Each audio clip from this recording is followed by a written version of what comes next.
వచ్చిందండి.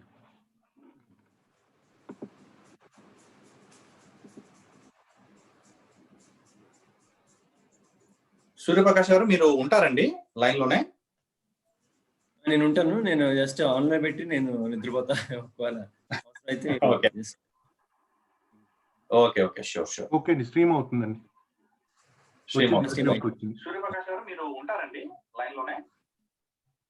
నేను ఉంటాను. నేను జస్ట్ ఆన్లో పెట్టి నేను నిద్రపోతా. అయితే లేదు, once you make him and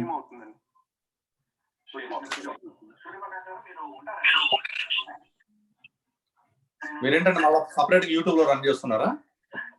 నేనండి, సారీ. నేను చేస్తున్నారు. ఇంకోటి సూర్యప్రకాష్ గారు, మీరు ఇన్ హోస్ట్ చేసేసి you can come out also. It should work. ఎవరిని హోస్ట్ చేయండి? శ్రీనివాస్ శాస్త్రిని హోస్ట్ చేసేసి you can come out, then it will work. ఎందుకంటే నేను చేశాను కొంచెంసేపు ముందు, it work. Okay, Srinivas Sastri. So ఎందుకంటే నేను తర్వాత శివరామ్కి నేను హోస్ట్ చేయాల్సి, ఆయన శివరామ్ ప్రోగ్రామ్ రన్ అయ్యేటప్పుడు. So then I will pass that one to Shivaram.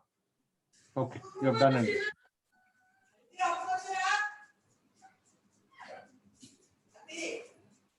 You are the host అండి ఇప్పుడు. శాస్త్రి గారు. yes yeah, okay now. Yeah, so I can see recording, we are on live YouTube. Okay, connection. Yes.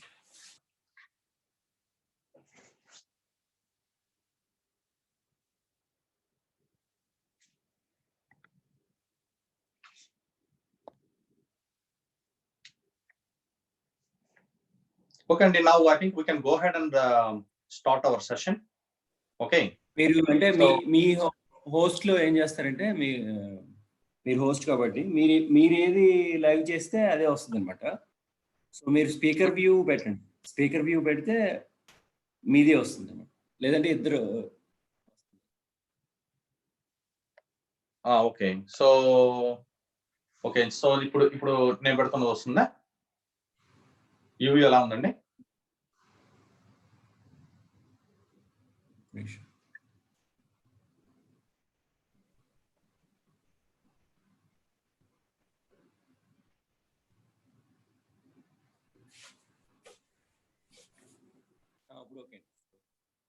Okay.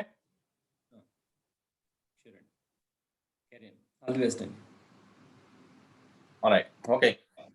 So we'll go ahead and start. Namaskaram. So welcome everyone. Today, let's kick off our Manavata International Yoga Day event, and let's start this event with chanting of 108 rounds chanting of Gayatri mantra. Okay, so I have mala with me, so I keep reciting that one. So please, I think you can still mute, and okay, so I think you can unmute also. Okay, so and let's start doing that Gayatri mantra chanting.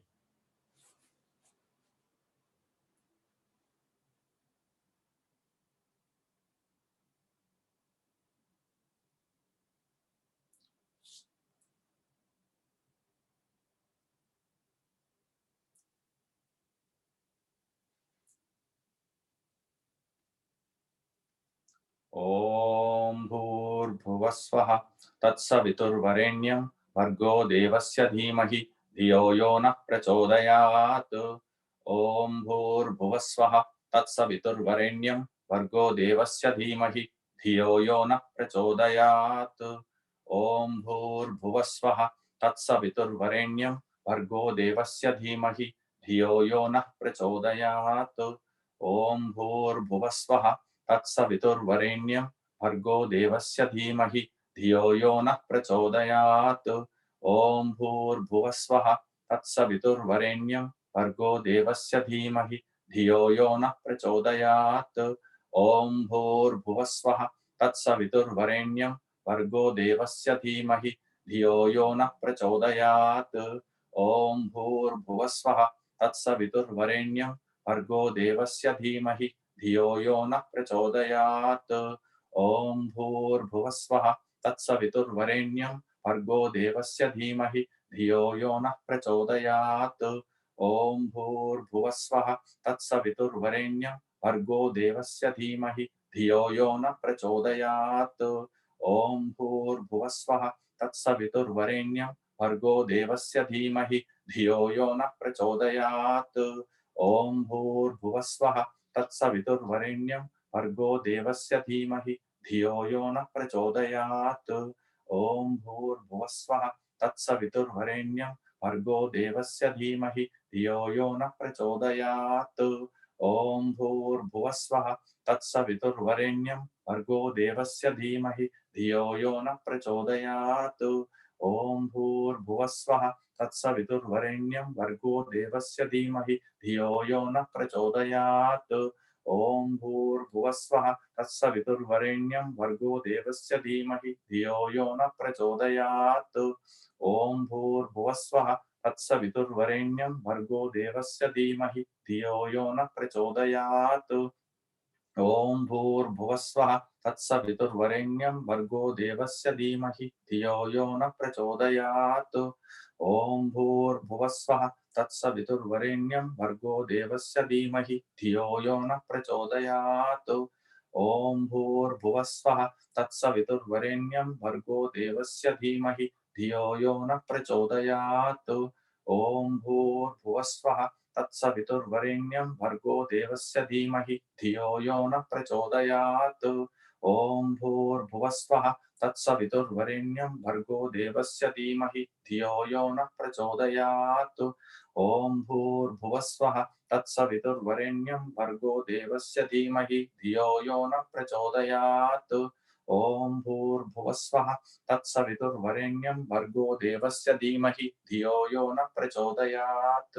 ॐ भूर्भुवस्वः तत्सवितुर्वरेण्यं भर्गो देवस्य धीमहि धियो यो नः प्रचोदयात्। ॐ भूर्भुवस्वः तत्सवितुर्वरेण्यं भर्गो देवस्य धीमहि धियो यो नः प्रचोदयात्। ॐ भूर्भुवस्वः तत्सवितुर्वरेण्यं भर्गो देवस्य धीमहि धियो यो नः प्रचोदयात्। ॐ भूर्भुवस्वः तत्सवितुर्वरेण्यं भर्गो देवस्य धीमहि धियो यो नः प्रचोदयात्। ॐ भूर्भुवस्वः तत्सवितुर्वरेण्यं भर्गो देवस्य धीमहि धियो यो नः प्रचोदयात्। ॐ भूर्भुवस्वः तत्सवितुर्वरेण्यं भर्गो देवस्य धीमहि धियो यो नः प्रचोदयात्। ॐ भूर्भुवस्वः तत्सवितुर्वरेण्यं भर्गो देवस्य धीमहि धियो यो नः प्रचोदयात्।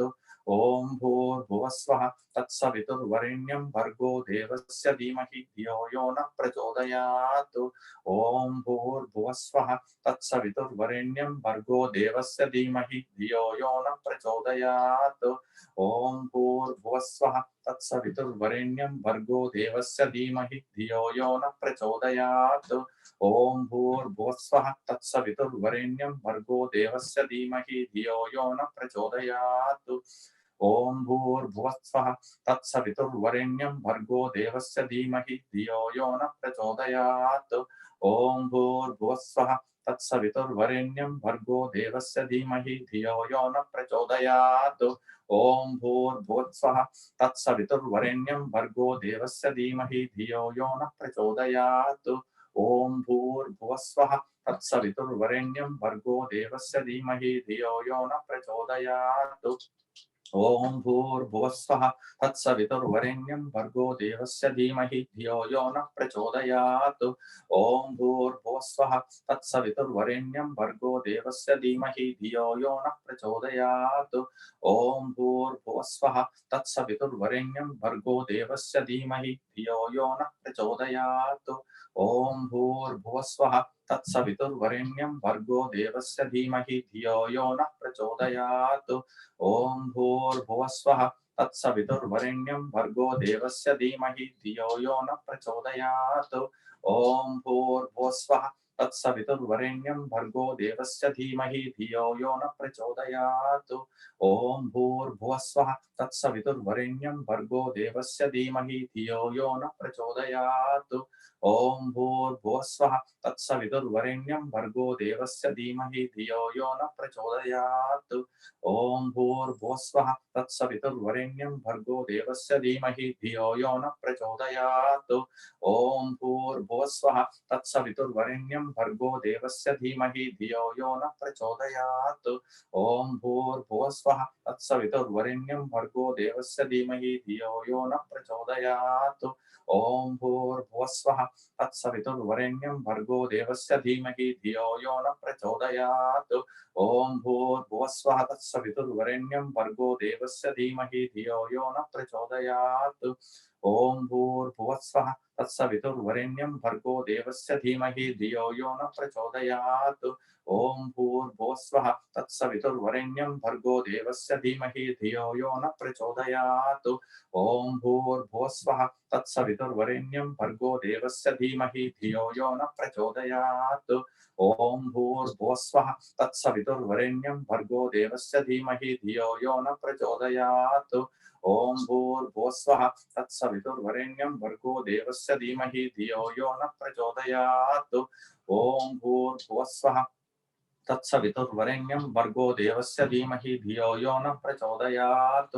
ॐ भूर्भुवः स्वः तत्सवितुर्वरेण्यं भर्गो देवस्य धीमहि धियो यो न प्रचोदयात्। ॐ भूर्भुवः स्वः तत्सवितुर्वरेण्यं भर्गो देवस्य धीमहि धियो यो न प्रचोदयात्। ॐ भूर्भुवः स्वः तत्सवितुर्वरेण्यं भर्गो देवस्य धीमहि धियो यो न प्रचोदयात्। ॐ भूर्भुवः स्वः तत्सवितुर्वरेण्यं भर्गो देवस्य धीमहि धियो यो न प्रचोदयात्।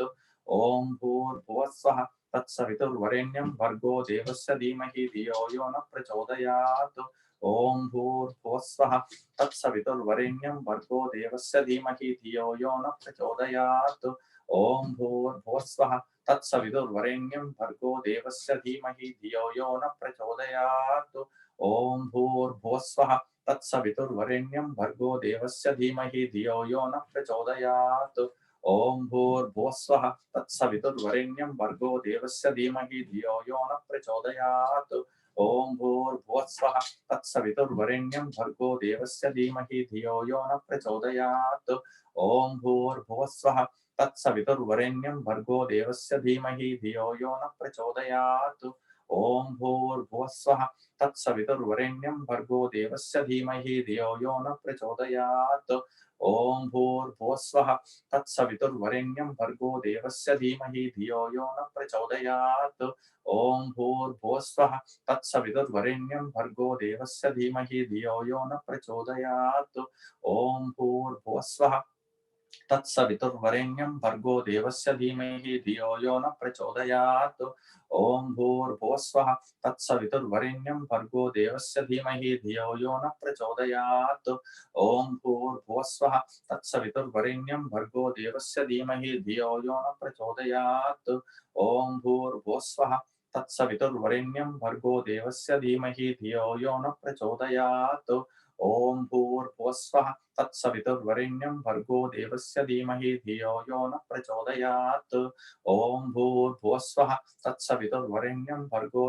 धीमहि धियो यो न प्रचोदयात्। ॐ भूर्भुवः स्वः तत्सवितुर्वरेण्यं भर्गो देवस्य धीमहि धियो यो न प्रचोदयात्। ॐ भूर्भुवः स्वः तत्सवितुर्वरेण्यं भर्गो देवस्य धीमहि धियो यो न प्रचोदयात्।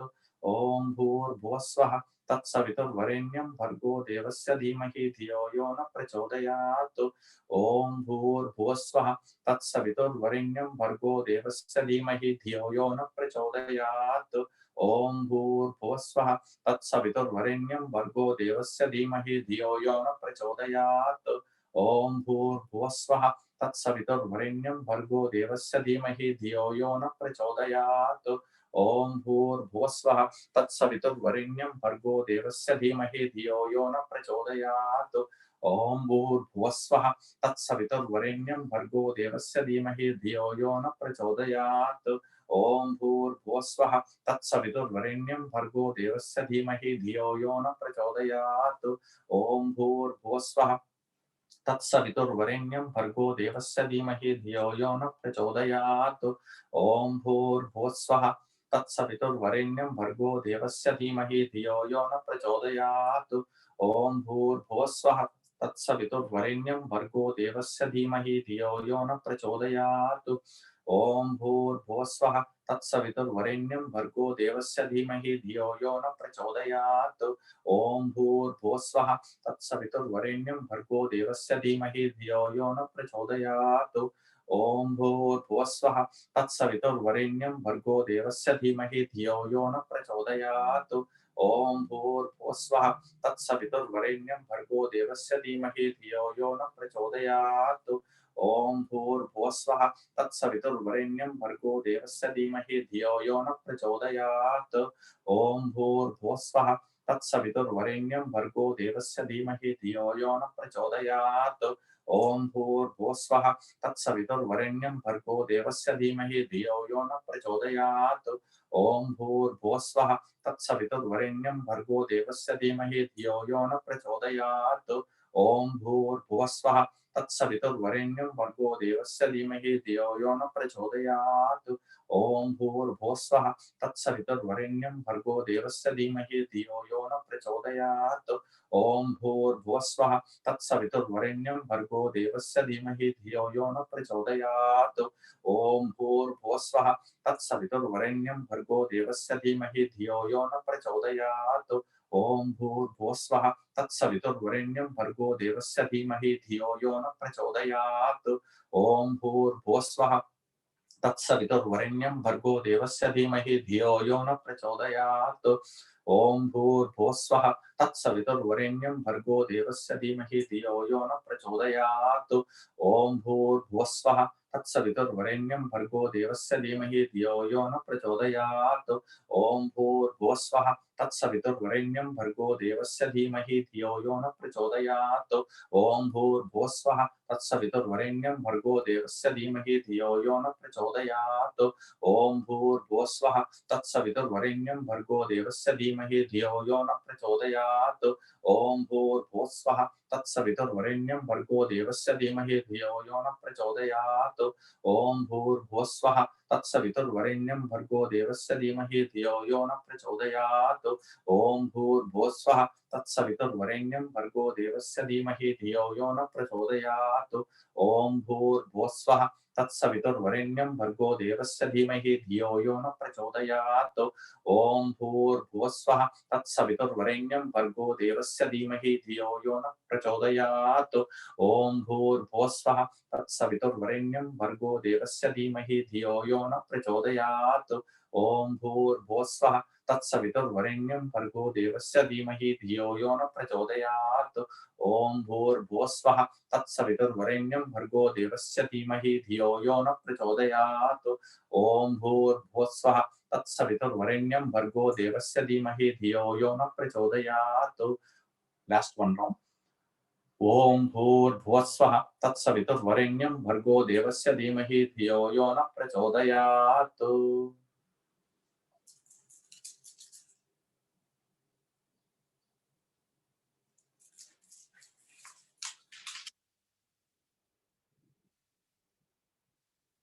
Let's be silent for 5 minutes.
Loka samasta sukhino bhavantu. Loka samasta sukhino bhavantu. Loka samasta sukhino bhavantu. Om Shanti Shanti Shanti.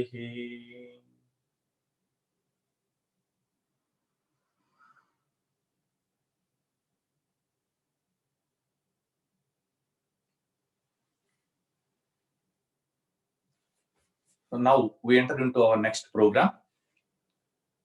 Shivaram Garu, are you ready?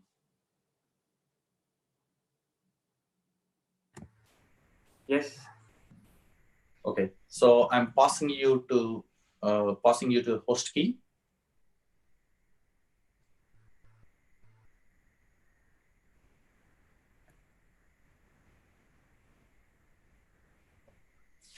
Yes, you are host now. Thank you, Shastri.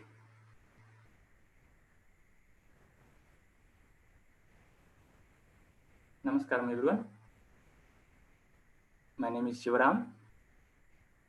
I am a Isha volunteer living in Japan.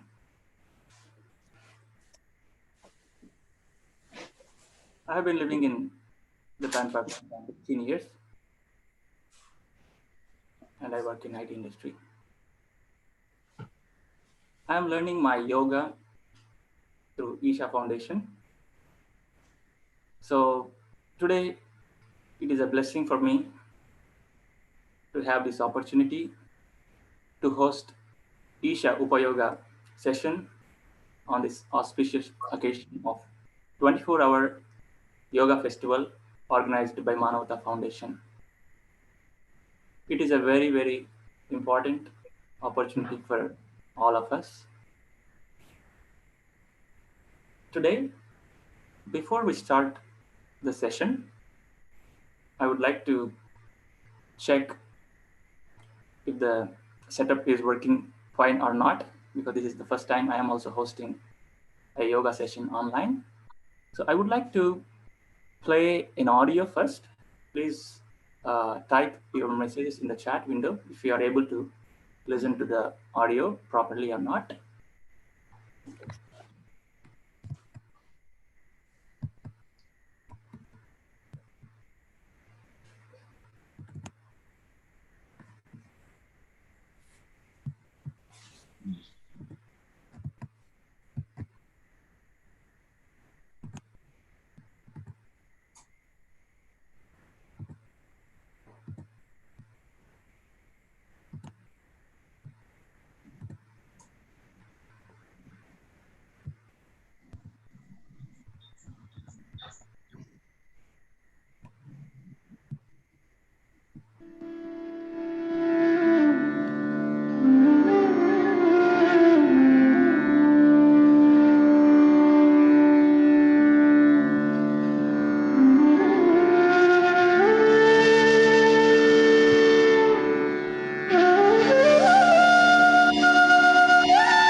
Welcome back. Can you hear me? Yes, we can hear you. So today we will start our session with a message from Sadhguru on this auspicious occasion of International Day of Yoga. So he teaches us the most simple form of yoga in this 3-minute video. It is the power of Namaskar.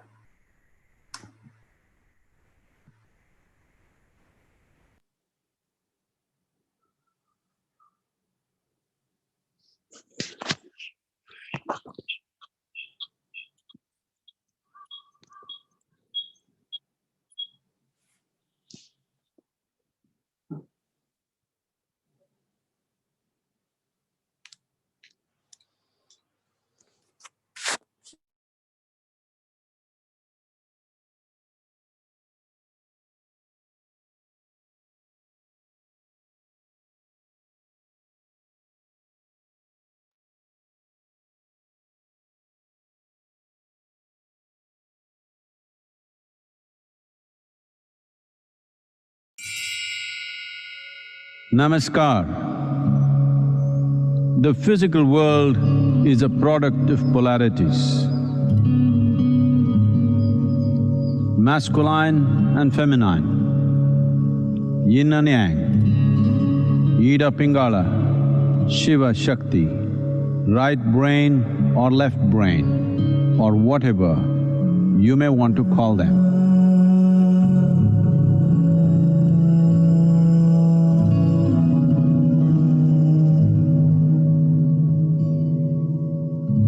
The longing to find union of polarities is finding expression through ambition, conquest, love, sex and yoga.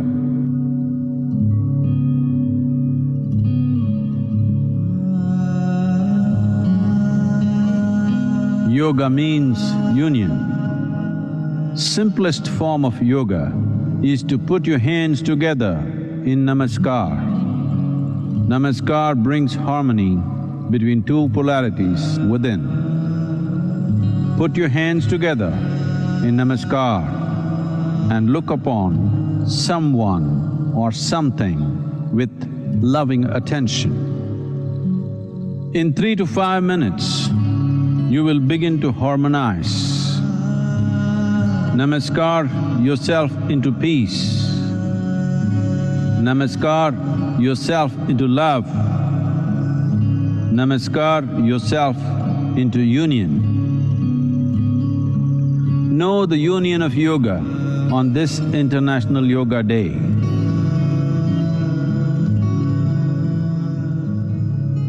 Let us put our hands together and unite the world.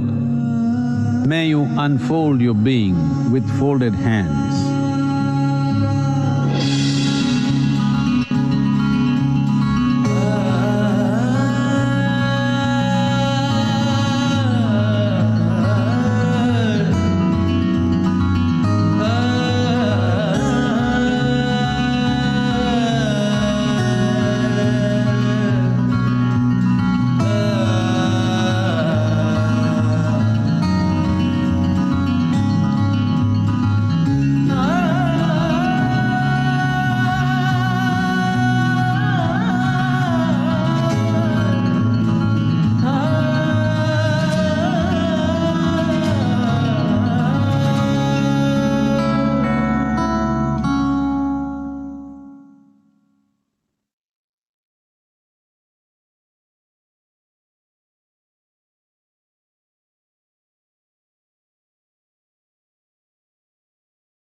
Welcome back to this session.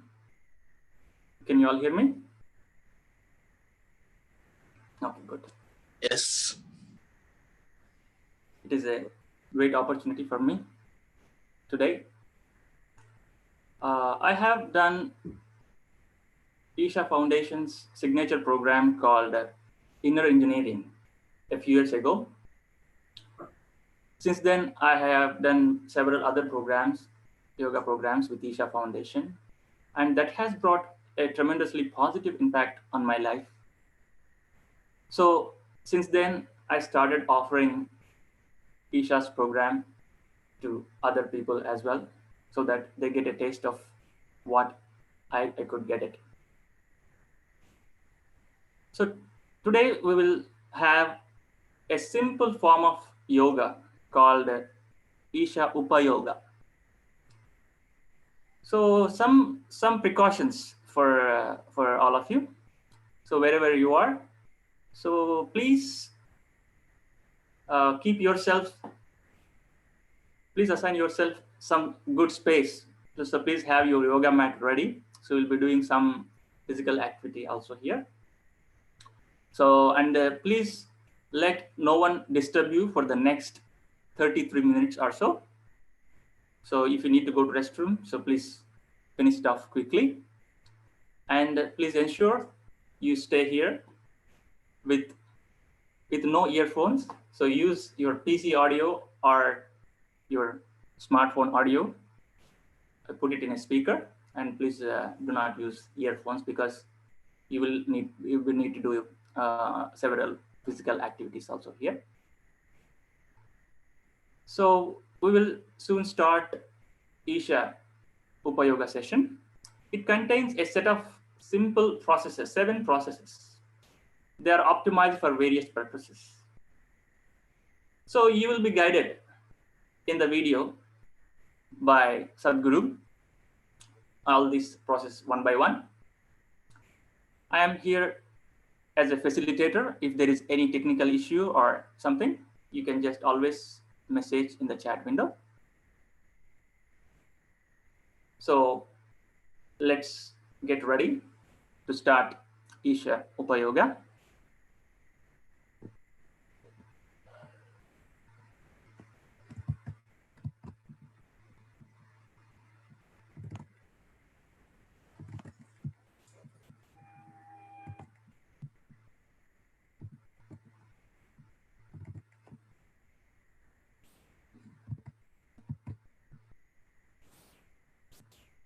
So once you start listening to the audio, just send a message that you are getting it.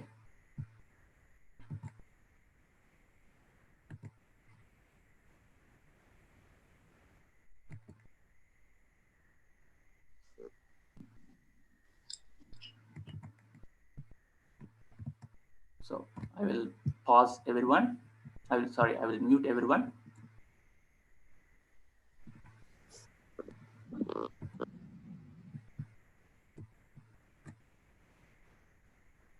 So I'll be muting everyone. Okay, I think everyone is already muted. So we'll start the session now. So can you see?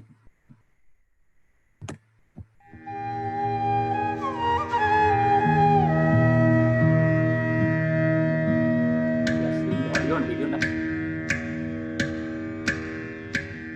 Sadhguru is a realized yogi and mystic who works tirelessly towards the physical, mental, and spiritual well-being of all. With a unique ability to make the ancient yogic sciences relevant to contemporary minds, Sadhguru acts as a bridge to the deeper dimensions of life. His approach does not ascribe to any belief system, but offers methods for self-transformation that are both proven and powerful. Sadhguru's transformational programs have deeply touched the lives of millions worldwide.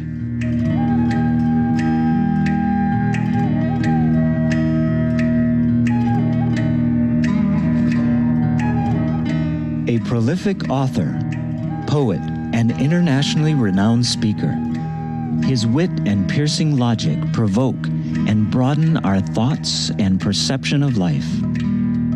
Named one of India's 50 most influential people, Sadhguru has been a leading voice at major global forums, including the United Nations, World Economic Forum, the UK House of Lords, TED, and the top business schools and universities around the world.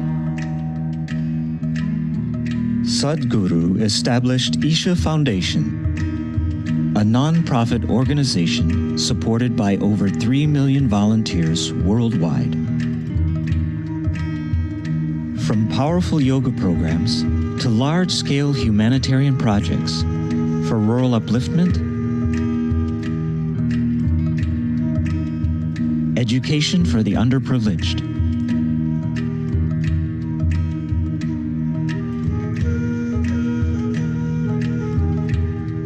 environmental restoration,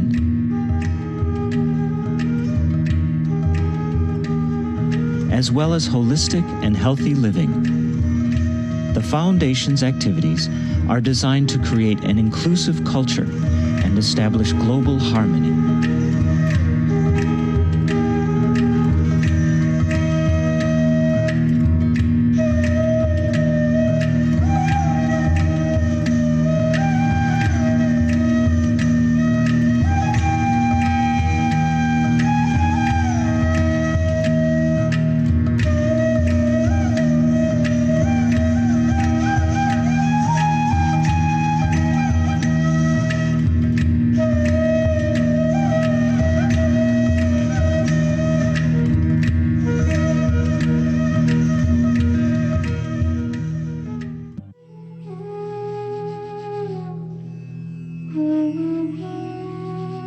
The word yoga means union.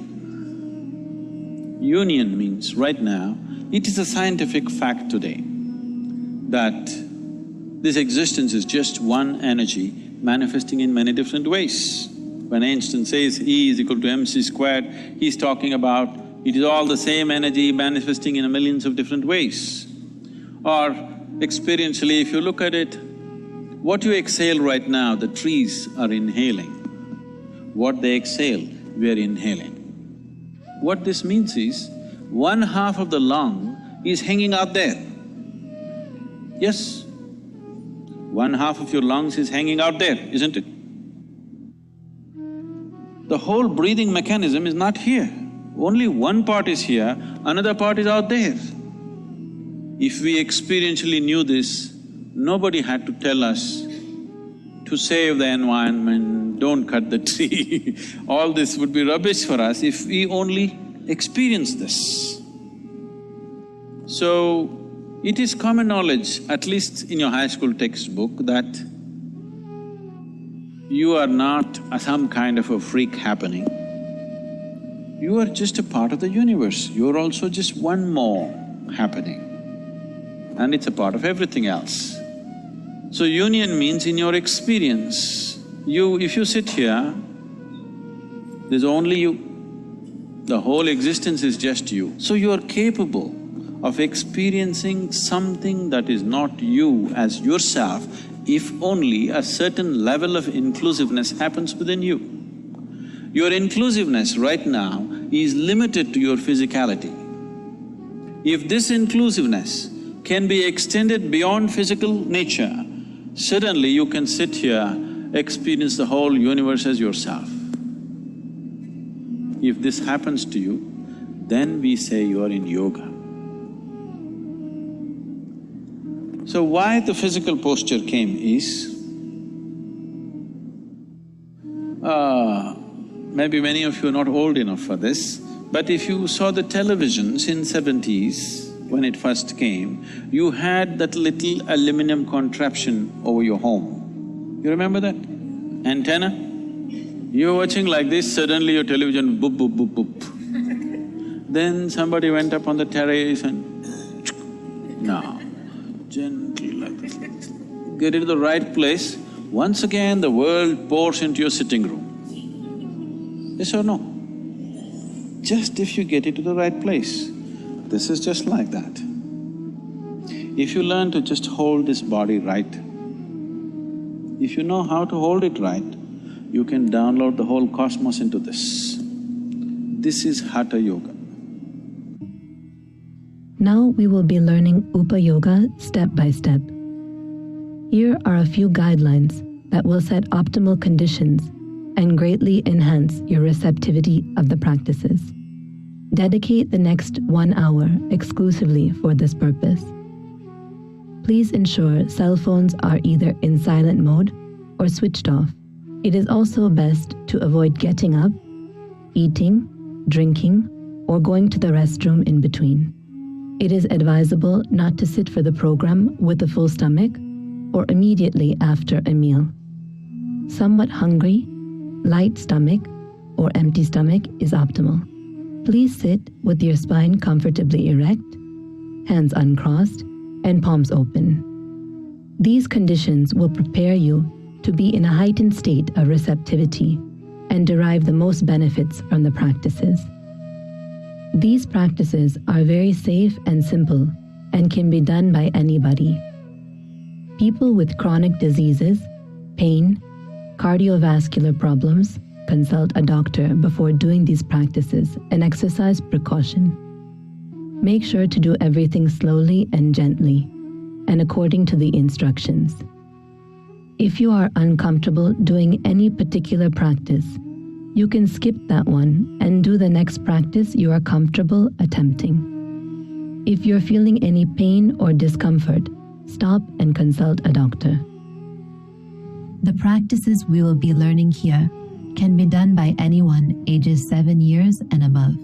If you are wearing glasses while doing the yoga practices, please remove them and keep them aside. Certain practices require you to close your eyes. When you do these practices, you can observe the demonstration if needed. When you are comfortable, you can close your eyes. Yoga for well-being. Yoga Namaskar. Yoga Namaskar is a powerful system by itself. It activates the lumbar region of the spine in a tremendous way, strengthens the muscles along the spine, giving it a reinforcement so that as one ages, the collapsing of the spine, which causes pinching of the nerves, does not happen. And if already there's damage is setting in, the best way to regenerate your spine would be by doing Yoga Namaskar. It has all-round benefits for the entire body. Yoga Namaskar is a very simple and complete process by itself. To practice Yoga Namaskar, you will need a light stomach condition. That is approximately 1.5 hours gap after having a meal. If you do not fulfill this condition, please skip this particular practice for now. Those with hernia and pregnant women in the 3rd and 4th month of pregnancy should avoid practicing Yoga Namaskar. From the 5th month onward, pregnant women can continue practicing as long as they are comfortable. Now we will learn Yoga Namaskar. This is a series of 7 steps. You will demonstrate 1 full cycle.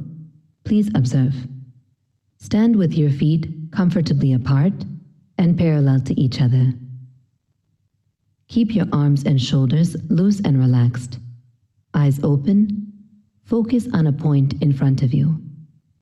Once your focus is steady, hold Namaskar by bringing your palms together in front of your chest. This is the starting position. As you inhale, bring your hands up above your head. As you exhale, bring your hands downward so that the heels of your palms come behind your neck. As you inhale, bring your hands straight up. As you exhale, bring your hands down in front of your chest.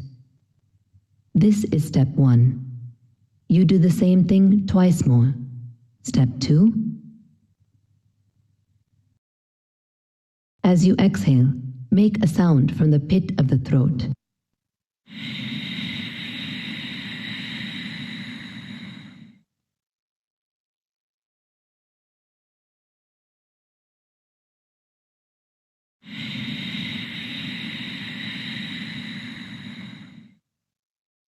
Step 3. The whole time, your fingers should be together, pointing straight up, even when you bring your hands behind your neck. As you bring your hands up, it is a full inhalation. As you lower it down, it is a full exhalation with the sound. After you do this 3 times, you squat straight down. Step 4. As you inhale, bring your hands up. As you exhale, bring it down behind the neck. As you inhale, bring it up. As you exhale, bring it down in front of your chest. Then, as you inhale, push your hands straight out in front of you, fingers pointing forward. As you exhale, making the sound, bring it back to the chest. Do this 3 times. Step 5. As you inhale, bring your hands up. As you exhale, bring them down behind the neck. As you inhale, bring your hands up. As you exhale, down in front of your chest. As you inhale, straight out in front of you. As you exhale, back to the chest. Once more, step 6, inhale, hands up.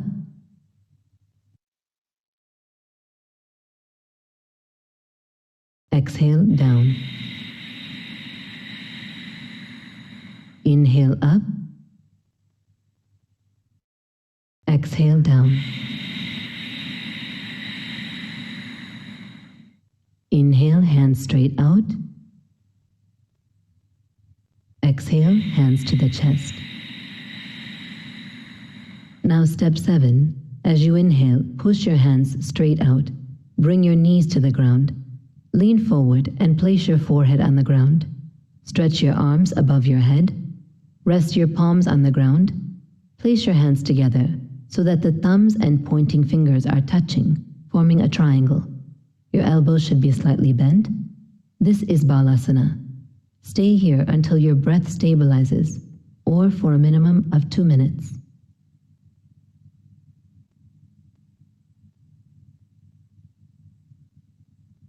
Then gently stand up and come back to the starting position. This is 1 cycle of Yoga Namaskar. Now we will do 1 cycle of Yoga Namaskar together. Please stand.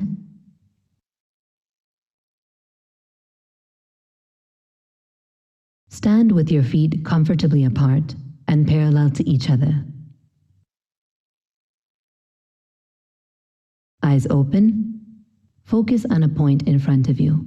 Once your focus is steady, hold Namaskar in front of your chest. This is the starting position. Step 1. As you inhale, bring your hands up. As you exhale, with the sound, bring your hands down behind your head. As you inhale, bring them up. As you exhale, bring them down to your chest. Do this twice more. Step 2, bring your hands up with a full inhalation. Bring your hands down with a full exhalation. Inhale, hands up. Exhale, hands down to the chest. Step 3, inhale, hands up. Exhale, hands down behind the head. Inhale, hands up. Exhale, hands down to the chest. Now squat straight down.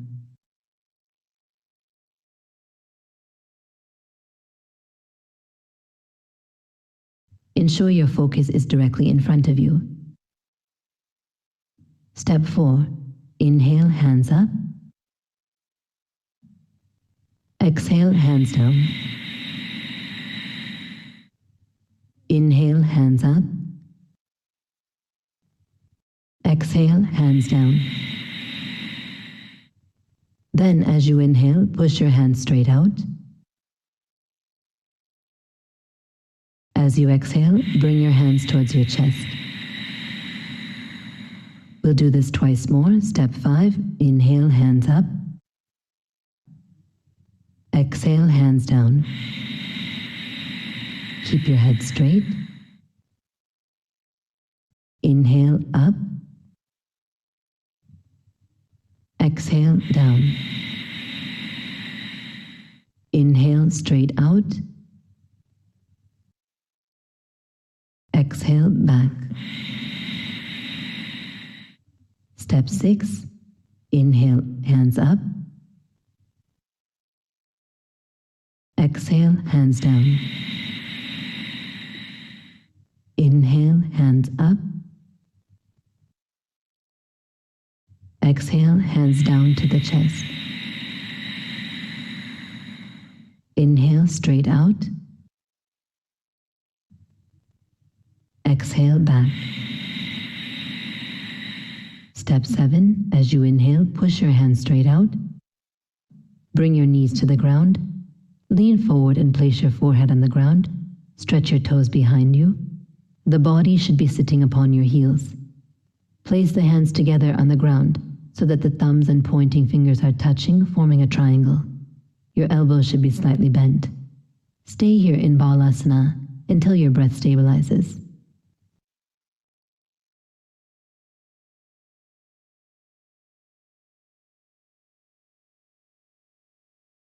Then gently stand up and come back to the starting position. When you are finished, you can sit comfortably. We will look at a few modifications and corrections. If you find it difficult to squat, then you can place a support about 1/2 inch or 1 inch thick below your heels and squat down, ensuring your feet are parallel to each other. For some people, while bringing the hands behind the head, the fingers are pointing backward. The fingers should be pointing straight up. Also, there's a tendency for the head to come down. The head should be straight. Do not move the hands too quickly or casually.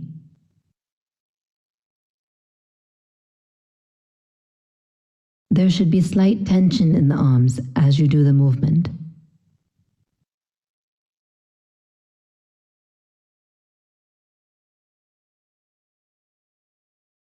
Now we will do one cycle of Yoga Namaskar together, incorporating all of these corrections. Please stand. Stand with your feet comfortably apart and parallel to each other. Those of you who need a cushion as support to squat, you can keep it just behind your feet, and when we come to step 4 to squat down, you can step backward onto the cushion and use it as a support when you squat down. Eyes open, focus on a point in front of you. Once your focus is steady, hold Namaskar in front of your chest. This is the starting position. Step 1. As you inhale, bring your hands up. As you exhale, with the sound, bring your hands down behind your head. As you inhale, bring them up. As you exhale, bring them down to your chest. Do this twice more. Step 2, bring your hands up with a full inhalation. Bring your hands down with a full exhalation. Inhale, hands up. Exhale, hands down to the chest. Step 3, inhale, hands up. Exhale, hands down behind the head. Inhale, hands up. Exhale, hands down to the chest. Now squat straight down. If you need a cushion, you can use it as a support. Ensure your focus is directly in front of you. Step 4, inhale, hands up. Exhale, hands down. Inhale, hands up. Exhale, hands down. Then, as you inhale, push your hands straight out. As you exhale, bring your hands towards your chest. We'll do this twice more. Step 5, inhale, hands up. Exhale, hands down. Keep your head straight. Inhale, up. Exhale, down. Inhale, straight out. Exhale, back. Step 6, inhale, hands up. Exhale, hands down. Inhale, hands up. Exhale, hands down to the chest. Inhale, straight out. Exhale, back. Step 7, as you inhale, push your hands straight out. Bring your knees to the ground. Lean forward and place your forehead on the ground. Stretch your toes behind you. The body should be sitting upon your heels. Place the hands together on the ground so that the thumbs and pointing fingers are touching, forming a triangle. Your elbows should be slightly bent. Stay here in Balasana until your breath stabilizes.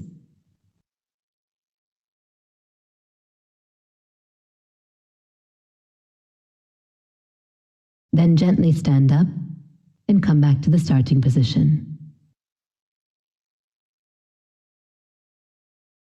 When you are finished, you can sit comfortably. When you practice Yoga Namaskar on your own on a regular basis, for maximum impact, you should do 3 cycles of Yoga Namaskar. Yoga for peace, Nadi Shuddhi.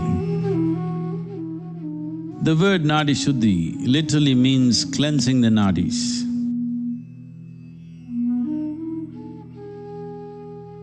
When we say nadis, we are not talking about the 72,000 because these 72,000 are only a branch out of the 2 basic nadis, the Pingala and the Ida.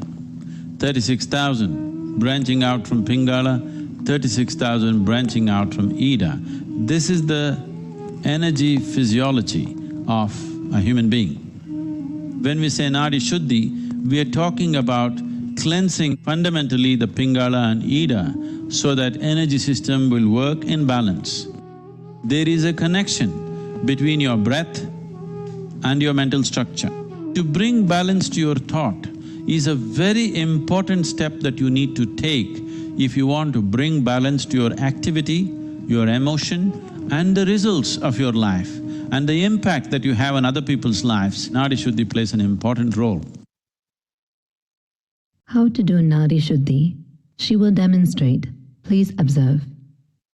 Sit in a cross-legged posture with your spine comfortably erect, eyes closed. Left hand should be loosely placed in the middle of your lap, palm facing upwards. Use only your right hand. Use your thumb and ring finger. Fold your middle and index fingers. The ring and little finger are held straight and side by side touching. Now block your right nostril with your thumb and inhale through your left nostril. After the inhalation is complete, exhale through the same. In a similar fashion, using the ring finger, block your left nostril and inhale through the right nostril. Then exhale through the same. Again, block the right and open the left. Inhale and exhale. Continue like this. Be focused on your breath. So when you do this Nadi Shuddhi, what is most important is to breathe fully in and fully out, as slowly and as gently as it is possible for you. You should not make any sound when you exhale or inhale. So for this to happen, you just need to remember one basic point. so that Nadi Shuddhi happens by itself. You will always switch after every exhalation. So that means whichever nostril you inhale through, the same nostril you exhale through. You do Nadi Shuddhi for a minimum of 4 minutes. A few corrections for the practice. Do not keep your left hand on the thigh. The left hand should be loosely placed in the middle of your lap. To clarify, on the right hand, you use only your thumb and ring finger. The ring and little finger are held straight and are side by side touching. Fold your middle and index fingers. If you are unable to hold them straight, do it as best you can. Also, there is a tendency to keep the head down or turn to one side. Unconsciously, your face may tilt one way or the other. Your head should be straight. If you maintain this, your system will come to a balance very quickly. Ensure not to press too hard on the lower part of the nostril. Locate the septal bone on your right nostril, just a millimeter beneath that. If you place the thumb, with very minimal pressure, you can block the nostril effectively so that no air can escape. Ensure you are not breathing shallow, doing normal breathing, or holding the breath. The breathing should be fully in and fully out. We will do Nadi Shuddhi together now.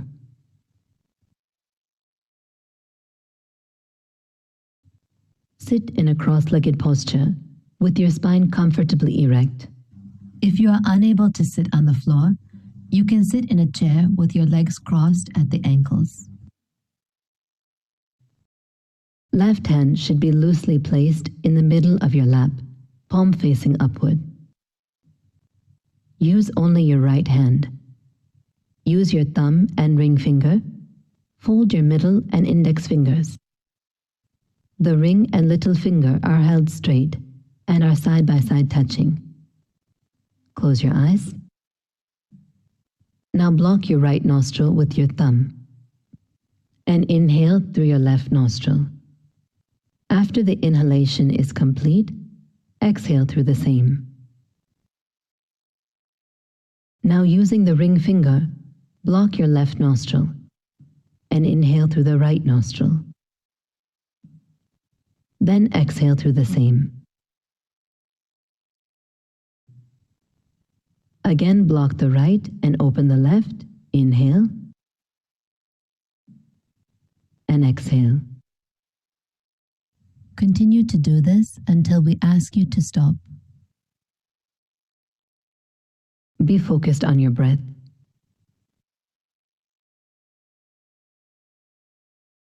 The breathing is fully in and fully out. Do it as slowly and gently as you can.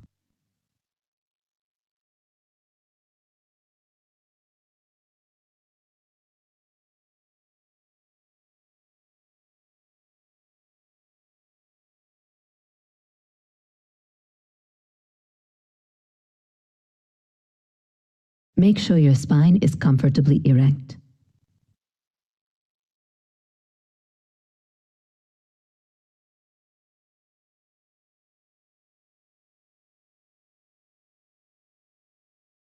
Ensure your head is straight.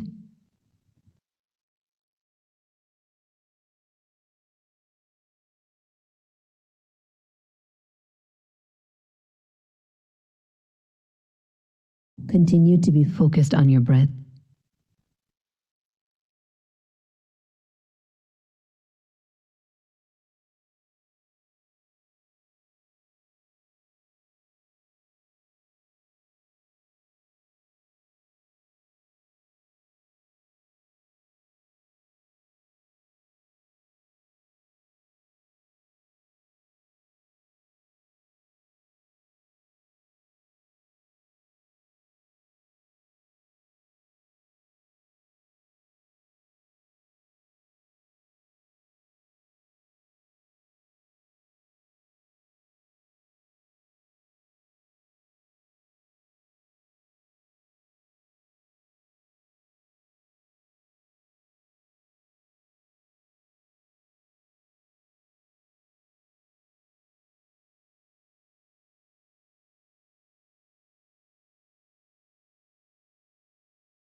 You can end with an exhalation through your left nostril and stop.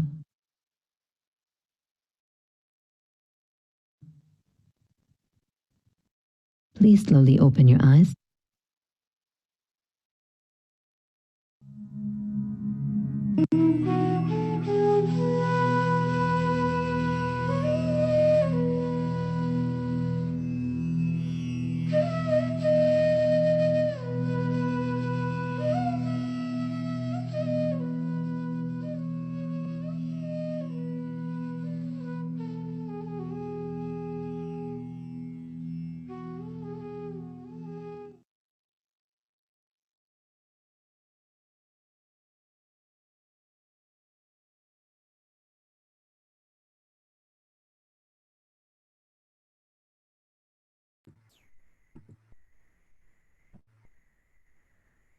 Welcome back.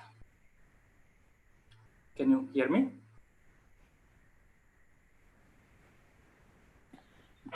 Yeah, we can hear you. Okay. Hope you all enjoyed the Upayoga session. Actually, in Upayoga, there are about 7 processes, but in today's session, we only learned 2 of them. So the original Upayoga session is about 90 minutes long. So today we had a short form of this Upayoga session. So it is only 30 minutes. So, but entire 90-minute session is available on YouTube for those who want to go leisurely.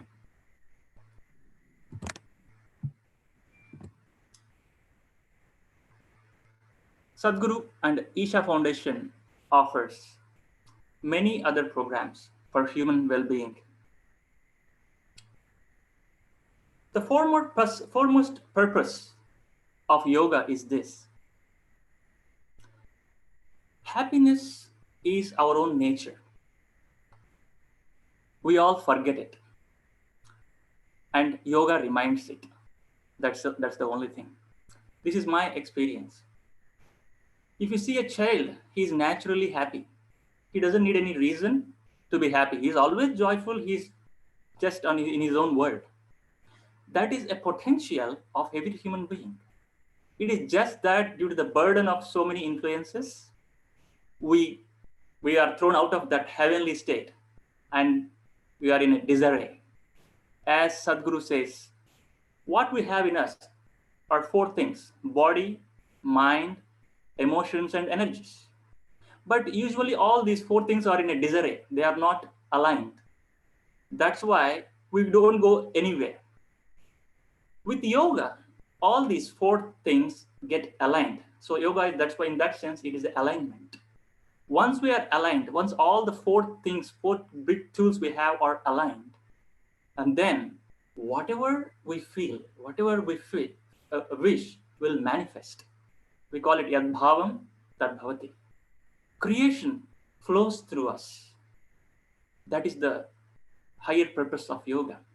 We can say, if we are in a disarray, it's like a negative state of thing. And yoga brings us to a certain alignment. It's a 0 state. And then we start doing something fantastic. Whatever we do becomes a great manifestation. So that is a kind of a positive state of things. This is how yoga takes us from a negative state of things to positive state of creations. This is a possibility for every human being. We all know yoga is important. Even a child knows. Or even you ask anyone, they say, oh, yoga is very important, but nobody does it regularly. So I was always wondering why. Even I always knew that yoga is important, but never did it so regularly. And then, okay, because for example, I'll enjoy my food. It is so tasty. My idli sambar every day, I don't miss it. But yoga, sometimes I do and sometimes I don't do. So, and I got the answer when I did the inner engineering program with Sadhguru. There they teach something called Shambhavi Mahamudra Kriya. It's a 21-minute yogic process. It is so powerful that if you do that, when I do that process, the world doesn't exist for me. I am simply there just by sitting with eyes closed and with a certain posture. I am happy within myself.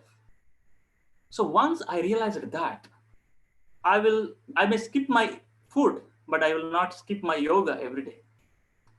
So it is my sincere urge to everyone watching this video to learn yoga in a right way and put it into a practice. And we experience that happiness is our own nature. Currently, the inner engineering program, it has actually two modules. One we can learn online, and one we have to go in person to learn. Currently, the inner engineering online program is available for 50% of the usual price in these challenging times. So I recommend you all to go and make use of it. And this online program is also available for free for all those people, the COVID warriors, the medical personnel, police personnel who are actually protecting all other human beings. Anyone above 15 years of age can benefit from inner engineering program. In Indian culture, it is told by the time one person is 21 years old, he should be a full-fledged human being. His mind and body and emotions are in his control. So as Sadhguru says, if your mind and your body are not, you do not take instructions from you, nobody else in this planet will take instructions. So once our mind and body are taking our instructions, they are in our control. So we are in a positive and right state of mind, and we can create a positive influence on this planet. That is what our Alluri Srinivas Garu is doing. Such a fantastic person. He is always an inspiration for me. Thank you so much for giving me this opportunity to offer Isha Upayoga. So if you have any questions, it's time. I will be unmuting all of you. If you have muted by yourself, you can actually unmute yourself and you can ask if you have any questions.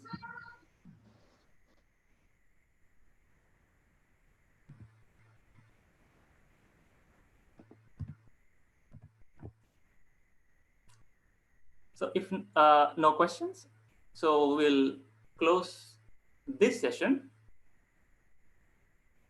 with a simple prayer. We say 3 times Om, and we say Asatoma Sadgamaya. We'll chant it together. Close your eyes, sit comfortably.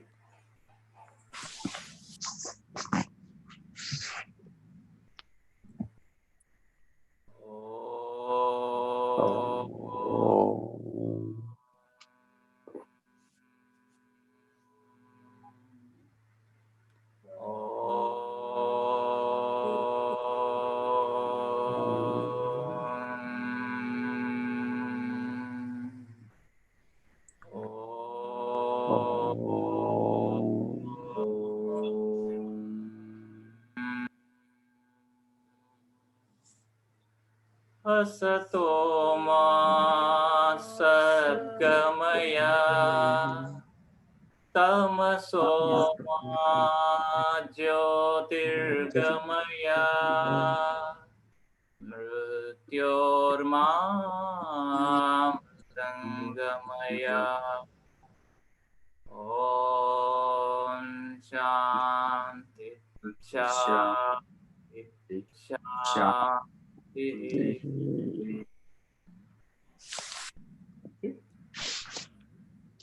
I will pass the next session to Srinivas Shastri. Yes. Shivram, can you make me a host? Okay. Yes, done.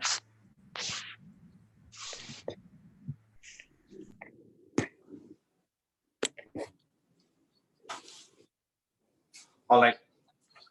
Namaste, everyone. So let's continue our program. So the next session, what we're going to do is we are going to do Mudra Pranayam. Okay. I'm not sure how many of you know how to do Mudra Pranayam, but let's if you are done, if you know this one, let's do comfortably. If not, I'm going to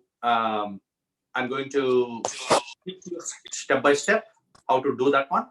Okay, let's spend next 20-30 minutes in doing this mudra pranayama. Okay.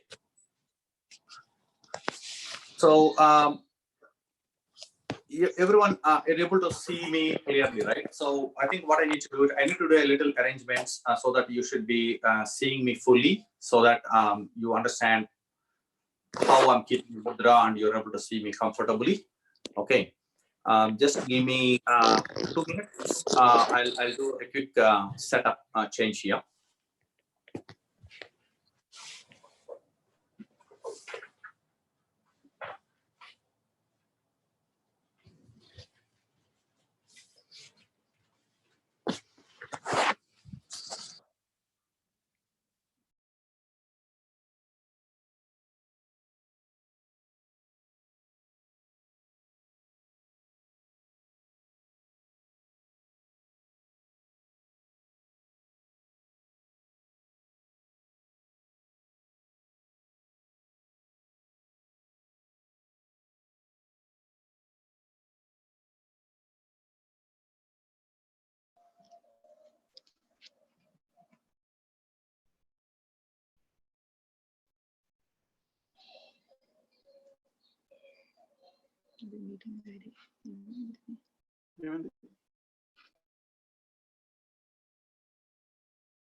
Are you able to see me?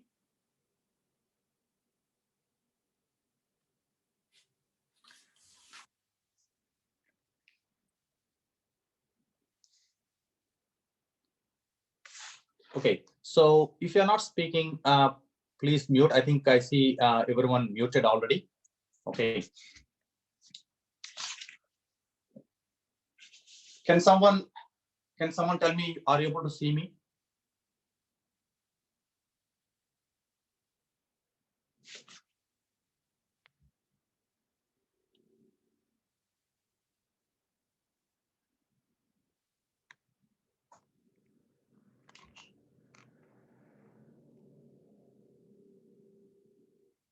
Hello? Are you able to see me?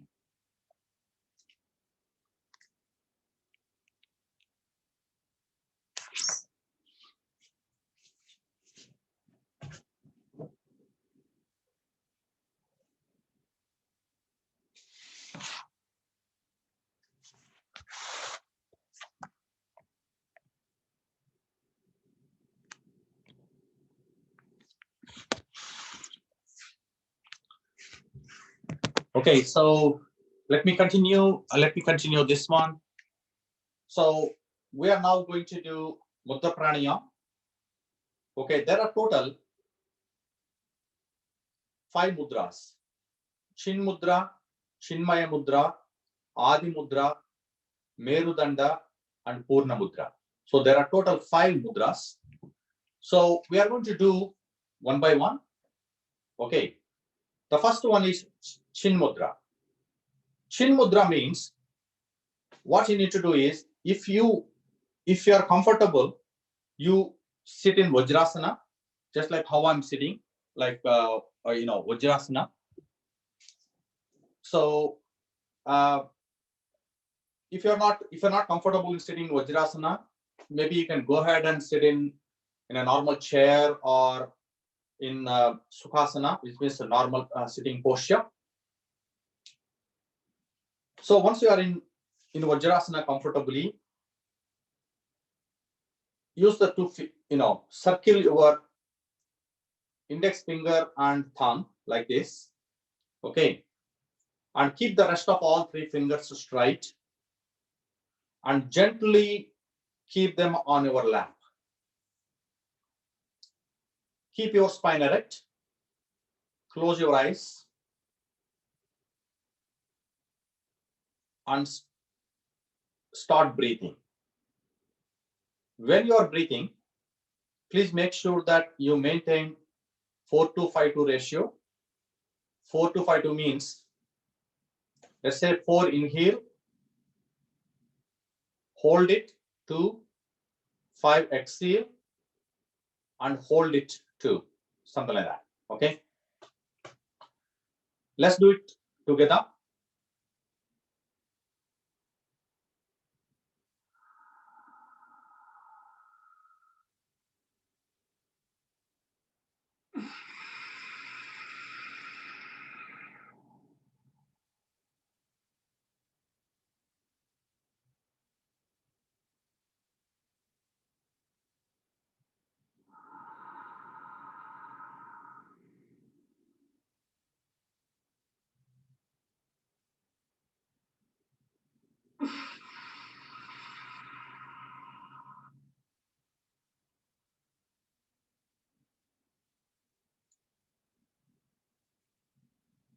So do it slowly, breathe fully. While breathing, don't make any jerks. Okay.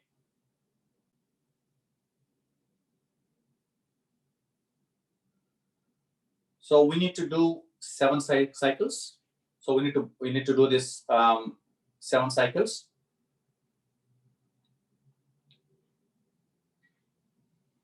Inhale, hold, exhale, hold. Make sure that you maintain our mudras. Only the mudra looks keep tight, and rest of your body is loose and relaxed.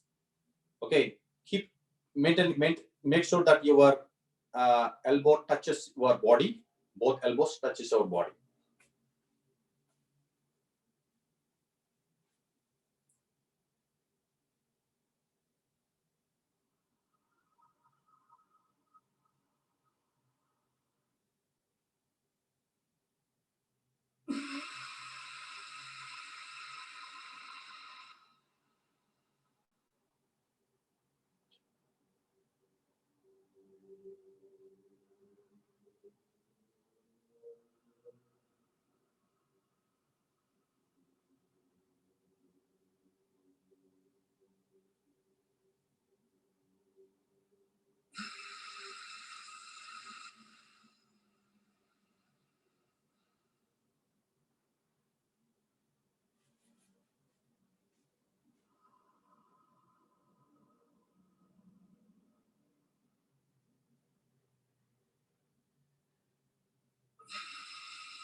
Excuse me.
After completing 5 cycles, change mudra to Chinmaya mudra. Chinmaya mudra means, so you keep your thumb and pointing finger as it is, and close all remaining 3 fingers and hold it tight. Maintain this mudra and simply put it on your lap like this. Make sure that your elbows touches your body, both elbows. Sit in Vajrasana.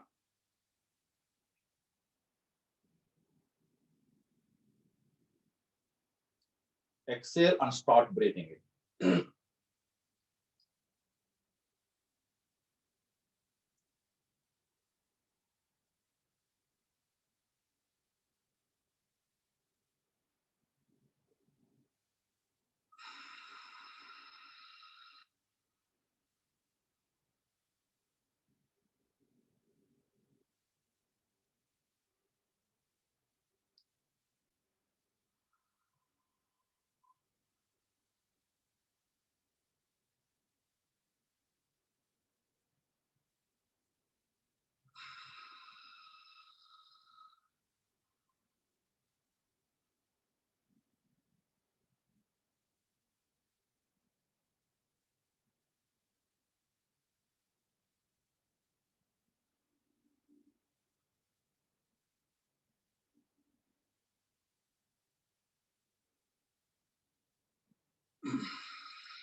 While exhaling, make a sound from your pit of your throat, like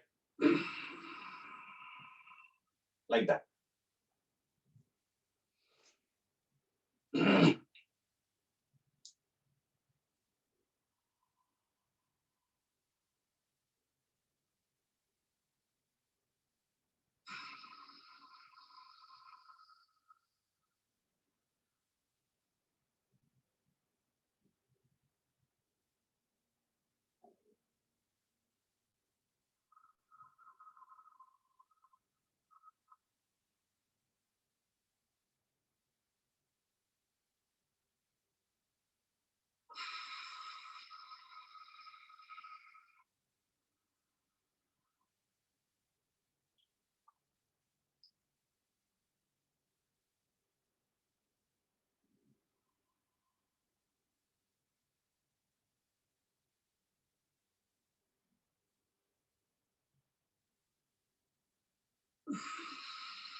Once you make 7 circles, 7 rounds complete, change your mudra to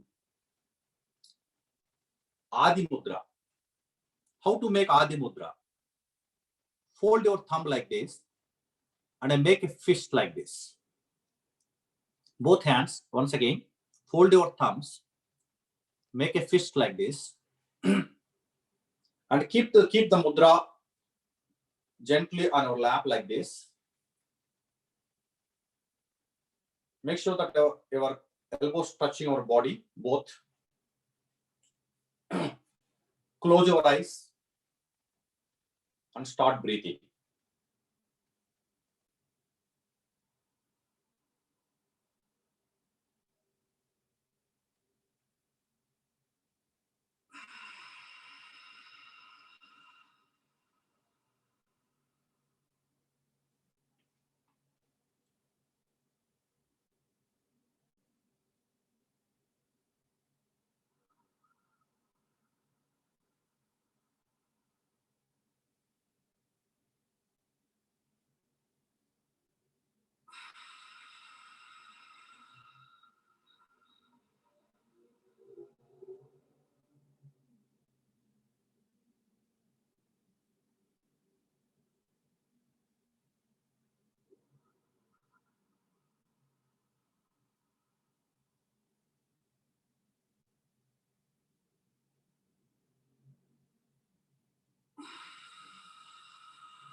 After completing 7 cycles, change mudra position to Merudanda mudra.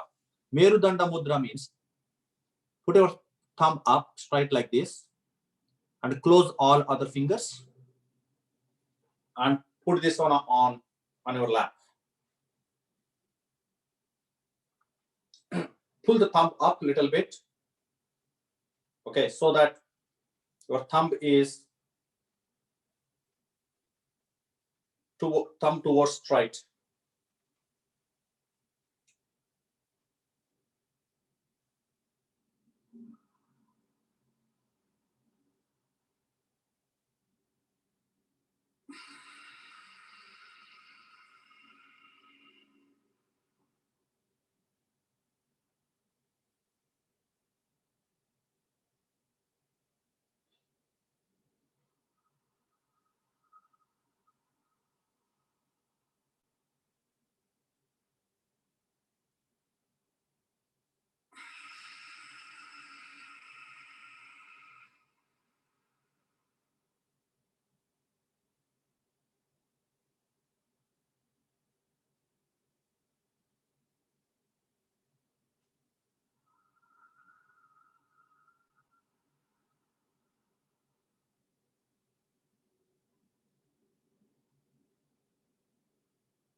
Once you complete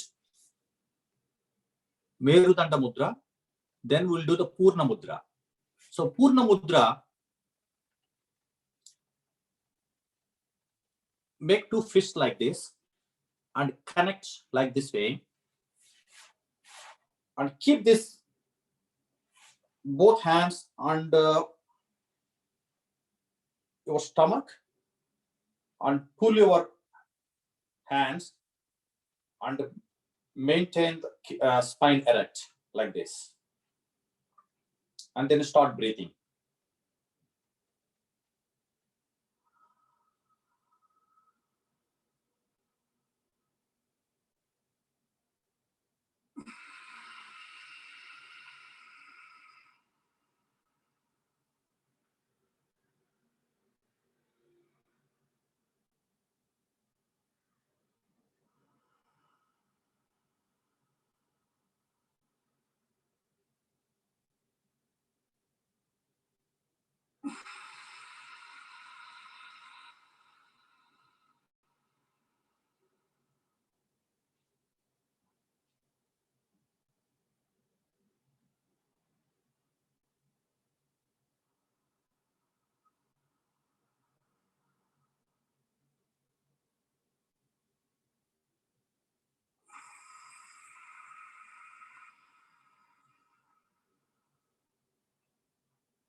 Once you complete 7 cycles, slowly release your lock and relax your leg, the hands. So doing the pranayama like this, it generated a lot of heat in on our body. What we need to do is we need to exhale some heat by doing a kriya called dhauti. What we need to do is sit in Vajrasana, keep your hands sides like this free, and blow air out of your mouth like this.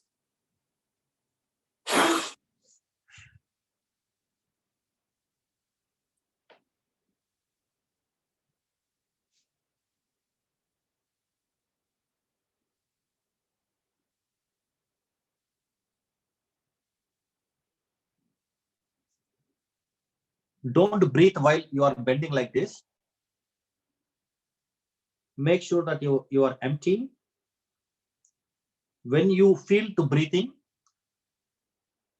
come up a little bit and start breathing. Do it 3 times. One more time.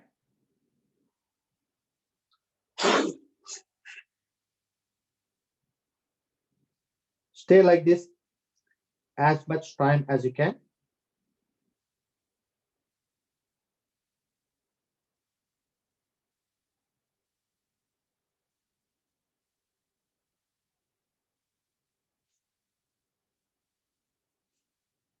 Don't lift your back. Bend as much as you can.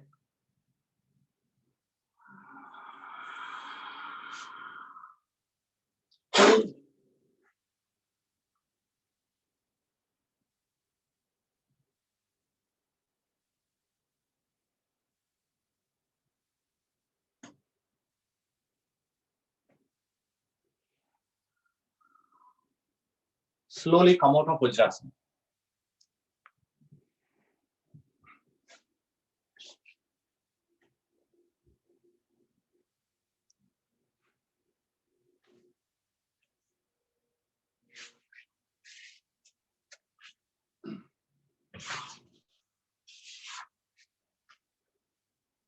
Okay, so we completed pranayam session.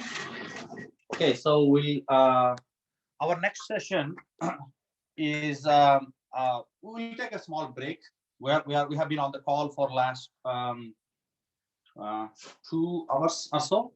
Yeah, we'll take a quick 5 minutes break and we'll come back. So Srini Garu will be joining us from 5 a.m. India time. Now we are in Japan and our time is now 8 a.m. Okay, he'll be online in 30 minutes or so. So the remaining 30 minutes we'll spend some time listening some music or chanting. Okay, so once we come back from the break, so let's continue. Let's continue doing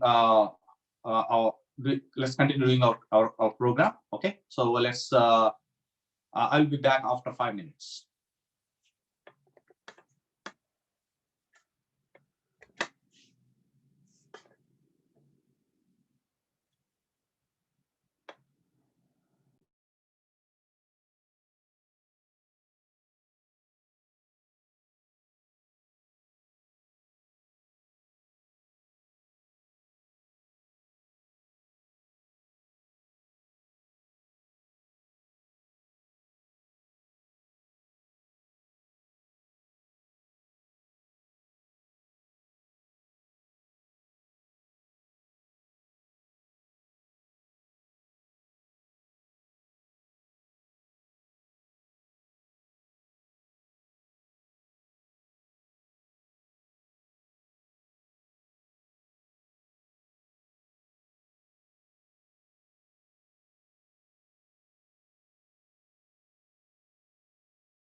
Okay, I'm back.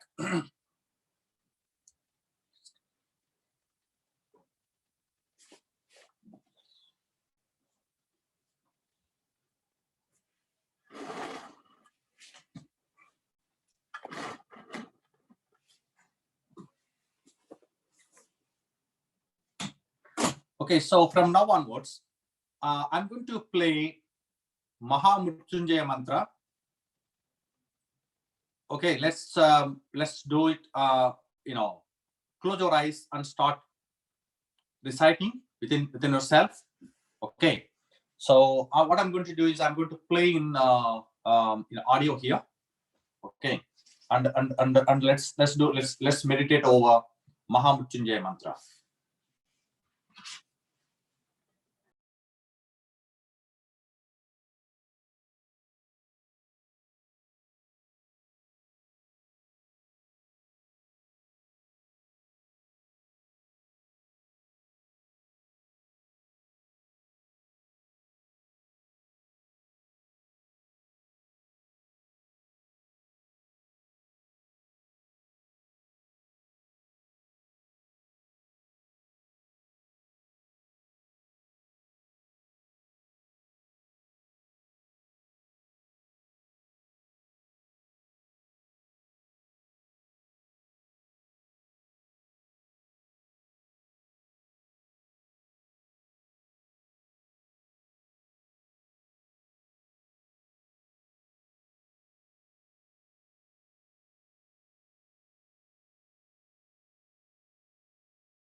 Hello, నమస్తే శ్రీనివాస్ గారు.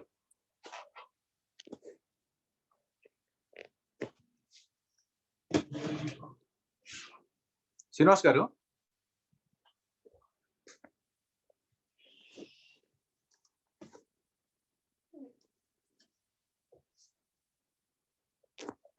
శ్రీనివాస్ గారు మీరు mute లో ఉన్నారండి.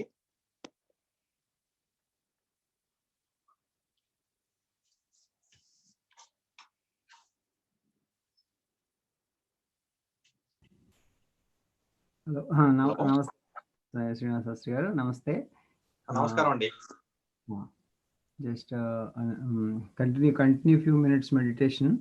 I will get start. Okay, just give me some okay, ఏదైనా music play చేయమంటారా? continue Gayatri mantra chant. Okay, and then meditation. Okay.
Let's see.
నమస్కారం అండి శ్రీనివాస్ గారు.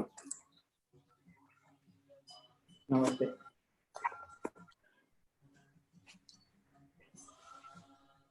సో అంటే ఈ గ్యాప్ పీరియడ్ లో మృత్యుంజయ మంత్ర ఒకటి ప్లే చేస్తూ ఉన్నాను.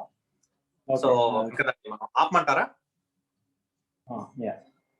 మనం స్టార్ట్ చేద్దాము. అష్టాంగ సార్ మీకు నేను హోస్ట్ పాస్ చేస్తున్నానండి శ్రీనివాస్ గారు. ఇంకా మీరు అంటే మీ సెటప్ ఇంకా కంటిన్యూస్ గా ఉంటుంది కదా? రైట్. ఓకే, సో నేను మీకు హోస్ట్ పాస్ చేస్తున్నాను మీకు.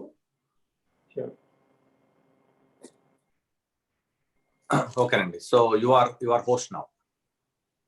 ఓకే, అంటే మీరు ఎవరైనా మ్యూట్ చేయాలన్నా అదన్నా మీరు ఆపరేట్ చేయొచ్చు.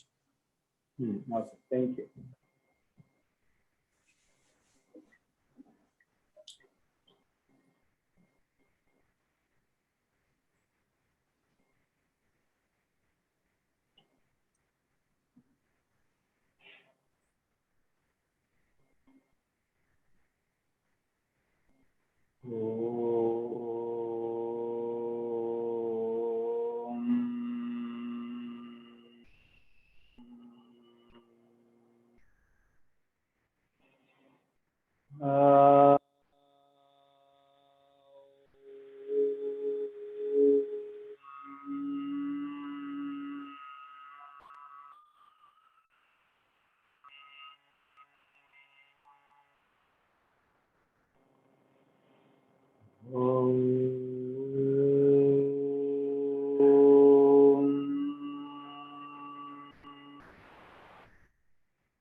गुरुर्ब्रह्मा गुरुर्विष्णुः गुरुर्देवो महेश्वरः गुरुः साक्षात् परब्रह्मा तस्मै श्रीगुरवे नमः।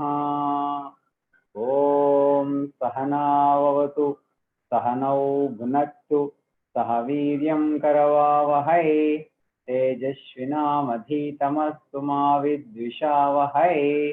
ओम शांति शांति शांति।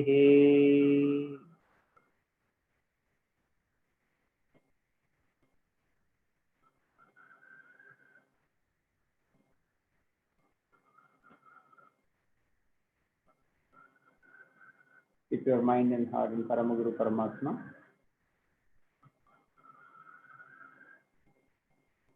The complete concentration of your mind, devotion in your heart, bhakti and shraddha.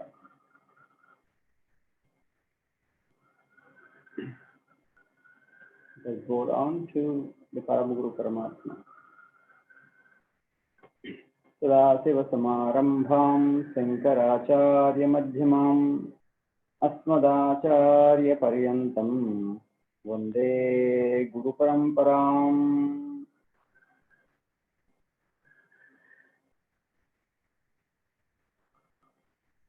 Adiguru Lord Shiva,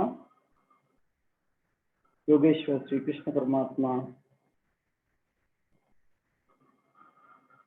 Lord Buddha, Shri आदि शंकराचार्य, श्री पतंजलि महर्षि, श्री रमण महर्षि, Shri Ramakrishna Paramhans, Shri Swami Vivekananda, all the great gurus, let us go down to their lotus feet with their blessings. Let us start today's sadhana.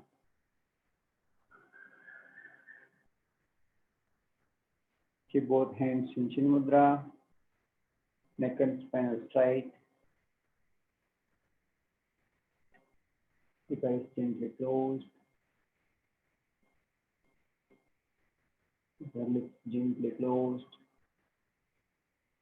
Take a deep breath. Expand your lungs. Slowly release. Try to stretch your body. Tall.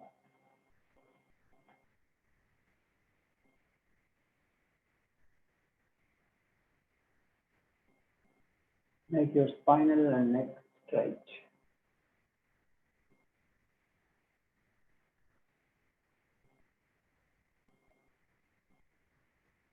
Maintain the deep breathing, slow breathing.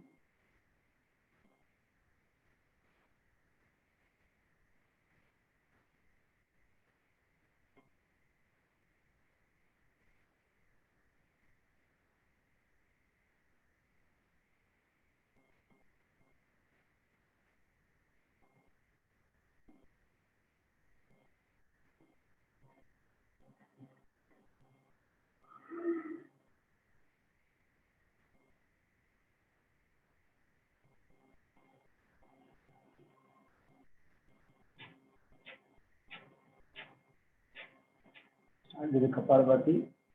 No. Keep breathe out.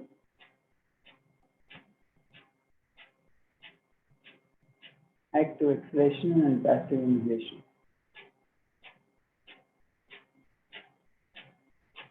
"60 strokes per minute."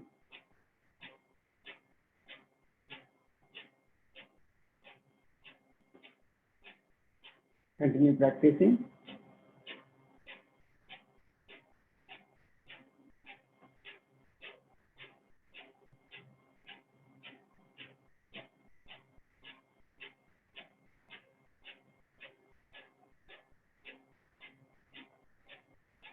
To pull your stomach inside when you exhale.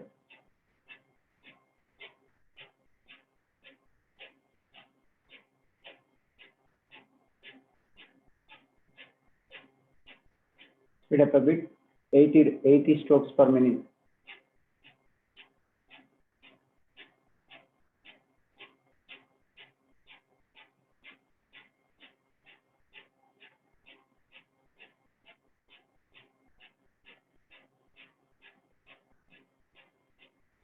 And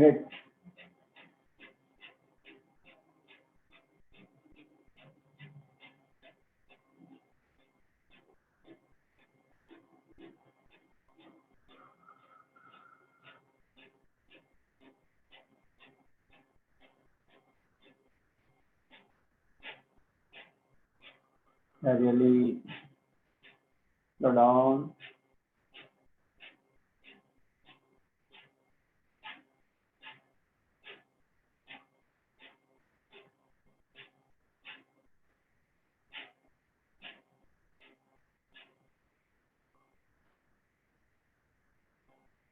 Relax.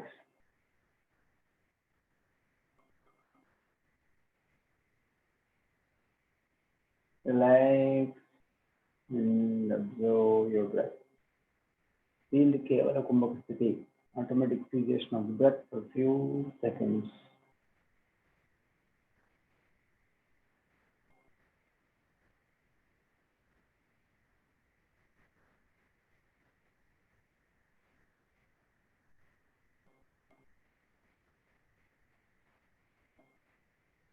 The pleasant state of mind, the calmness in your breath.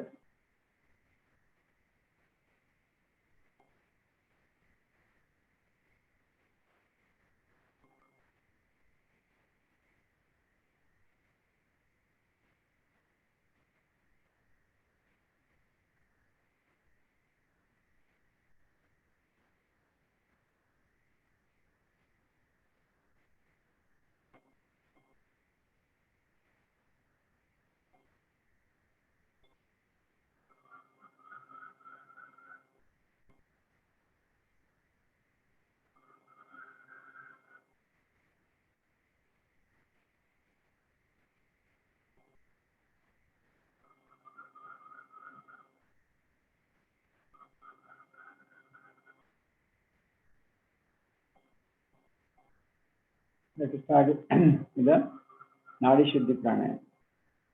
Keep your right hand in Nashika Mudra. Close your fist first. How to do the Nashika Mudra? Close your fist. And then open little finger and ring finger and open up your thumb. And keep your middle finger and index finger exactly touching in the middle of your palm. Close your right nostril, your thumb. Slowly exhale with the left nostril. Slowly deep inhale with left.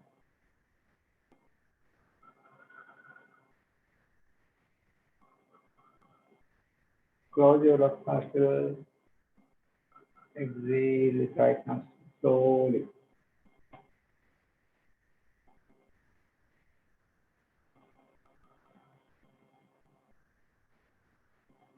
Exhale time should be double than inhale time. Inhale with right nostril.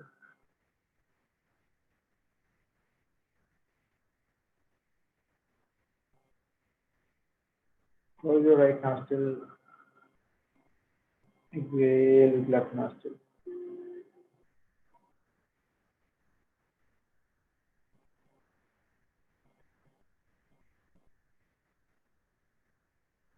Continue another few rounds.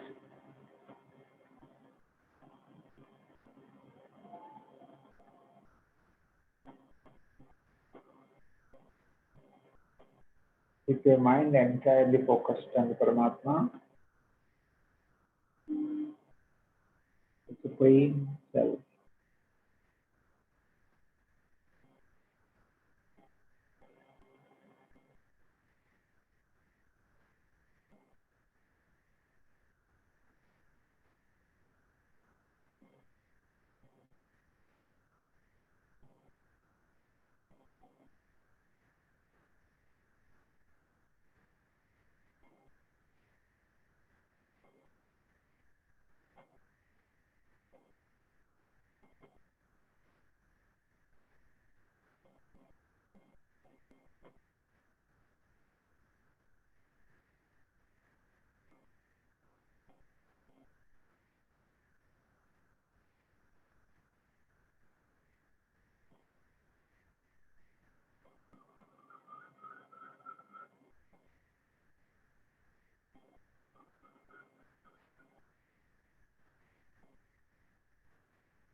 Do not make any noise when you're inhaling and exhaling. Slow inhalation, very slow exhalation.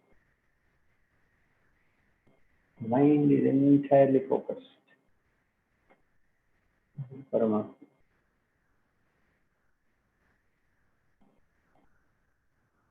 Release mudra.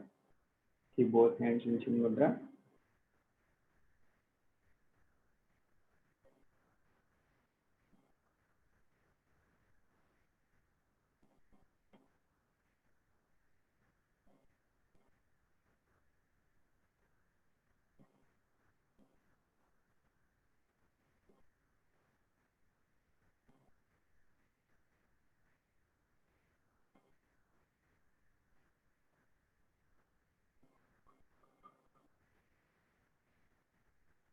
You can feel the calmness in your breath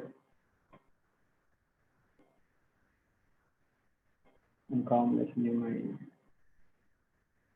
The Nadi Shuddhi brings you complete focus.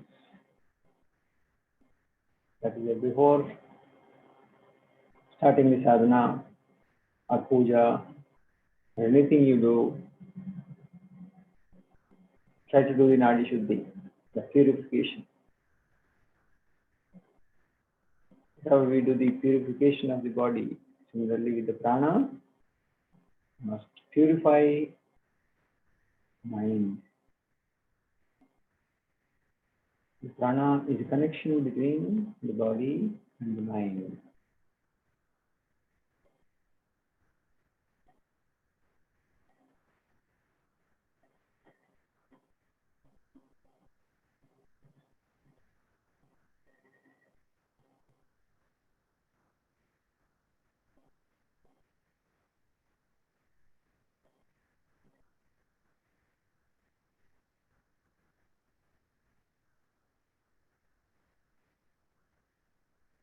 Now,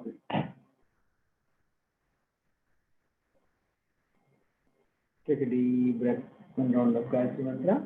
Om Bhuvashvaha Tatsaviturvarenyam Bhargo Devasya Dhimahi Dhiyo Yonah Prachodayat.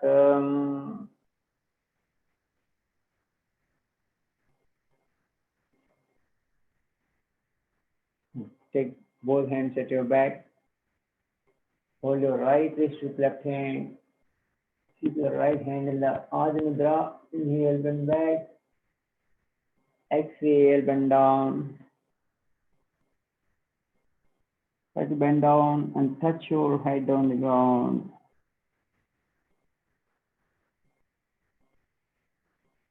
Call Yogi Mudra. Complete surrender, Ishvara Pranidhana.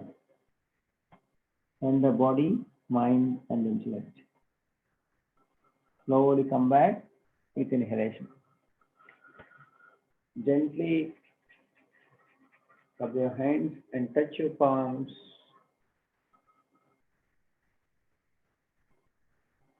Gently on your eyes. Feel the calmness and peace and slowly open up your eyes. Look at your palms. Karakreyoshite Lakshmi Karamadhye Saraswati Karamole Sute Gauri Bhagavate.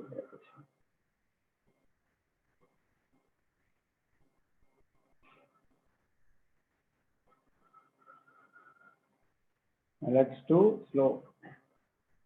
slowly. So talking about the Ashtanga Yoga. So we generally practice yoga asanas when you talk about the yoga. So many people understand yoga is a asana or just a physical exercise, but yoga is not just physical exercise. Yoga is everything. Yoga is a lifestyle. How you live, how you talk, how you behave, how you act. The whole thing comes into yoga. So that's why we have in Ashtanga Yoga, we have Yama, Niyama, Asana, Pranayama, Pratyahara, Dharana, Dhyana, Samadhi. So these are the 8 limbs of yoga. So in Hatha Yoga also, the limbs are almost similar limbs. All these asana pranayamas, along with the asana pranayamas, you have a kriyas, you have a niyamas, you have a certain discipline to follow. So very first thing, yama niyamas, which is given because this is discipline of the life. We must start our yoga sadhana with a complete self-discipline. So, whatever you're doing the sadhana, Raja Yoga sadhana, early morning, doing it, and then at the same time, following the yama niyamas, before doing your asanas, you do the kriyas, clean up your body, the inner body, and keep your mind ready for the sadhana. All that you do with the yama niyamas. But how to integrate that yama niyamas into your asana pranayama practice, and how to integrate with these yama niyamas, the values into your life. So this is the key thing in yoga sadhana. So when people adopt the pure yoga form, practice the pure yoga as part of the life, Satya, Ahimsa, these are the basics: the honesty, the truthfulness, and non-violence. So with these, the basic core principles, Ahimsa, Satya, is as part of the yama niyamas. Mahatma Gandhi has taken these 2 important things, and with the basic principles, when you follow religiously in your words, in your actions, and in your thoughts, automatically you will be successful. Successful in the path of yoga and path of your ultimate goal. That's why in yoga sadhana, we must understand what is yoga clearly. Chitta Vritti Nirodha Yoga. So what is a Chitta Vritti? Yoga is a Yoga Chitta Vritti Nirodha means the Patanjali Maharshi says restraining the mind from going out. So how to restrain the mind? So when you doing this Kapalabhati or Anulom Viloma, this pranayama, slowly you are slowing down your breathing, slowing down your mind, and slowly bring in thought the state of the mind. The Nirodha. Chitta-vritti Nirodha means complete lossless state. So whenever you're meditating, sometimes you go dull, go to sleep, and sometimes your mind wandering here and there, muda kshipta, vikshipta, and sometimes you think about so many things and you close your eyes, and it's a waste of time. So that's why your meditation should be very effective with all these sadhanas. That's restraining the mind, not only in the just when you're doing the meditation in the closing eyes, but restraining the mind, having the control of the mind, having the control of the mind all the time, throughout the day, throughout the life. That is very, very important, because everything, whatever you do, that is all about the mind, whatever you think, right? So your thoughts, once your thoughts are streamlined or your mind is calm, you will be doing a better work. That is why in Sri Krishna Paramatma in Bhagavad Gita, Yoga Karmasu Kaushalam. So dexterity in every action is yoga. So that you will achieve the excellence by following the path of yoga. So yoga is a path, a way of life. Here you live. So that's why Yuktahara Viharasya Yukta Chestasya Karmasya. So all the works you do, first thing is the correcting your food, the pure sattvic food. Viharasya, all the actions you do, all these works you do, all those are making the purification. So making a wise action, wise words, all this on a regular sadhana, regulating your mind, regulating your thoughts, and you'll be making yourself as a better person. Health benefits anyway you get it, but not only just health benefits. Keeping the health is a primary need. Physical health, mental health, the peace of the mind, and social health, spiritual health. All these four parts of the health you will gain. So society will be peaceful. The whole world can become a heaven. The 3H, healthy, happy, and harmonious world. When everyone practices this yoga. So the objective is each individual, every human being, irrespective of the religion, race, caste, creed, yoga is a way of life, and everyone must start practicing these principles, taking the responsibility of their own, keeping the body and the mind in a healthy state, peaceful state, and uniting this mind and bringing the values of equanimity. Everyone, including all the creatures we see in the same manner, like treat everyone with non-violently honesty. So that's the key thing which we all must understand and start adopting this the principles of yoga as part of the life. Of course, to keep the body in a condition, we all must follow certain discipline to practice the Raja Yoga, the asana, pranayama. These are the basic necessities. So the pure exercise for the body and the mind.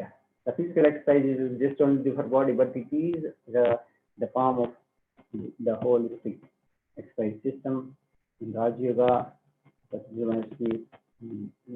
wonderfully designed the system, and then he kept the principles, the 197 principles. Patanjali Yoga Sutras he has written such a wonderful, great knowledge which he has given. And similarly, all the Vedic knowledge, the yogic knowledge came. The gist of knowledge came as, of course, the Upanishads, and you have Brahma Sutras, and then you got Bhagavad Gita, which is clearly stated the four streams of yoga. Of course, we have 18 chapters, 18. Each chapter is named as yoga. So this amount that we streamlined into the four streams of yoga: Bhakti Yoga, Jnana Yoga, Karma Yoga, and Raja Yoga. So we always, when I was living throughout the day, you must be in one of them. Always, when you do work, follow the principles of Karma Yoga and doing that. And always the bhakti is part of the life. So every time you must have the bhakti and shraddha, and keeping the devotion and seeing the God in all the beings. So such a wonderful state of behavior a human will get when they follow the path of yoga. So respecting all, worshipping all, not only respecting. So such a wonderful society or world we can gain by the practice of yoga. That is why today we are celebrating Yoga Sadhana, International Yoga Day, and this is basically today's why we have started this 24 hours celebration is because we must celebrate the whole life. That celebration is the happiness, the ultimate happiness, the calmness, the peace, that harmony we need to bring into everyone's life. Now human being is worried so much. That fear, that anger, that greed, all that should go away, hatred should go away. We should bring the pure love and the peace to everyone's life. The only way we can gain is the practice of yoga. So that's why we wanted to bring the knowledge of yoga to all the people in the world and make as many as possible adopt this yoga system in their life and get benefited out of it. So that is why it's the precious knowledge. That's why we have so many wonderful the speakers and the personalities today speaking during the days, and number of practitioners, yoga practitioners, that teaching the yoga practices. So all the discourses and all the practices must help us in keeping in a right condition and inspire ourselves to adopt the system of yoga. The whole system, not only just learning the asanas. Not only just knowing it, but the whole knowing all the system and adopting the techniques of yoga and using those techniques to make the life better, to make life peaceful and world better. And it should correct the self, ourselves, and then our family, and then brings the peace in entire world. So that is why in this International Yoga, let us focus today to inspire all, bring in all these people, all your friends into the utilize these sessions throughout the day, staying connected, keep practicing, keep listening, or all the discourses helps you like a swadhyaya, and all these classes or the sadhana, all the practice classes becomes the sadhana classes. So the Jnana Yoga and Raja Yoga will be covered, and then with the devotion, with the Bhakti Yoga, and at the same time have that the Karma Yoga principles when you do the action. So you do selflessly, work selflessly, work for the welfare of all. We all together working for the selfless cause. No discrimination, this organization, that organization, these people, that people, this religion, that, all that's not humanity is our right thing. So purely let us focus on this and celebrate with the unity and unite everyone. So this unity is very important, uniting all that and bringing this peace. No discrimination, no boundaries. So let us unite ourselves. That's why union is yoga. Union.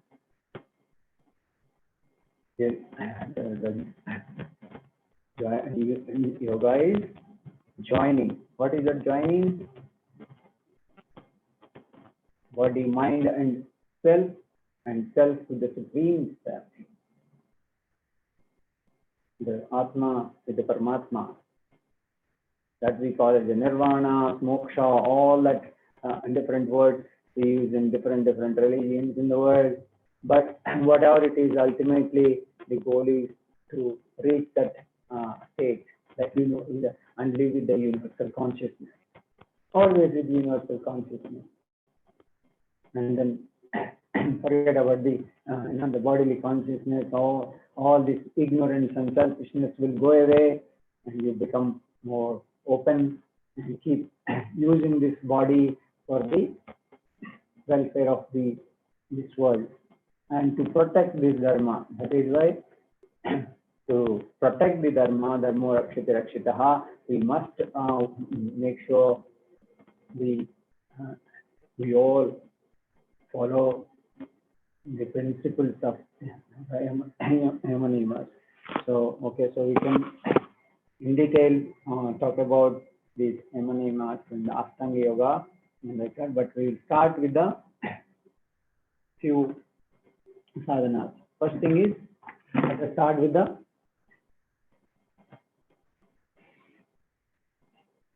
Sukshma Vyayamas and Kriyas. Of course, the Kriyas, the cleaning techniques are very, very important. The whole body must be cleansed. So we did, for example, Kapalabhati was cleansing the lungs.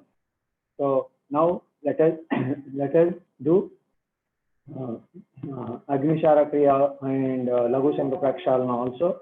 But before that, let us do practice Sukshma Vyayamas. Slowly stretch your legs. Keep your legs straight.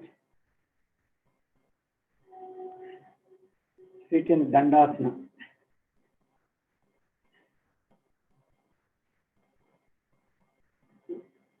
Just knees up and down.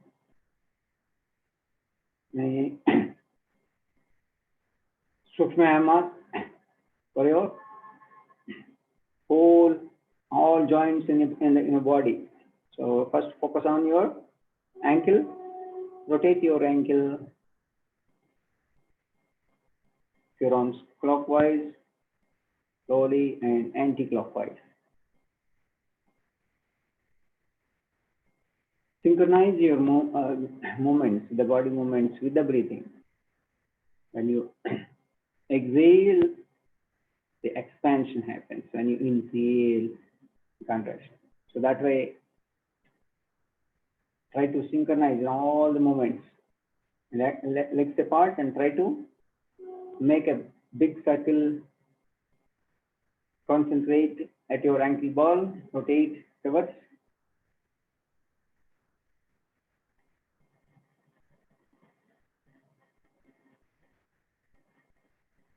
Padchalana. Now let's do hip joints with the Baddha Konasana. Okay, try to keep your heels under your perineum.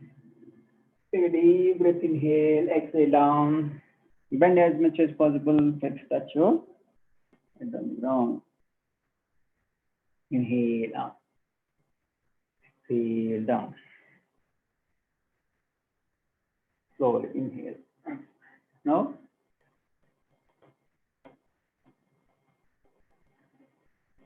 hands, let's do fingers. Tight up. Exhale completely, tight up whole hands. Feel the power. Inhale.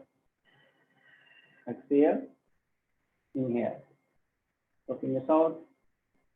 Rotate your wrists. Reverse. Elbows.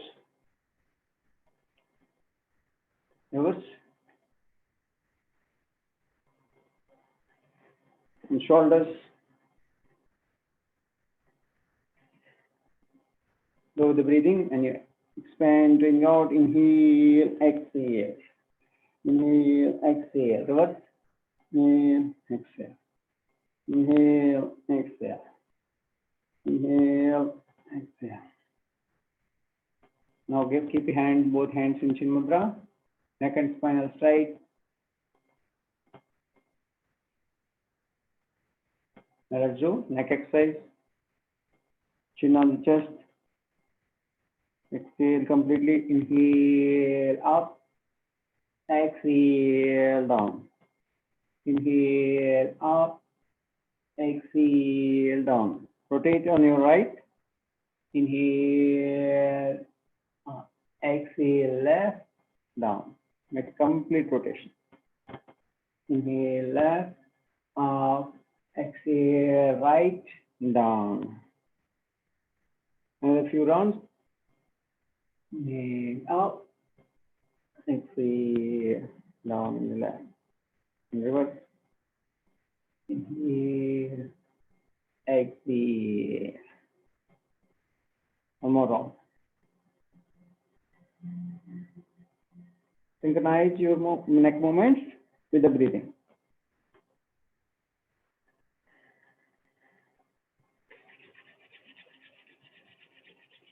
Rub your hands.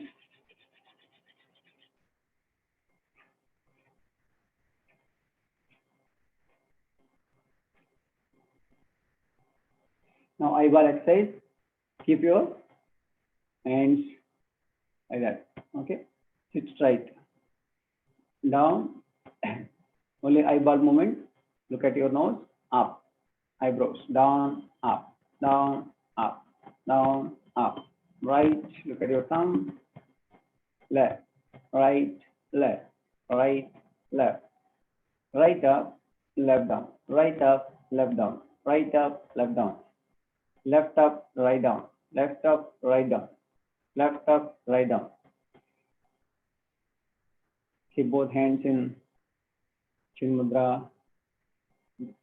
So before that, let's make a little bit of massage to your eyes. Apply little more heat. Gently. Press and release.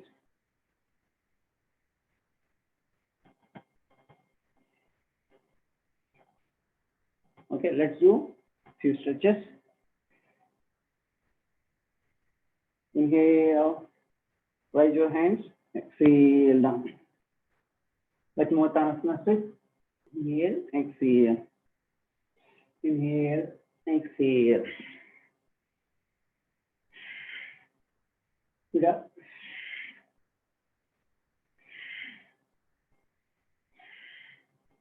Now legs apart. legs apart. Jam Shirshasana stretch.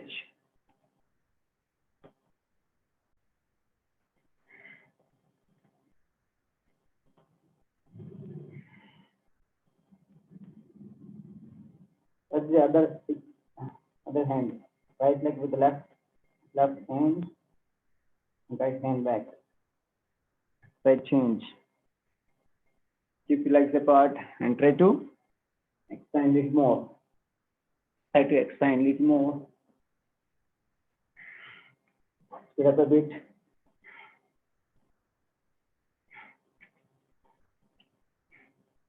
Now let's do inhale and exhale down.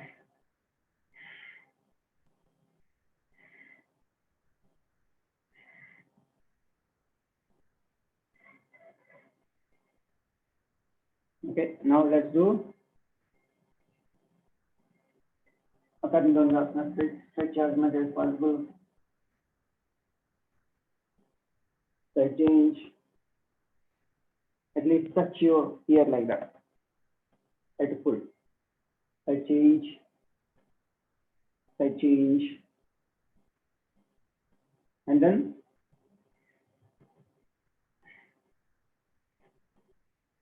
hold both legs. Try to keep straight. Don't bend your knees. And straight.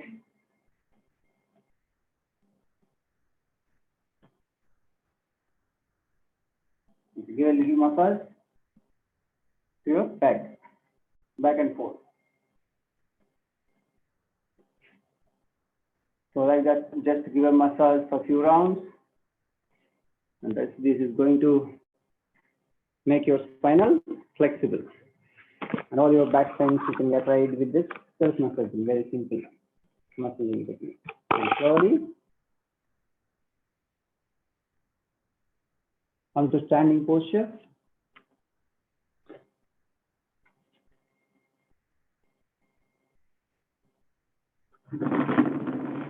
Let's do a little bit of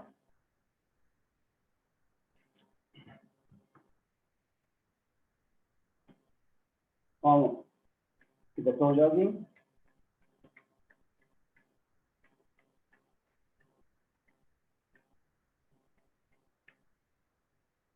Swing up a little bit. Now, backward jog. Touch your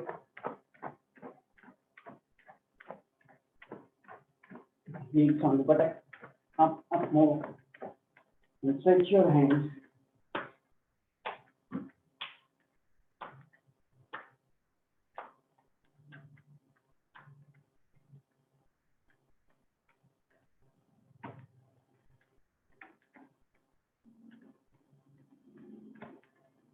Stretch your hands. Keep jogging. And move back home. Keep clapping. Keep jogging.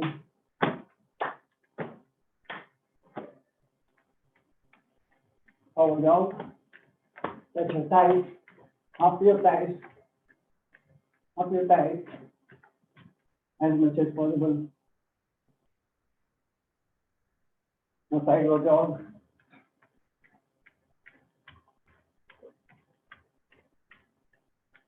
Jogging.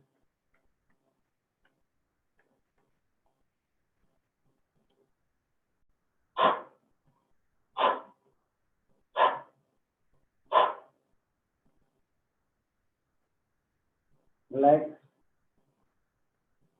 So when you do the Mukha blow out all your toxic gases from the body and things. Observe your heartbeat. Should be able to hear your heartbeat with the concentration. Feel the heartbeat. Feel wonderful energy flow throughout your body.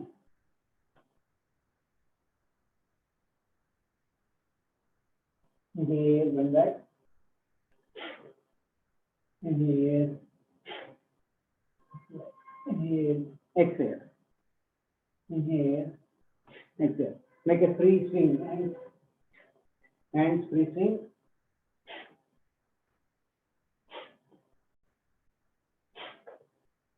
All your lethargy will go away. Become active physically, mentally. Inhale.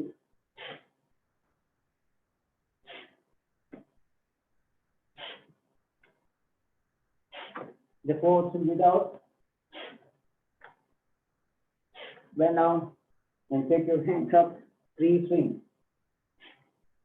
Speed up more, speed up more. Relax.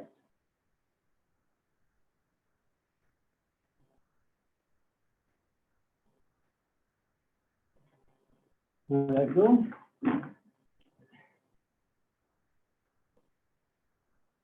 Keep yourself in figure Tadasana.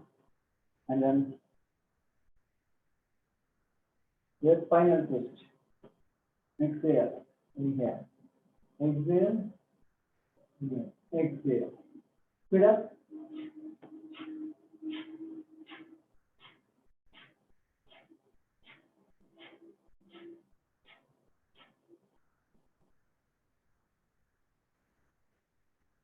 All right.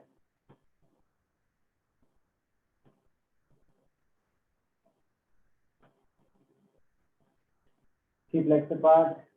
Keep on asana stretch. Inhale. Exhale. Come forward. Look up. Inhale. Exhale. Inhale. Exhale. Inhale. Exhale. Now take your hand back. Stretch as much as possible. Do a lateral bend. Try to do stretch properly. Feel the stretch here. And side change. Speed up a bit. Gradually speed up. 1, 2, 3, 4, 5, 6, 7, 8, 9, 10. Bend forward. Parayutta Trikonasana. Touch your right leg with left hand. Look and right hand up. Look up. Side change. Speed up. Look up. Keep looking up.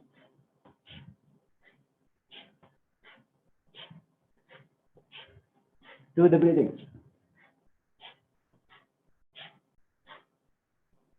Speed up more. Relax. Siddha Tadasana. Relax and observe the changes in entire body, head to toe, and toe to head.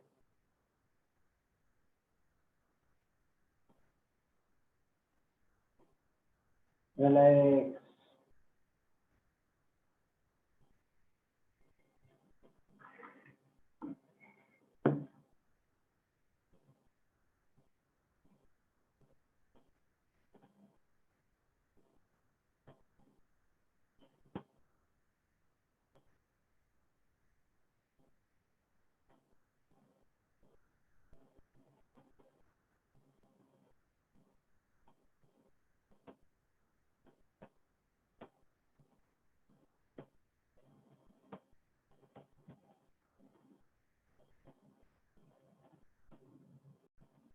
Now we are going to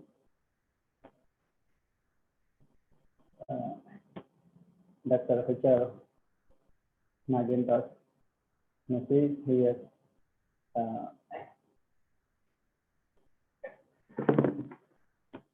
So first you can start.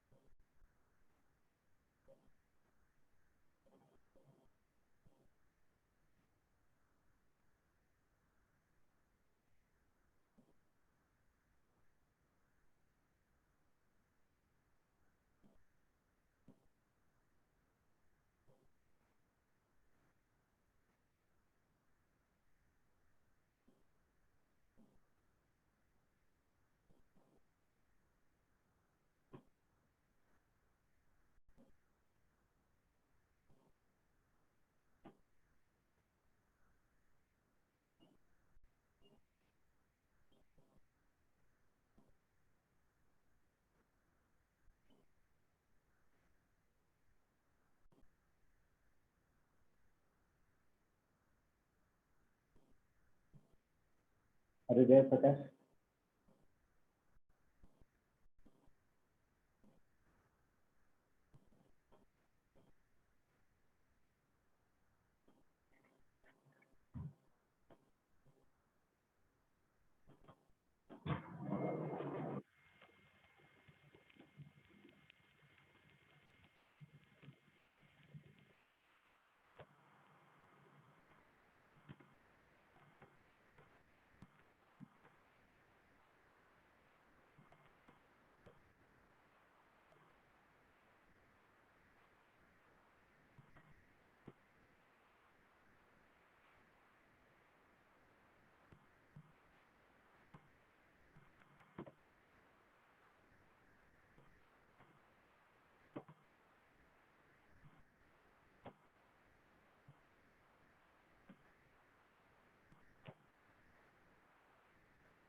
Meanwhile, we will continue a few more asanas today.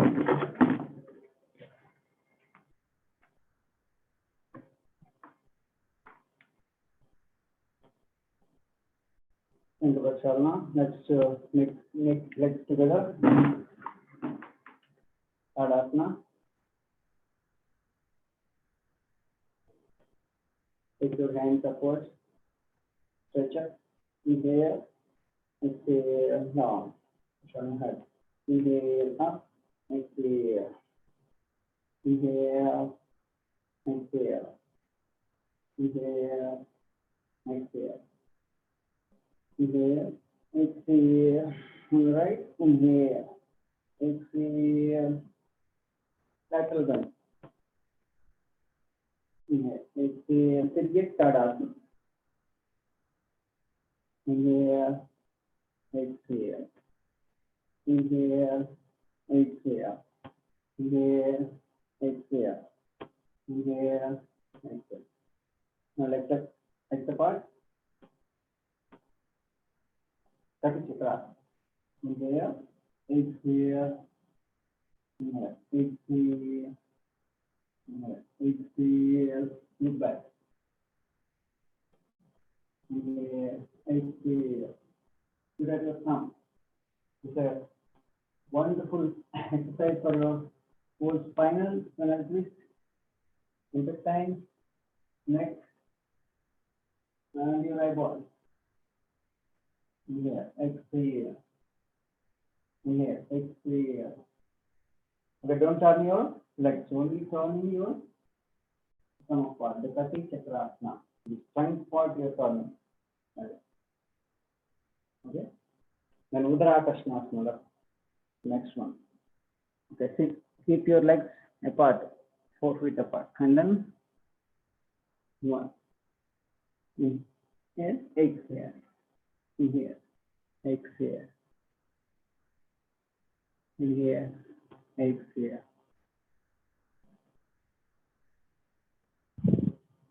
Okay, so next. Visible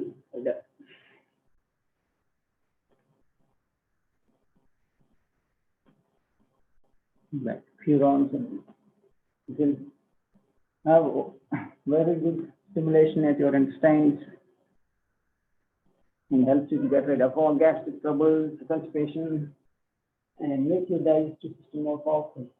With that, with these four as well. Inhale, look up, make your tongue as straight as possible, right to the right. Inhale, left, inhale, up, right, exhale. Inhale, up, left, exhale. Inhale, exhale. Inhale, exhale. Inhale, exhale. Come back. Come to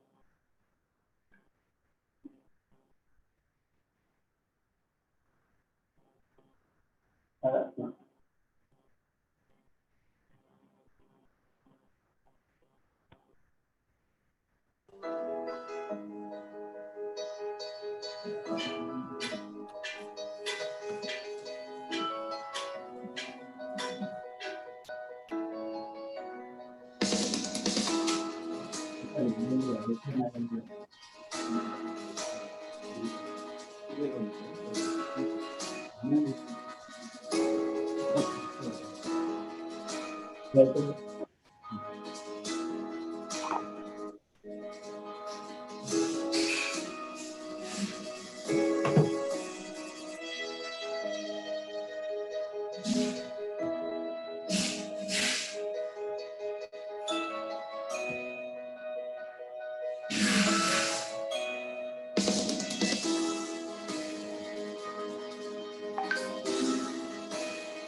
Today is a busy day. Actually, Dr. H.R. Nagendra Garu, he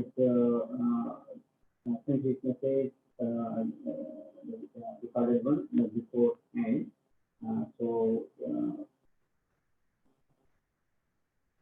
first is going to play this because I sent you the link in the chat.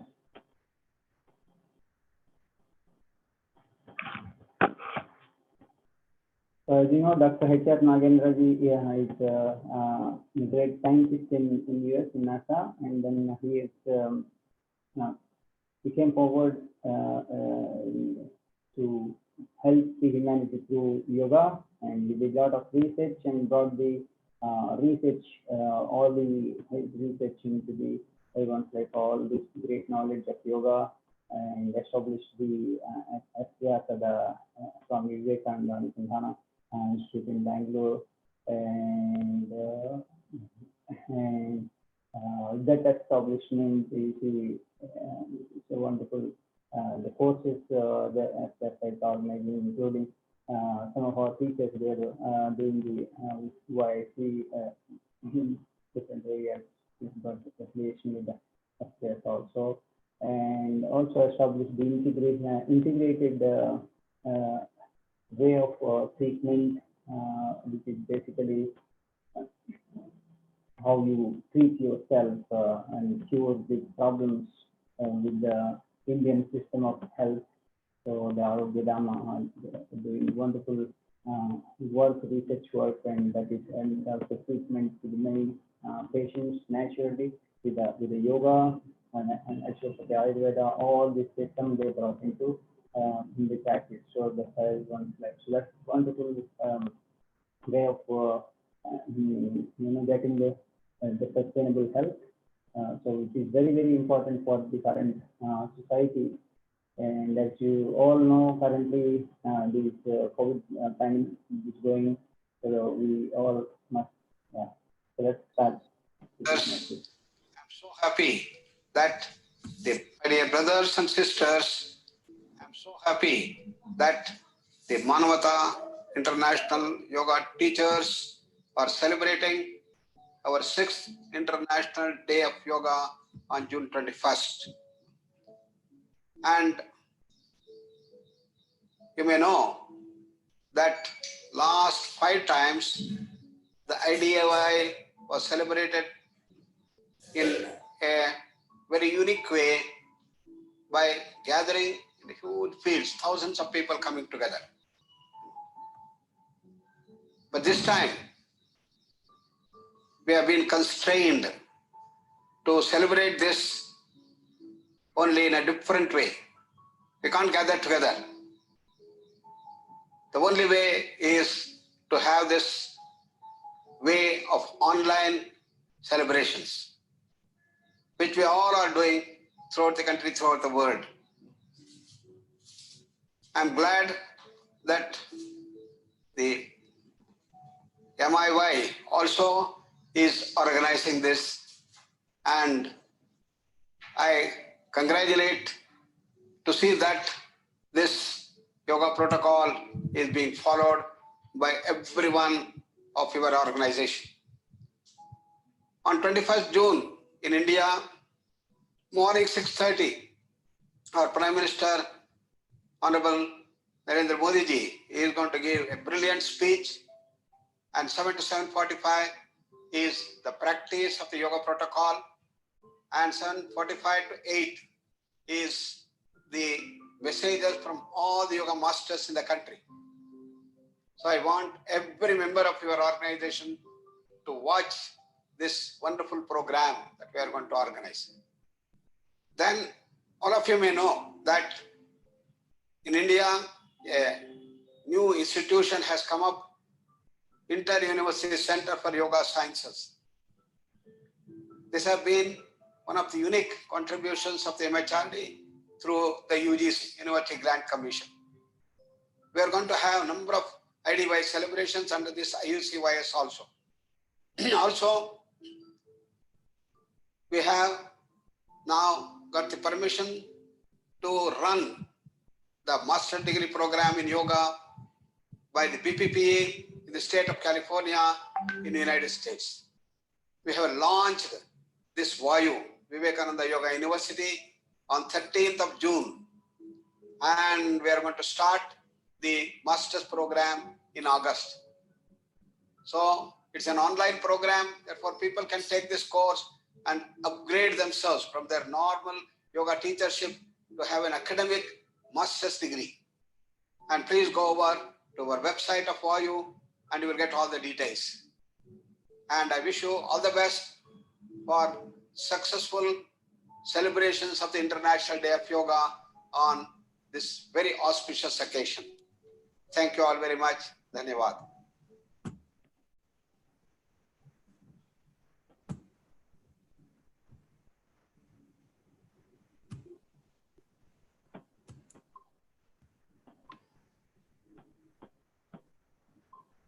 Okay, thank you all. So today, as part of the International Yoga Day, and many other wonderful speakers also, they send their messages, and some of them also giving the lectures and seminars today.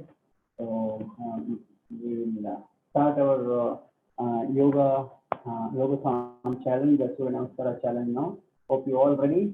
So let's do Surya Namaskara. The 108 Surya Namaskara has a very significant the number 108. So this will help us to gain the wonderful power. So the idea is when we are doing together, we all together here. So when you're doing together, so you gain so much of power, the group practice. Though we are not physically connected, as you know, we are not bodies, the physical bodies. You're connected, we all connected. You're united, you're that self, the infinite self, the immortal self. So that's why yoga teaches us, yeah, you are not this body. So now in this period, though the body is isolated in different places and we are connected remotely, but let's do a group sadhana. So every year we used to celebrate together with the hundreds of people and practicing Surya Namaskara, Yogasan 108, Yogasan challenge. So, but children and everyone, let us start the Surya Namaskara with the Surya Namaskara prayer.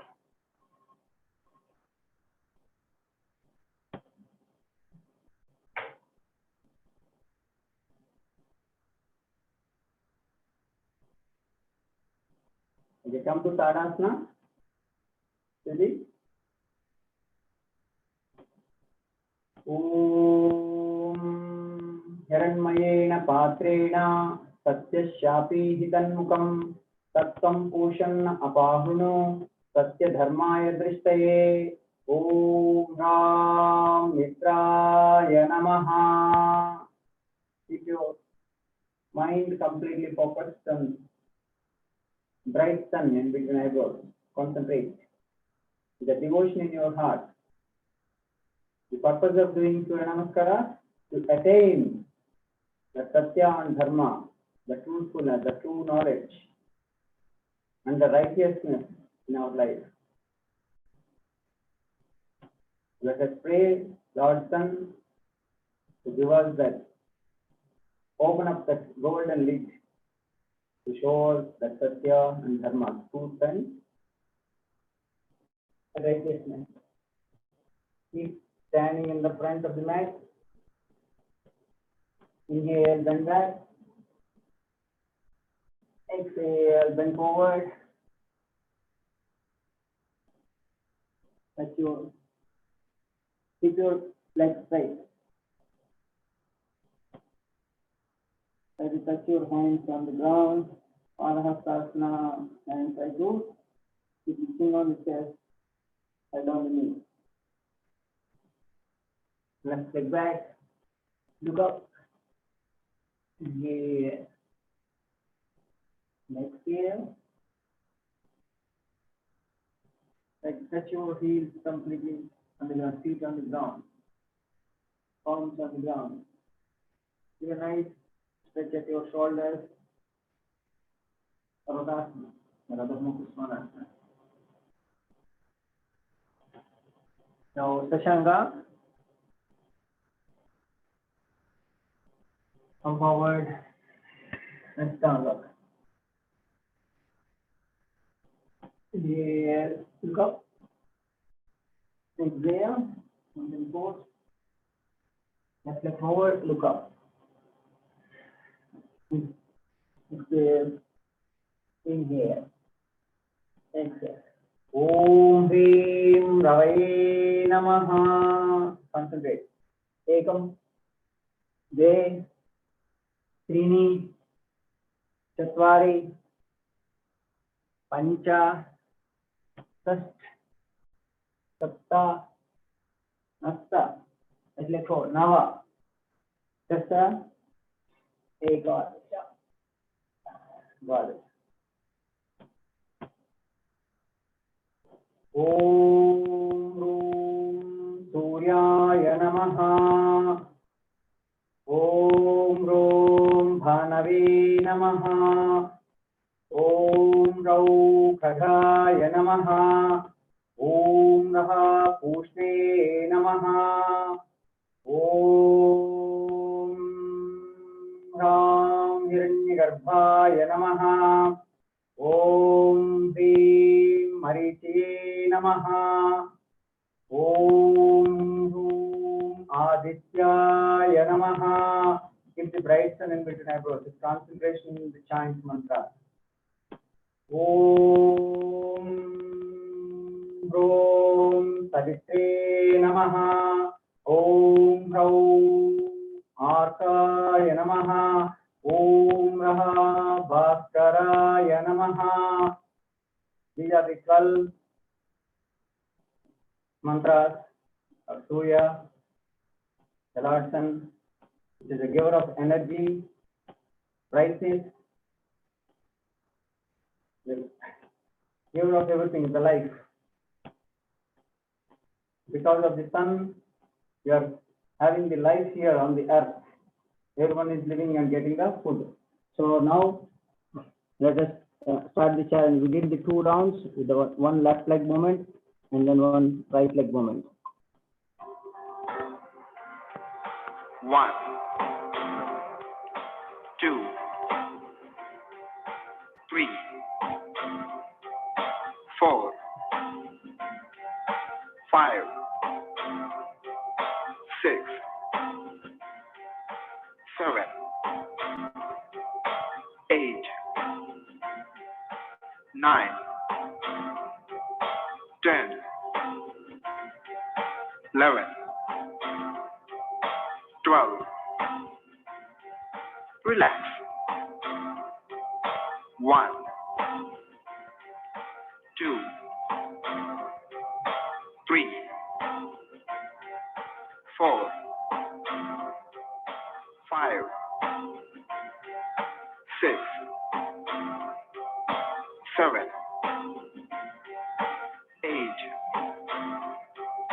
9, 10, 11, 12. Relax. 1, 2,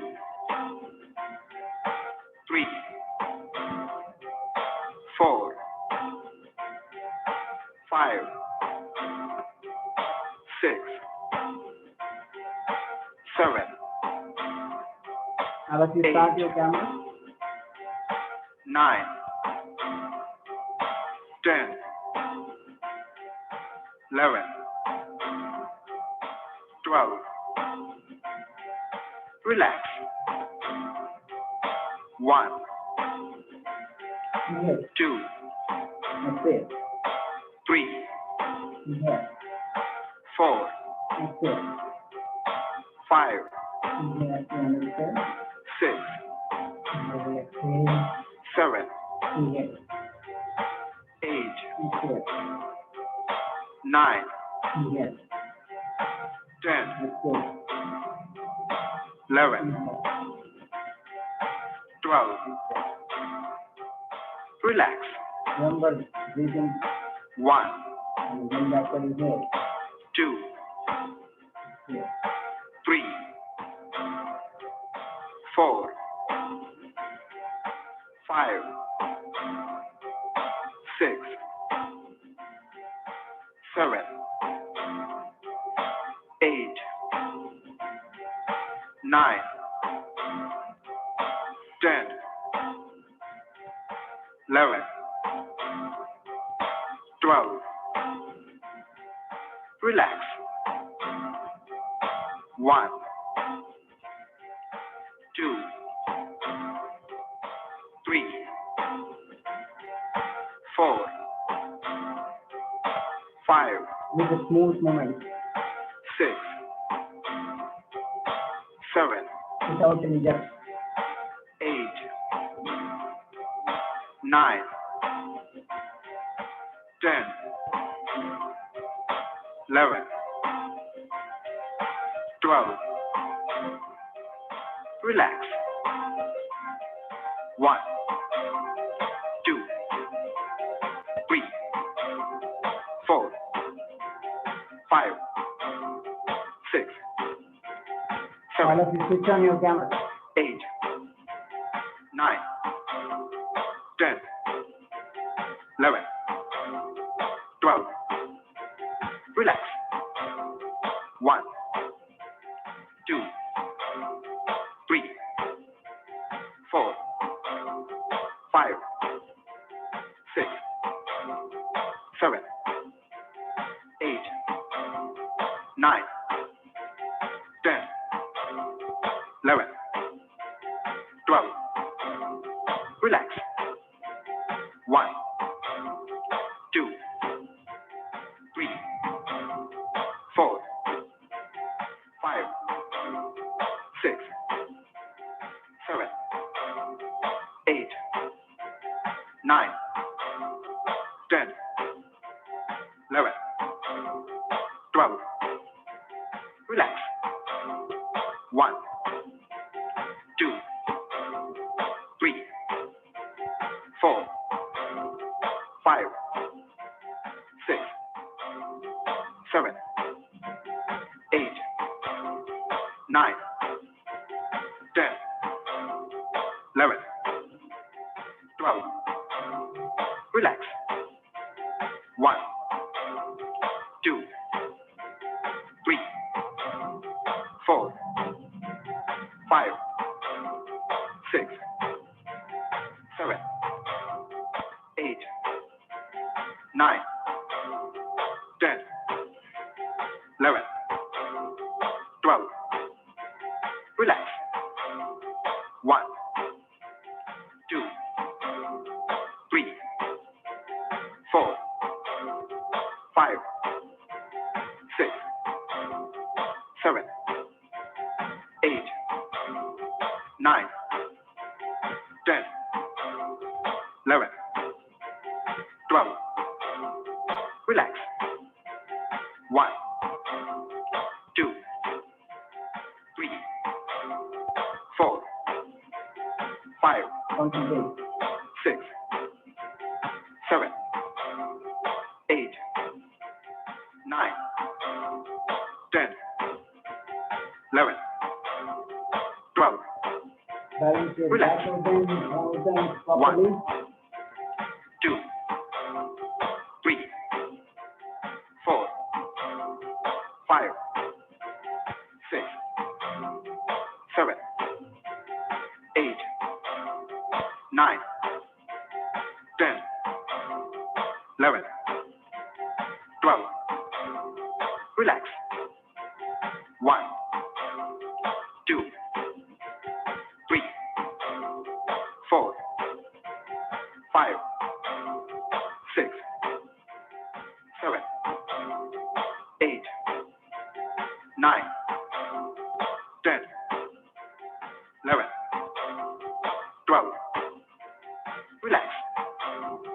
1, 2, 3, 4, 5, 6, 7, 8, 9, 10, 11, 12. Relax.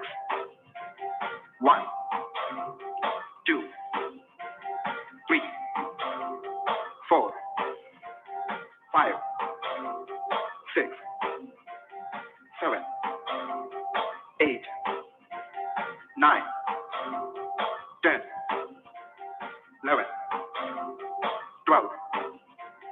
Relax. 1, 2, 3, 4, 5, 6, 7, 8, 9, 10, 11, 12. Relax. 1, 2, 3, 4, 5, 6, 7, 8, 9, 10, 11, 12. Relax. 1, 2, 3, 4, 5, 6, 7, 8, 9, 11, 12. Relax. 1, 2, 3, 4, 5, 6, 7, 8, 9, 10, 11, 12. Relax. 1, 2, 3, 4, 5, 6, 7, 8, 9, 10, 11, 12. Relax. 1, 2, 3, 4, 5, 6, 7, 8, 9, 10, 11, 12. Relax. 1, 2, 3, 4, 5, 6, 7, 8, 9, 10, 11, 12. Relax.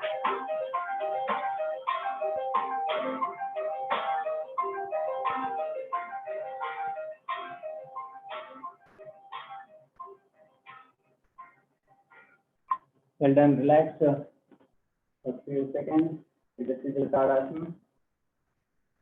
Close your eyes and observe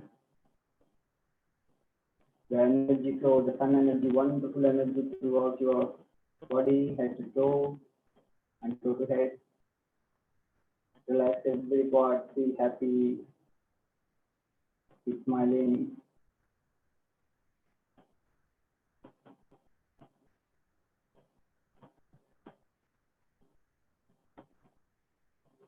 Great energy flow. You can feel and keep eyes closed and Sijala Tadasana and observe from head to toe and toe to head. It's a great opportunity for all of us to practicing Surya Namaskara together.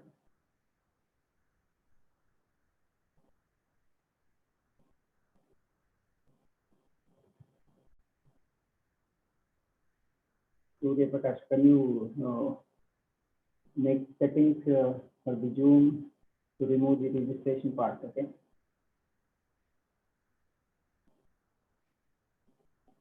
Some people may not be able to join, so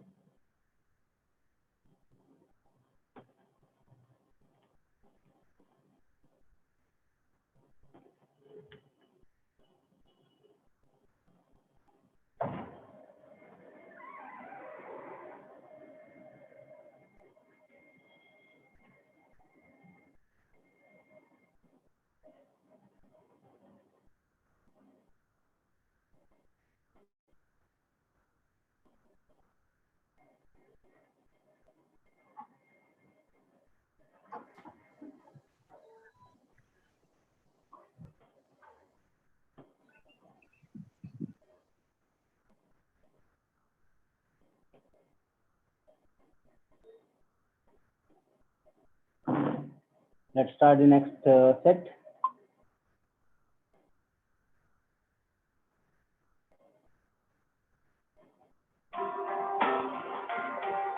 One,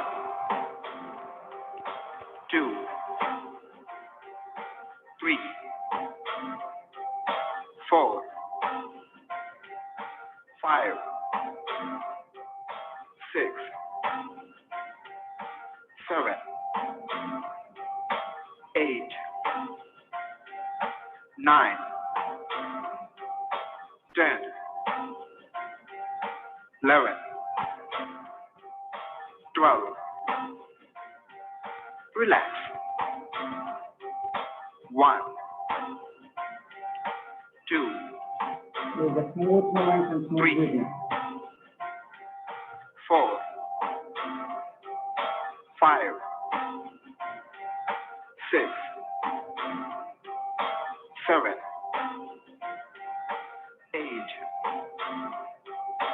9,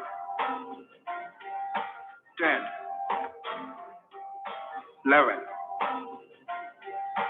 12. Relax. 1, 2, 3, One round with left leg movement and another round with 4, right leg movement. Now try to balance. 5, 6, 7, 8, 9, 10, 11, 12. Relax. 1, 2, 3, 4, 5, 6, 7, 8, 9, 10, 11, 12. Relax. 1, 2, 3, 4, 5, 6, 7,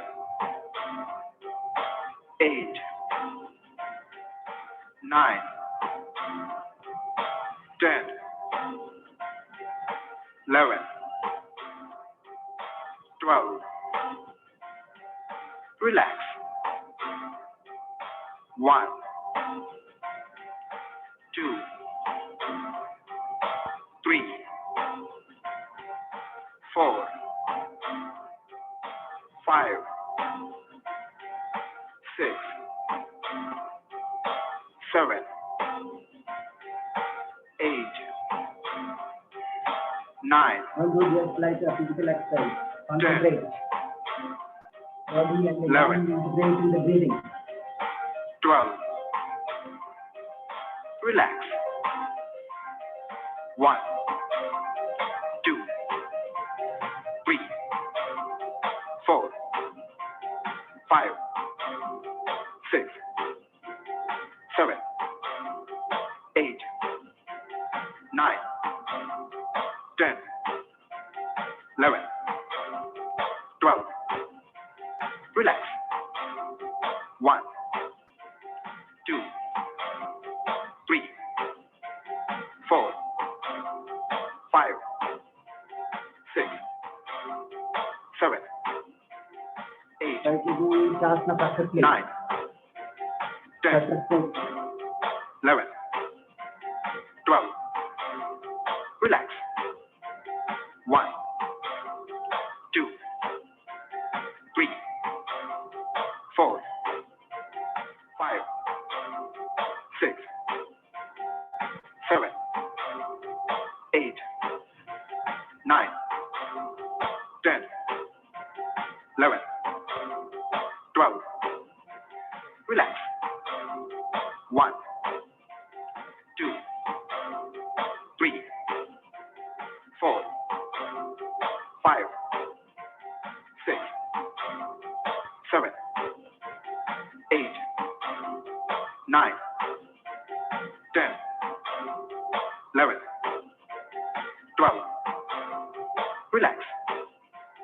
1, 2, 3, 4, 5, 6, 7, 8, 9, 10, 11, 12.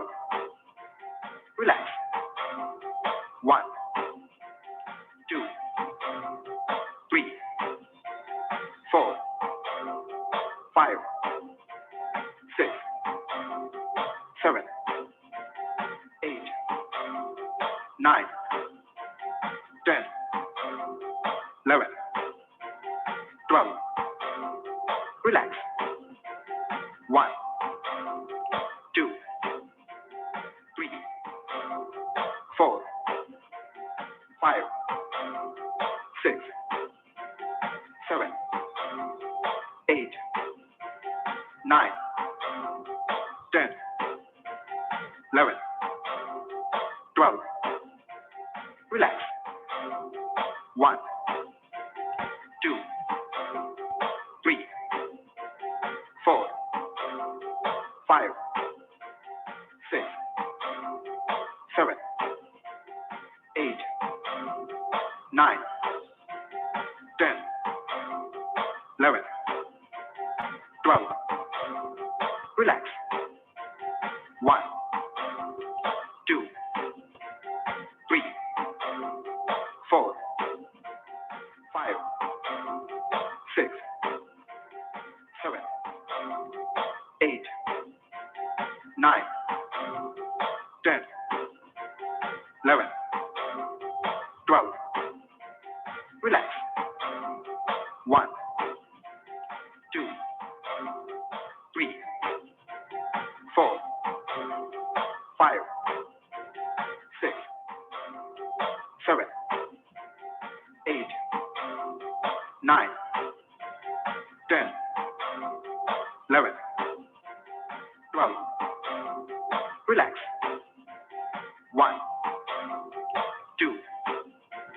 Relax. 1, 2, 3, 4, 5, 6, 7, 8, 9, 10, 11, 12. Relax. 1, 2, 3, 4, 5, 6, 7, 8, 9, 10, 11, 12. Relax.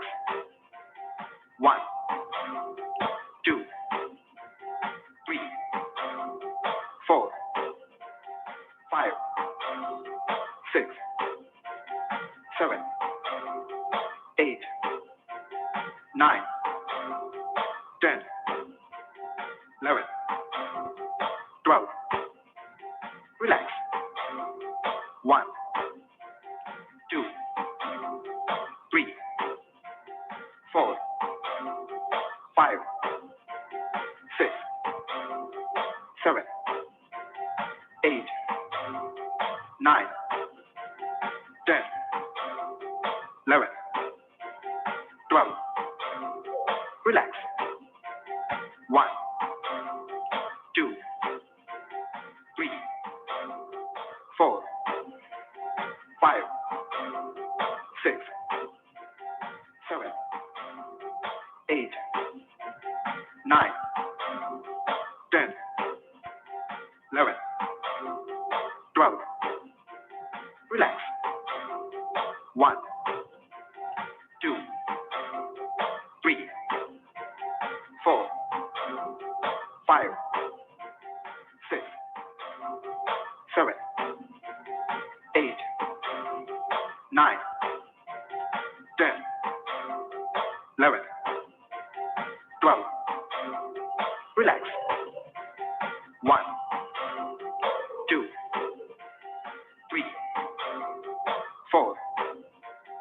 5, 6, 7, 8, 9, 10, 11, 12. Relax.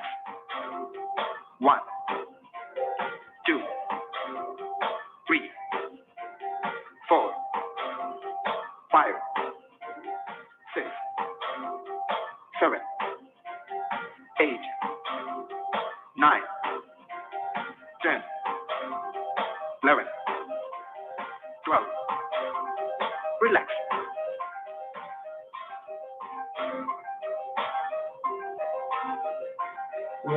Now relax. Well done, very well. So just before going to the next one, just relax yourself. Observe the sun energy throughout the body from head to toe until the tail. Relax whole body. Observe. Keep smiling.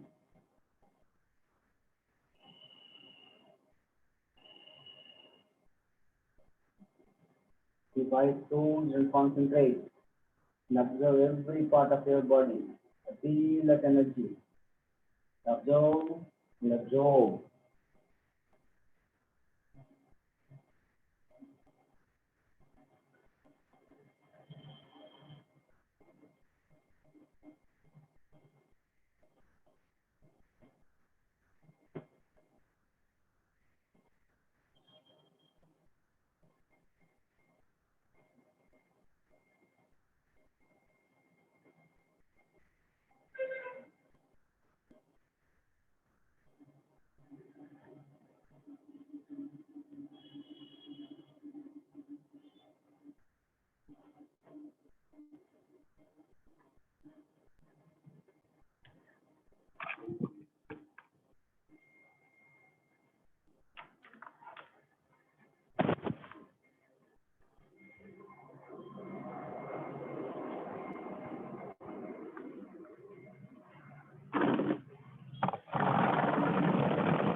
When you're doing with the planks and you see force.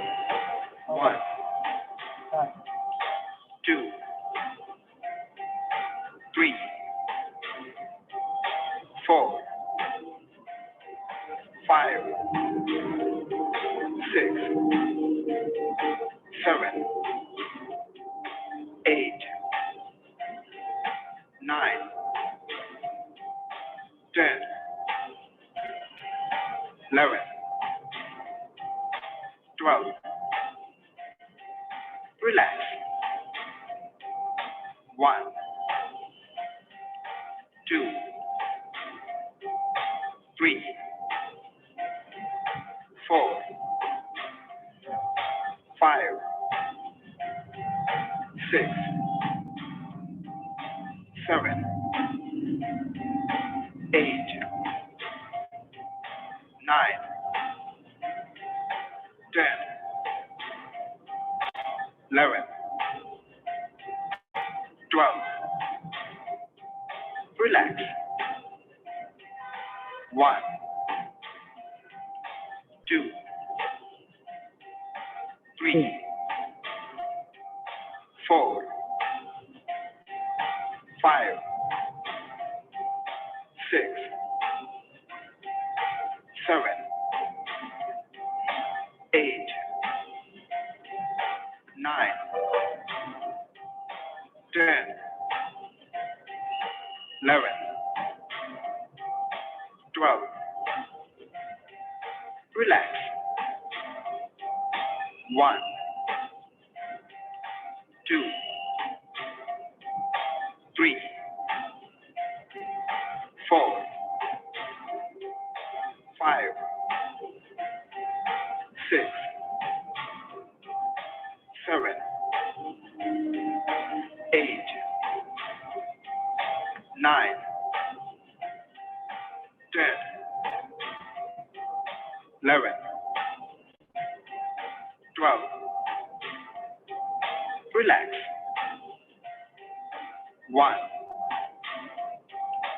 2, 3, 4, 5, 6, 7, 8, 9, 10, 11, 12. Relax. 1,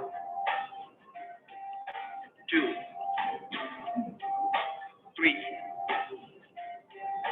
4, 5,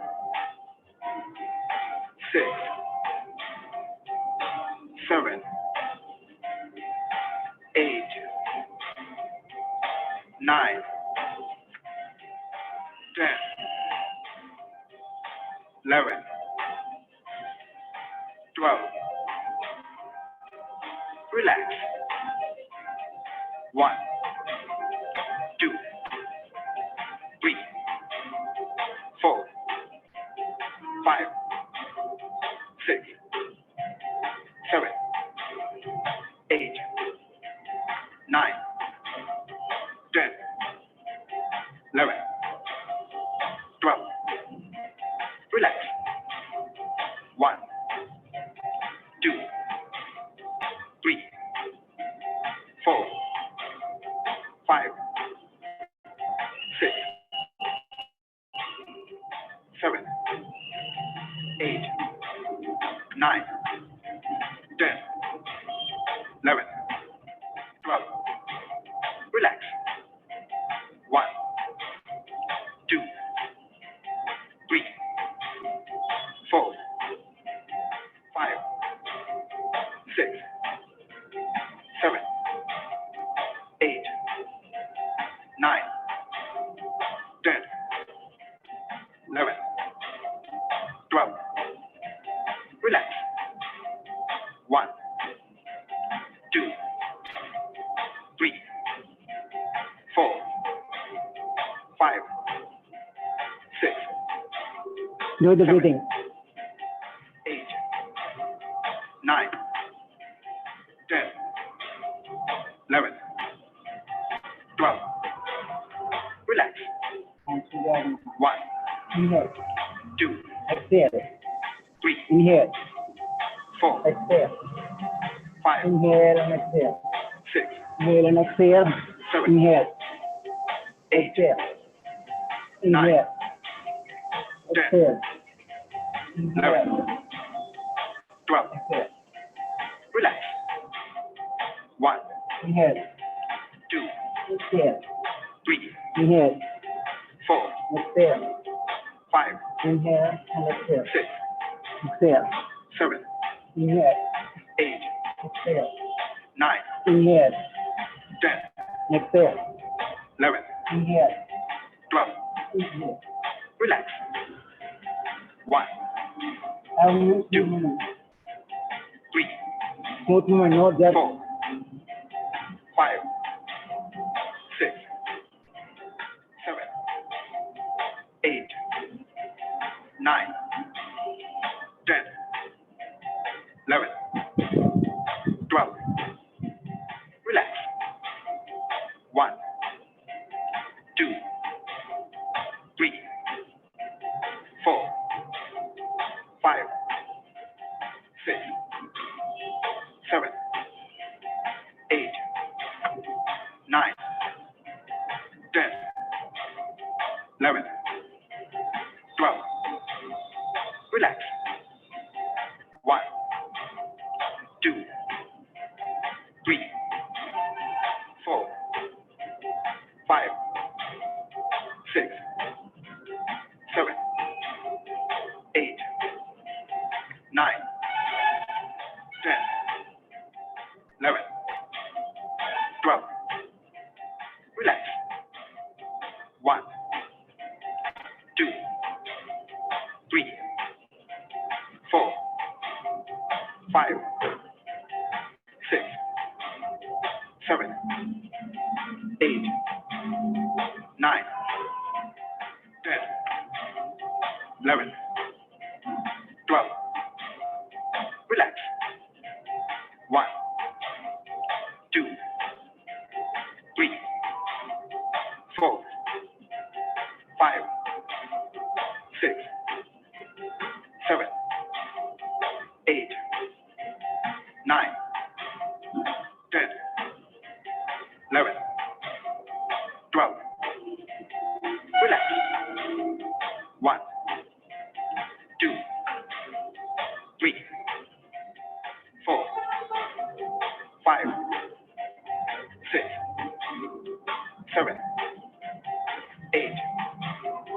9, 10, 11, 12. Relax. 1, 2, 3, 4, 5, 6, 7, 8, 9, 10, 11, 12. Relax. 1, 2, 3, 4, 5, 6, 7, 8, 9, 10, 11, 12. Relax. 1, 2, 3, 4, 5, 6, 7, 8, 9, 10, 11, 12. Relax. 1, 2, 3, Concentrate. 4, 5, 6, 7, Be confident. 8, 9, 10, 11, 12. Relax. 1, 2, 3, 4, 5, 6, 7, 8, 9, 10, 11, 12. Relax. 1, 2, 3, 4, 5, 6, 7, 8, 9, 10, 11, 12. Relax. Very well done. Relax. Do the Tadasana. Relax and observe. Observe the sun energy throughout your body. Close your eyes. Every cell of your body.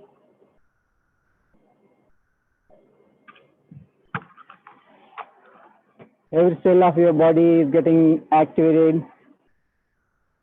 The sun energy. Feel so much energy. Keep smiling.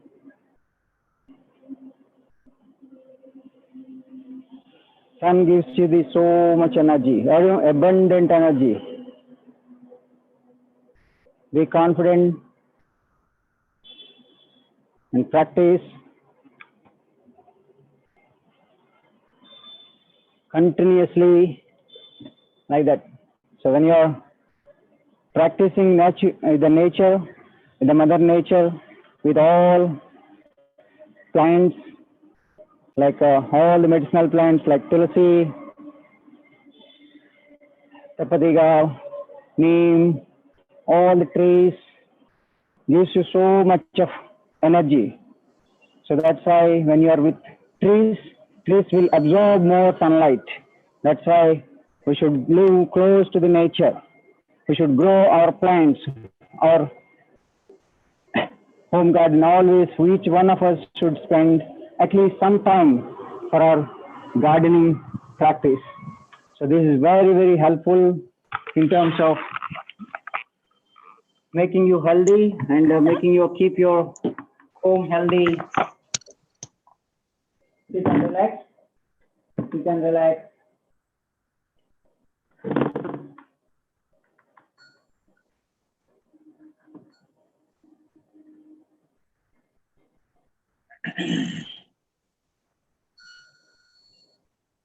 Keep eyes closed.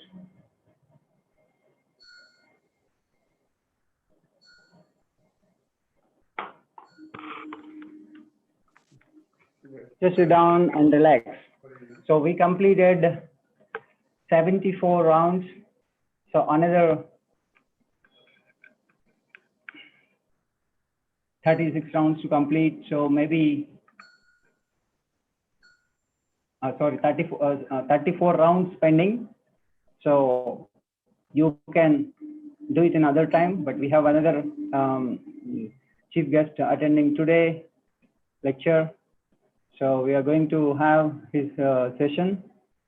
So sit and relax and listen to great message of Sri Bhikshmai Guruji.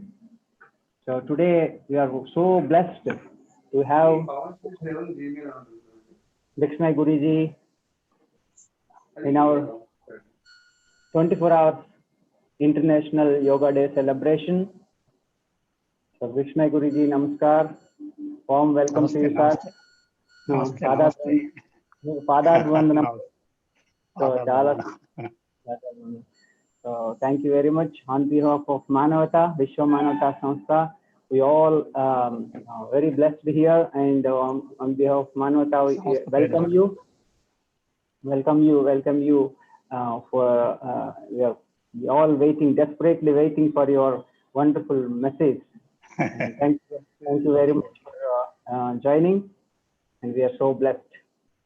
And for everyone's sake, and Bhavani Garu will give the introduction about Bhikshmai Guruji, and then we will start the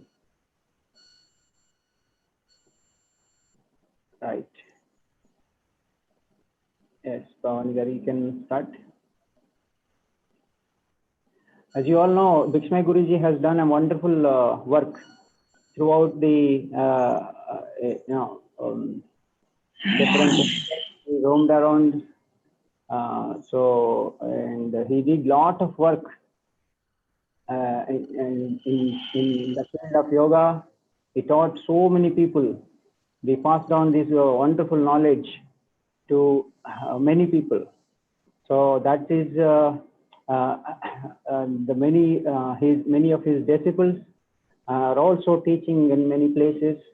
A great service he has rendered to establish the healthy world, to bring that the spirituality in everyone, and that devotion in everyone, and bring that peace and harmony in everyone.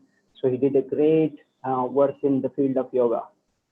So today we are so blessed, fortunate, because past several years he has done so much of work. He roamed around all the places and taught this knowledge to the masses with such a selfless service, which has helped many people to grow spiritually and gain that knowledge with a free of cost. So such a wonderful gurus we have very few in this world. So that way we are so blessed and fortunate to have Sri Bhikshmai Guruji today with us. And let us start. Bhavani Garu, please. Yeah. Namaste everyone. We have done a good job. It's a good happy International Yoga Day. And I'm the moderator for India session. And we have started 24-hour sessions, sir, Swamiji. Just to let you know, then Japan started around 6 o'clock. India time, it's 2:30 a.m. This is Japan session is over now. India is taking over. Next 10:30 UK team is taking over. They have guest speakers and they have their own teachers, and they are starting the session. So, Namaste Guruji, and I've come to know that in Andhra, for the audience, most of them, if they know, that's fine. If they don't know, so the Bhikshmaya Swamiji is born in AP, and he is head of the zoology department. Very interestingly, he was an atheist. Then he has got some physical elements, so that's why he started his spiritual journey around 1991. He spent a lot of deep study in spirituality, then deep understanding of science with spirituality, and medicine with medication with meditation. I really like this, the way the collaboration and understanding about this is very much needed in modern world now. who has trained a lot of people in the spirituality and imparting spiritual knowledge to the world. Lakhs of people is getting knowledge from him with his study. Now, 2000 yoga camps he has conducted, and training in yoga field also, and free medical services is doing camps and all that. So let's not wait too much time, and namaste, and you can start the session. Okay, thank you, madam. Omkara bija rupaya sarveshaya jagatpate pradhamaya namastubhyam satya sai ganadhipa Om Sai Swaraya Vidmahe Satya Devaya Dhimahi Tanna Sarva Prachodayat Om Shanti Shanti Shanti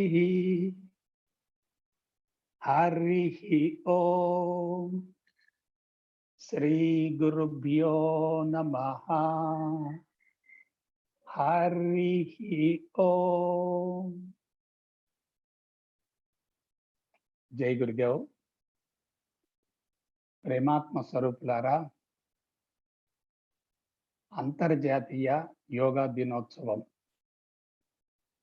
International Yoga Day, not only for India but for the entire world.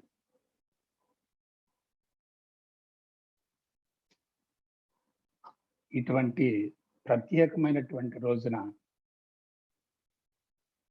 ఈ కాన్ఫరెన్స్కి హాజరైనటువంటి for all the noble personalities I'm especially congratulating them.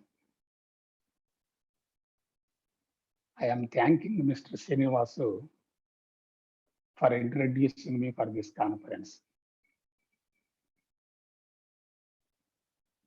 Actually, today is very special day.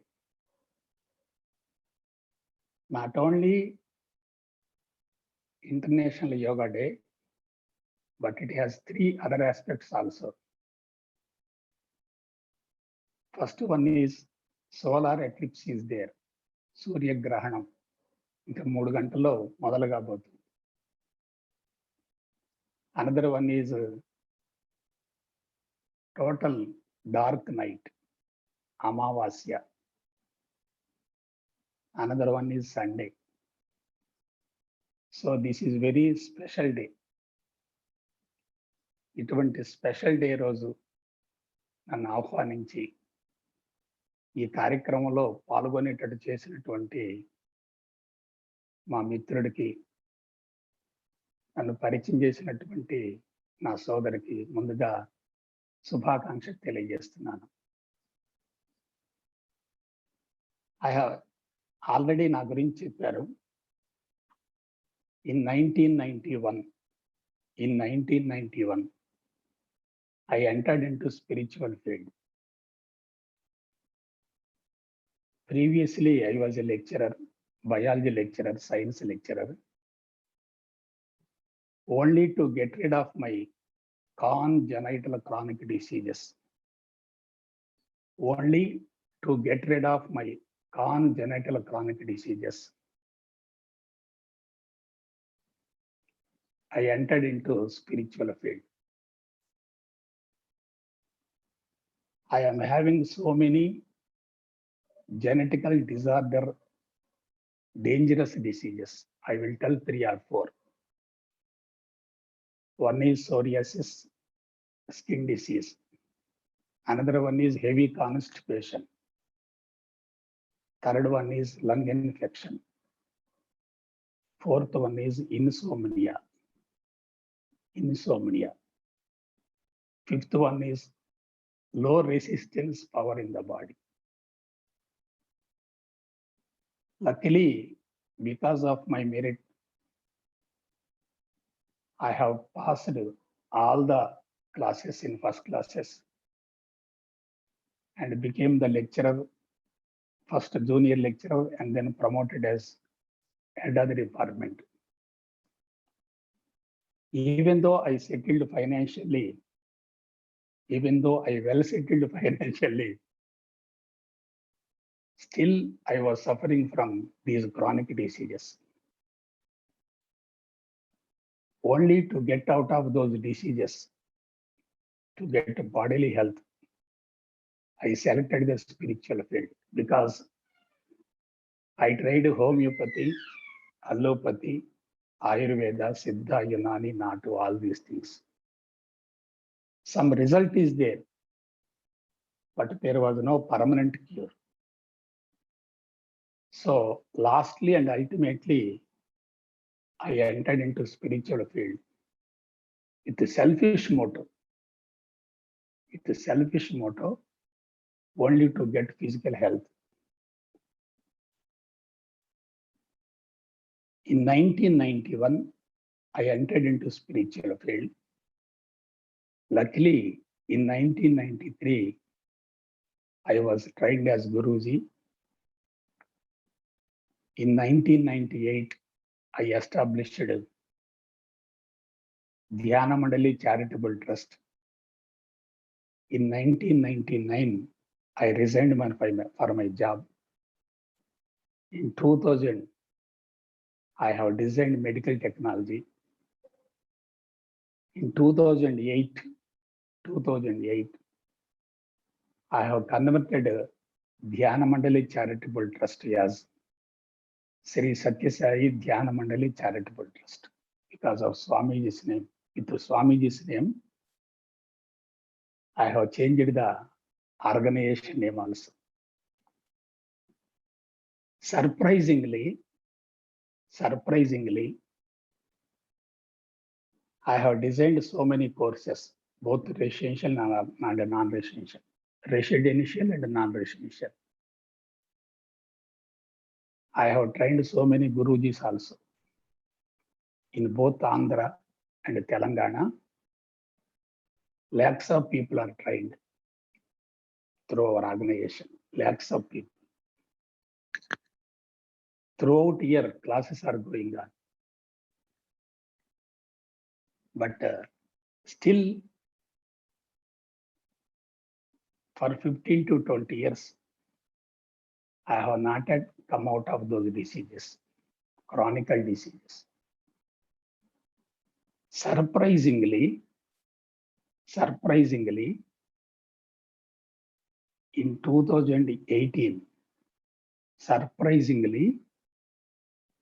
2018, I was totally free from all types of congenital chronic diseases inherited from my parents. Friends, I am giving you one statement. We can change the genetic code also through yoga and spirituality. I was the 11th issue for my parents. 11th issue for my parents. When I was given birth, my parents they were totally old. Because of that age, they have given me this body and also diseases. Today, I am proudly saying I am physically 100% healthy. Physically 100% healthy. Within 1 year, I can get command over the spirituality. Within 1 year, I will get command over the spirituality also. So today, with the blessings of our Srinivas, I will tell you some of the tips about yoga and spirituality. These are only tips. This is a great opportunity for me. For that, I am thanking everybody. First thing is, man is the epitome of universe. Man is the epitome of universe. What is there in the universe is also there in the man itself. Man is the direct epitome of universe. If anybody expands his consciousness, he will get universality. The purpose of human life is dissolving the individuality or dissolving the individual consciousness and experiencing the universal consciousness. Dissolving the individual consciousness and experiencing the universal consciousness. I am frankly saying we are not the body. We are not the body. We are the universe. In the entire world, only man can experience this. For other organisms, it is not at all possible. I will tell you about spirituality.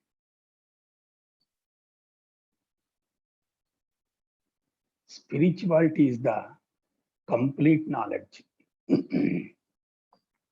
Spirituality is the complete knowledge. It is the complete science. It is the mother of all sciences. If you know spiritual science, you need not know anything. All sciences are branches of spirituality. If you know spirituality, you need not know anything. If you don't know spirituality, if you know anything, it is partial and incomplete. If you know spirituality, you need not know anything. I will give one simple example. We are seeing the materialistic world with our eyes. We are thinking about this world and nature with our micro body. Physical eyes, micro body. But beyond the micro body, there is one universal force, which is known as Paramatma, Parabrahmam, Suddha Chaitanyam, Bhagavantudu. That is God. If you know God, you need not know anything. If you don't know God, where is the use of knowing all the other things? You must know the Creator. Then creation will be in your hands. You must know the Creator. Then creation will be in your hands. Another thing is, other than Creator, everything is changing.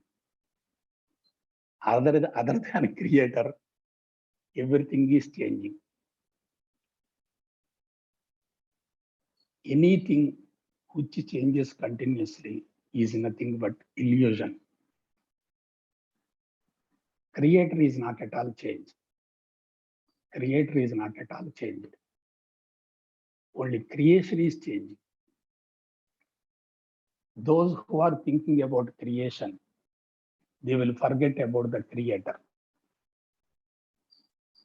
Those who think about Creator, they won't give importance to the creation. That is a secret of spirituality. Another thing is, spirituality, the easiest subject in the entire world is spirituality. The easiest subject in the entire world is spirituality. Easiest subject, because spirituality is nothing but scientific self-knowledge. Spirituality is the easiest subject in the entire world. It is nothing but knowing yourself only. If you know yourself, you can know others. If you know yourself, you can know others. If you conquer yourself, you can conquer others. If you control yourself, you can control others. If you study your mind, you can study the minds of others. If you know your psychology, you can know the psychology of others also. Have you got the point? So, easiest subject in the entire universe is spirituality, because spirituality is nothing but knowing yourself. First know yourself, then other things will be already automatically you can know them. So ultimately, I will tell one thing.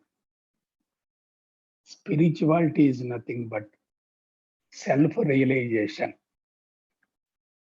self-rectification, self-reformation. Spirituality is nothing but self-realization, self-reformation, self-rectification.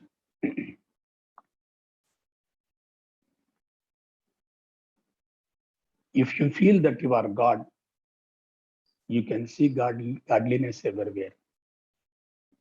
If you feel that you are God, you can experience godliness everywhere. If you don't know yourself, how can you know others? This is secret of spirituality.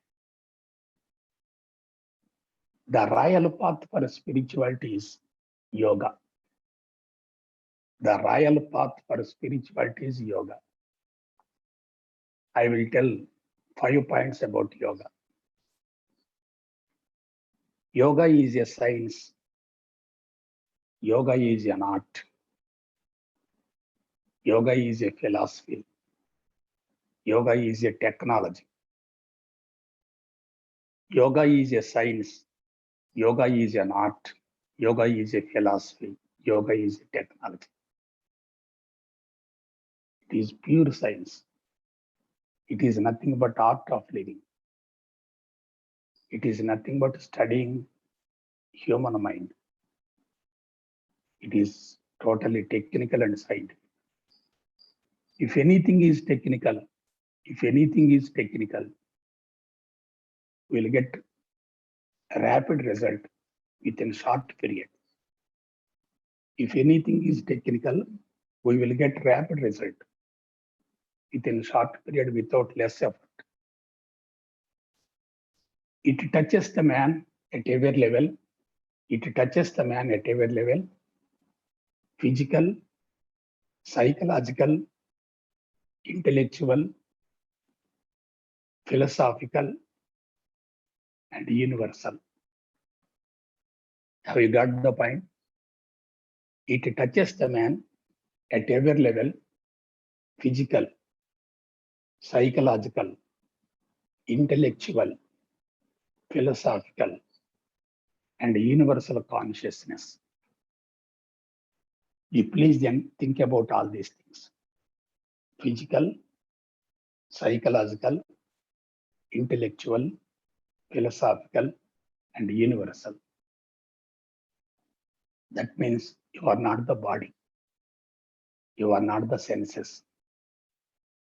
You are not the mind. You are not the intellect. You are the universe. That is secret of spirituality. It is a practical method of making one's life noble, purposeful, and useful. It is a practical method of making one's life noble, purposeful, and useful. Any person who enters into spirituality and experiencing spirituality is a boon to the world. Whether he speaks or not, he is a boon to the world. So his life is noble, purposeful, and useful. Another thing is the science of yoga is more practical. The science of yoga is more practical of all the applied sciences and is more beneficial to mankind under all conditions and circumstances. This is the key point. The science of yoga is more practical of all the applied sciences and is more beneficial to mankind under all conditions and circumstances. If any stage, if anybody enters into spirituality, he will get the benefit. As per my knowledge, 12 years is the right time for entering into spirituality. 12 years age is the right time for entering into spirituality. Another thing is, those who enters into spirituality, there will be no conflict between internal mind and external materialistic world. The cessation of the conflict between our internal mind and external materialistic world is nothing but yoga. Cessation of the conflict, ఘర్షణ జరుగుతూ ఉంటుంది.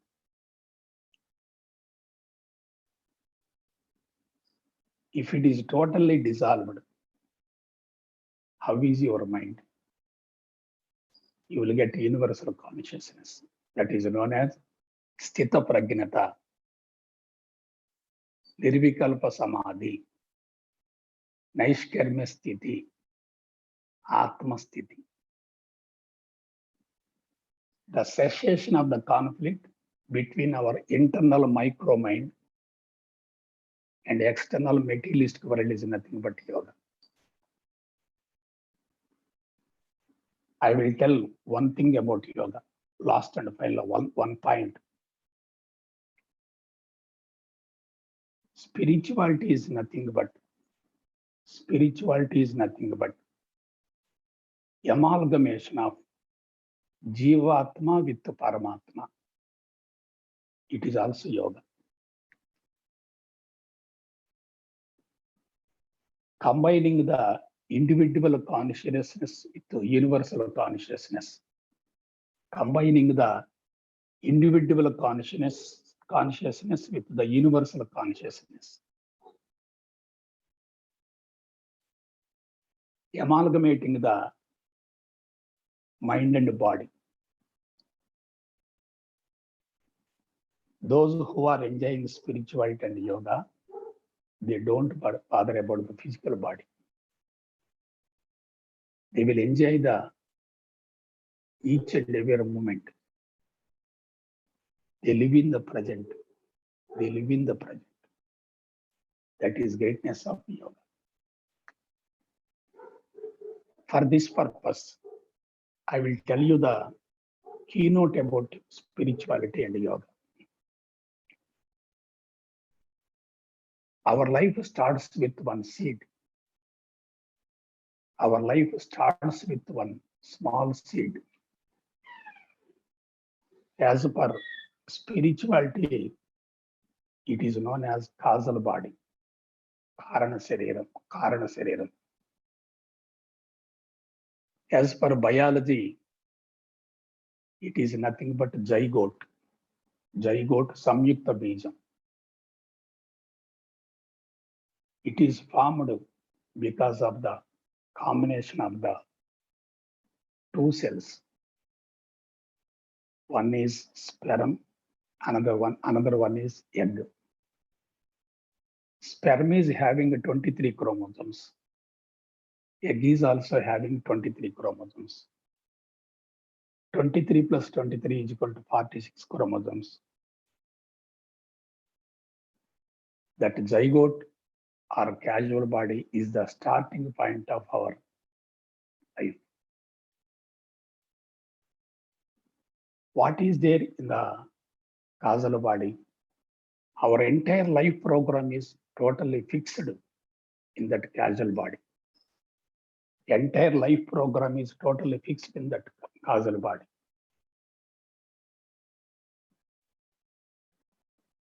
We are inherited so many tendencies from our parents. Not only parents, but also foreparents also. From 7 generations itself, we are getting our tendencies. If we have tendencies with us, we will have our own world, individual world. That individual world causes ego. Ego is the combination of 3 gunas: tamoganam, rajoganam, and sattvaganam. Ego is the root cause of 3 gunas: tamoganam, rajoganam, sattvaganam. Tamoganam is totally linked with fear. Rajoganam is linked with emotion, angriness. Sattvaganam is linked with courage. So everybody is having boundary about his world, boundary about his world. Those who are having a strong boundary, they will have more ego. Those who are having a strong boundary, they will have more ego. Those who are having ego, they are totally separated from the universe. So we have to dissolve the tamoganam, rajoganam, and sattvaganam.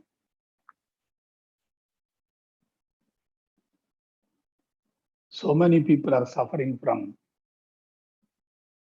chronic diseases, whether they are from parents or acquired in this generation. So many diseases are there. All diseases are psychological. And they are psychosomatic. I will tell you one thing. There is no disease for the physical body. Disease is totally confined to mind. If mind is having negative tendencies, the physical body is totally disturbed. If mind is having negative tendencies, physical body is totally disturbed.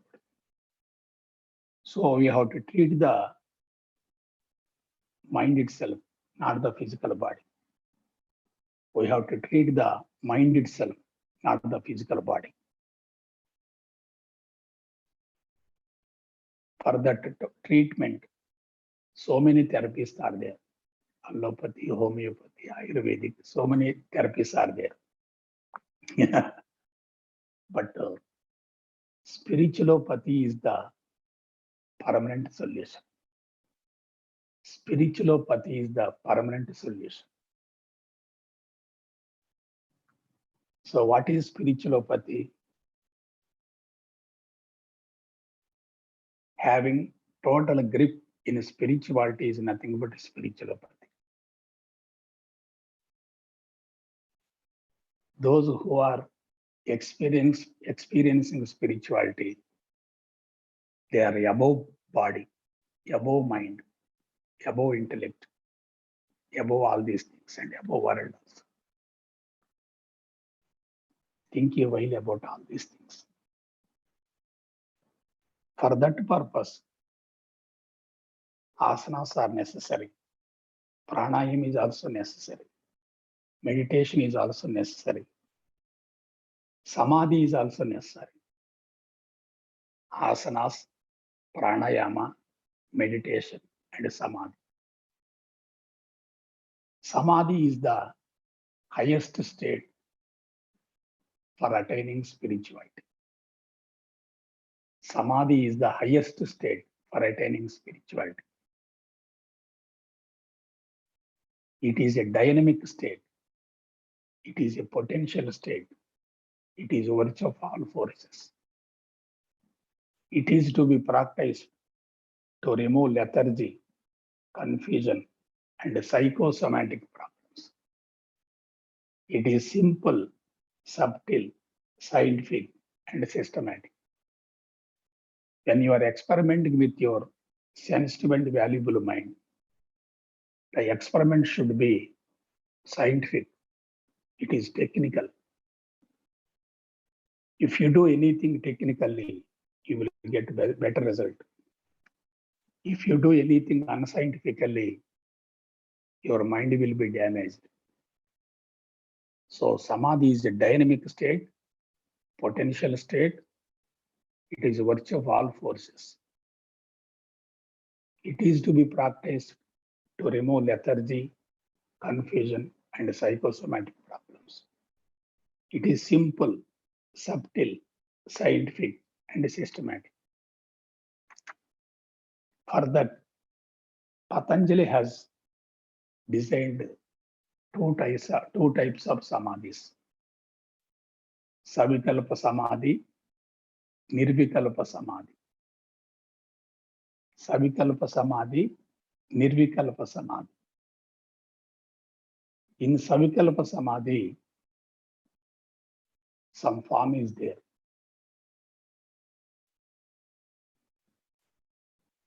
In Nirvikalpa samadhi, it is totally empty.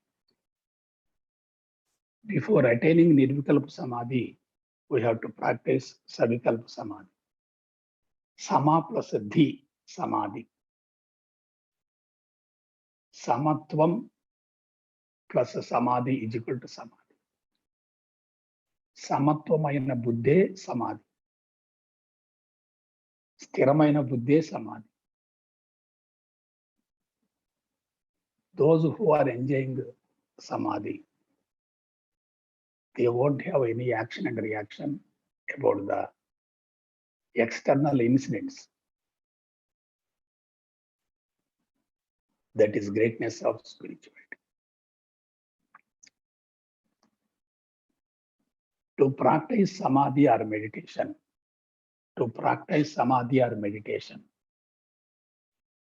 we must have initiation through Sadguru. To practice samadhi and meditation, we must have initiation from Sadguru. Our great ancient rishis have formulated a special training program called Brahmopadesam, that is initiation, which dramatically alters one's outlook towards life and brought to tremendous maturity in individuals. Our great ancient rishis have formulated a special training program called Brahmopadesam, which dramatically alters one's outlook towards life and brought to tremendous maturity in individuals. Those who are get initiation from the Sadguru and practicing samadhi or meditation, they are totally away from the materialistic world. They are totally away from the mental disturbances. So, for these tips, I am concluding my message. I will tell you one thing. There is no boundary for the power of the human mind. There is no boundary for the power of the human mind. We are having tremendous unused potentiality. we are having tremendous unused potential. Unfortunately, man is thinking about others, doing so many things which are not at all useful for his health and happiness. Human mind is the infinite library of the universe. Human mind is the infinite library of the universe. No knowledge comes from outside. Everything is within you. You need not study anything. You need not listen anything. Everything is within you because you are the epitome of universe. Epitome of universe. Your body is nothing but universe. If you think about all these things and practice all these things, you will become God. And lastly, I will tell you one thing. Success is in big things. Success is in big things, but it is not permanent success. Success is in big things, but it is not permanent success. Happiness is small things. Happiness is a small things. It is everywhere. Happiness is everywhere. If you see everything from your soul state, if you see everything from your soul state, you will feel happiness in each and every moment. So success is in big things. Happiness is in small things. Meditation is nothing. Meditation is nothing. It is zero. God is everything. Success is in big things. Happiness is in small things. Meditation is nothing. God is everything. Our original nature is godliness. Unfortunately, man is totally forgetting about his godliness. So the Indian ancestral spiritual culture is to attain that spirit, to attain that godliness. If you're pure within yourself, you can see purity everywhere. If you are disturbed within yourself, you will disturb others also. If you are happy, you can share happiness to everybody. If you are totally sick, you will give sickness to everybody. So, my dear friends, be careful about life. Jantunam narajanma durlabham. భూమండలం మొత్తంలో highest consciousness ఉన్నటువంటి ఒకే ఒక వ్యక్తి మానవుడు. తనను గురించి తెలుసుకోగలుగుతాడు, విశ్వాన్ని గురించి కూడా తెలుసుకోగలుగుతాడు. తాను భగవంతుడను అని తెలుసుకొని భగవంతుణ్ణి బహిర్గతం చేసినటువంటి ఒకే ఒక జాతి మానవ జాతి. సో ఇటువంటి గోల్డెన్ ఆపర్చునిటీ మిగతా జాతులకు లేదు. కాబట్టి enter into spirituality, have proper training about spirituality, practice yoga every day, and be success in your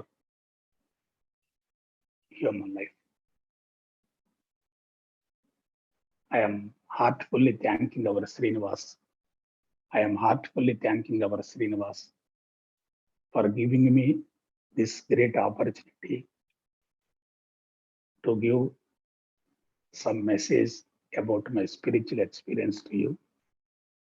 Once again, I am congratulating each and everybody on International Yoga Day. Okay, sir. Thank you so much. Thank you very much, sir. Okay. So you made us to think and keep us in silence for a moment, just to think through and go in our journey. After doing all this Surya Namaskar, now we are like going into inward journey with your speech. It's a great speech, sir. We'll ask the audience if you have any questions, you can type in the chat window, please. We'll have a few minutes for him question and answer session.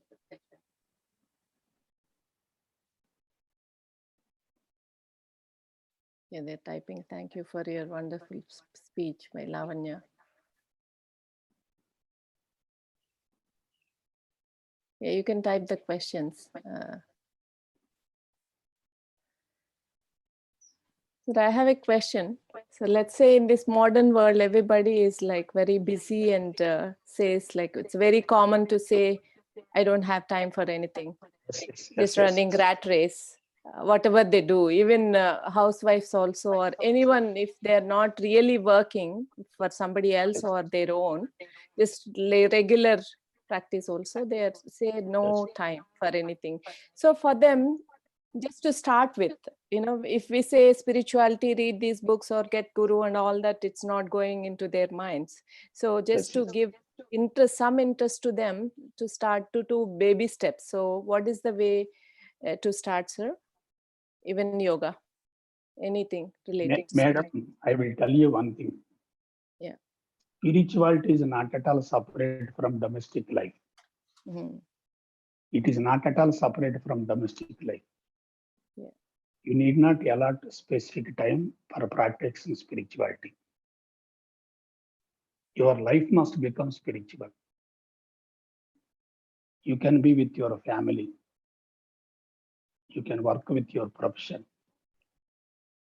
You must have friends and relatives, but you can enjoy spirituality.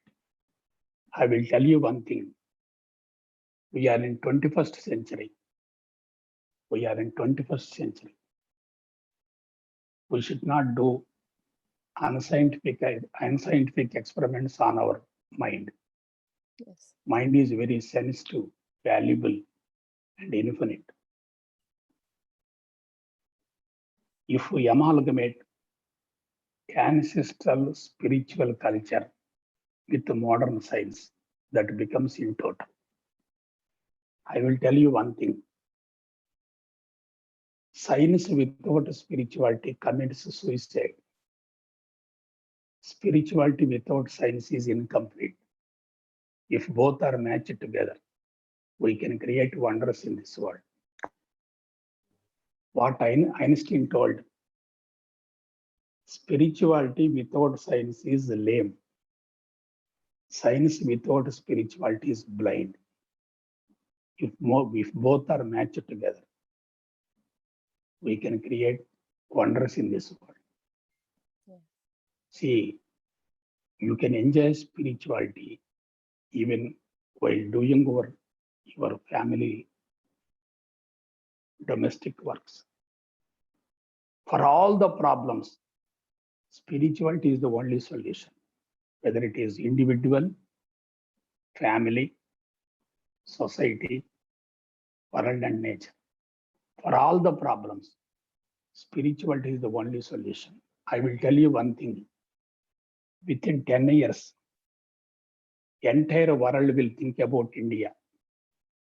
Within 10 years, entire world will think about India because all other methods are totally failure. Ultimately, every country will look about spirituality.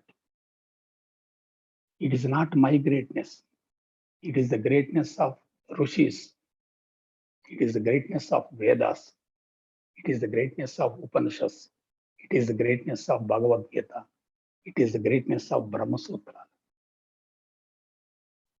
Yes, so it is not my individual own. It is not my property. Knowledge is neither created nor destroyed.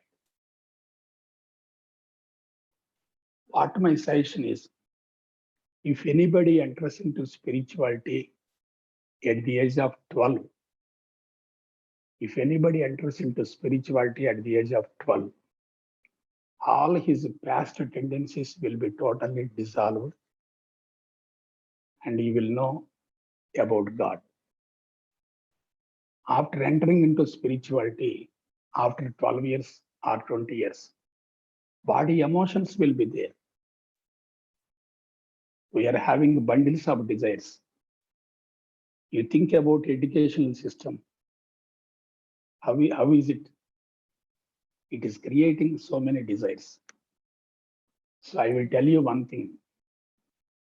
Everybody is thinking about dhanam and forgetting about dharma. ధనం ముఖ్యం అనుకున్న చోట ధర్మం ఉండదు. ధర్మంతో జీవించే వ్యక్తికి ధనంతో పని లేదు. Within 10 years, money will be totally, it will become valueless. Within 10 years, money will become valueless.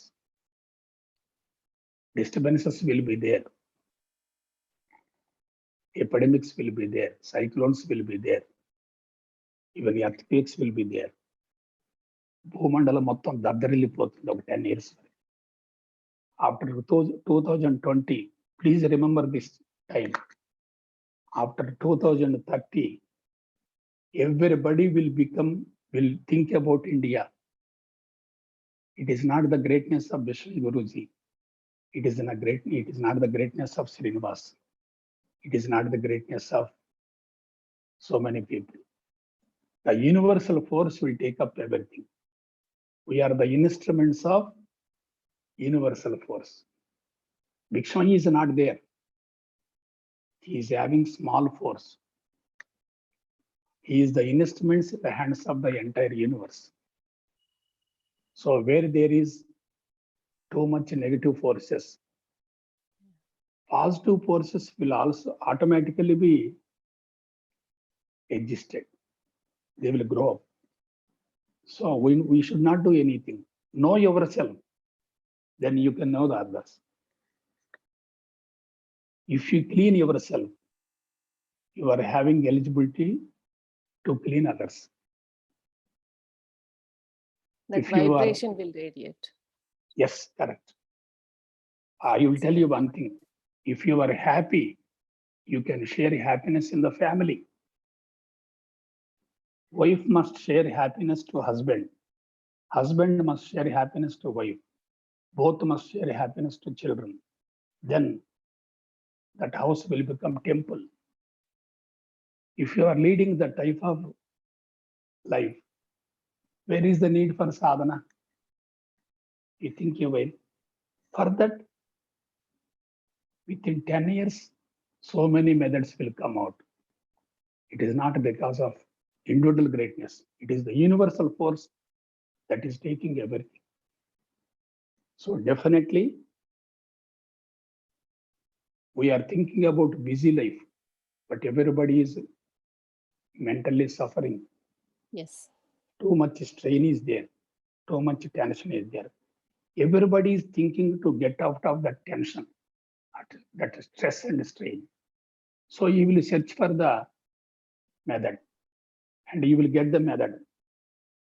Meanwhile, population will become so deteriorated. Population బాగా తగ్గిపోతుంది.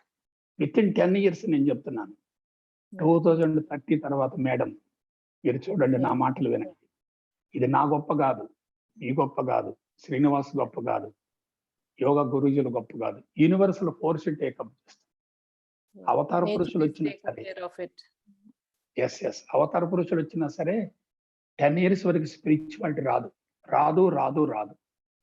ఆఫ్టర్ 10 years ఎవరికి వాళ్ళకి స్పిరిచువాలిటీ వచ్చేస్తుంది. ఇంకా దానికి టీచర్తో పని లేదు, గురువుతో పని లేదు. ఎందుకంటే his life itself is a guru. Pains and sufferings are nothing but guru. అలా జరిగిపోద్ది. ఓకే, జై Gurudev. Thank you very much. Okay. Srinivas, you want to say something? You are so blessed, and it's really wonderful, wonderful. Srinivas మంది ఆత్మానుబంధం. It's really And అంటే every word is a germ. అంటే మీరు చెప్పిన ప్రతి పదము కూడా it's very valuable for everyone's life.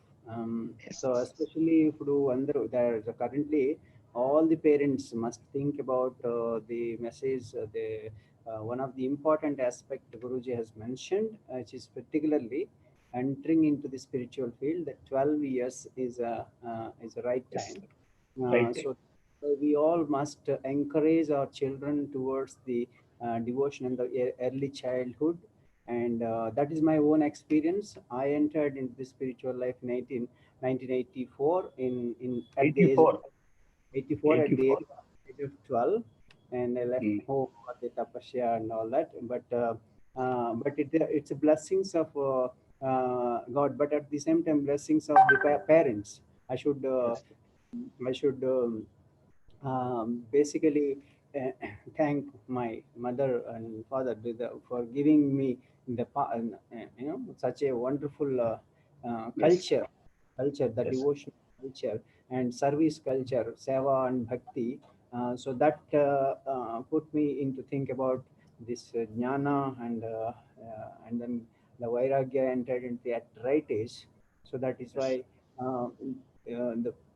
the children, if by the teenage, if they entered into the wrong side, which is the temptations, which is the gadgets and all this going on at the moment, attachment, so attached, so much addicted. So because addiction, because lack of the spiritual practice. So that's actually Manavata has started Manavata Sanskar Vidya for the children at the early age. For all the schools, we are trying to do government schools implement this Sanskar Vidya, and now online also the Sanskar Vidya session started, better parenting and all the children classes. So people must start utilizing this opportunity, like messages like Guruji has given. It's very, very gist, especially you don't need to go anywhere, search anywhere. This message is enough. Today's message is a wonderful gist of yoga. So whole the path of yoga is given. So, but when you are wanted to serve, initially you face lot of problems, but we must all the challenges. Maybe I'm sure many of you experience these challenges. And but Guruji's journey also, it shows the path, like how he has explained about first entering into the curing the problems, the physical problems, and then slowly getting into the spiritual life. Many people enter that way, but Guruji has attained that state within short time because he is blessed soul. So that's very Not rare. short time. Srinivasu, it has taken nearly 3 decades, Nana. 3 decades. 1991. 3 decades 2020. is very short time, sir. 3 decades. Yeah. So, ఒక రకంగా నిద్రపోలేదు. Okay. Yeah, people lives together to attain such state, basically. So, but unless we realize and start spending the time into this yoga practice, it is very difficult. So, there's all request our parents and everyone to make children. Yeah.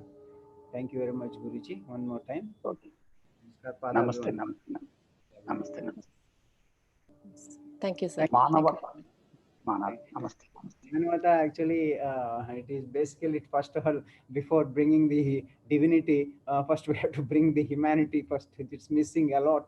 All the selfishness and ignorance is growing, and that's why problems. So that's our objective, is to create a healthy, happy, and harmonious world just by bringing the humanity. Yeah. Okay, sir. Namaste. Thank you. Namaste. Waiting for other guest, Jairaju Garu, singer. So before he comes in, so let's see the video of what all international Yogathon events Manavata has done earlier. So let's share that video now. Let's all watch. It's a very short video. Actually 91 we have started this organization in a small village in Lulla, in East Godavari, and from there now it is all over. Yeah, go on.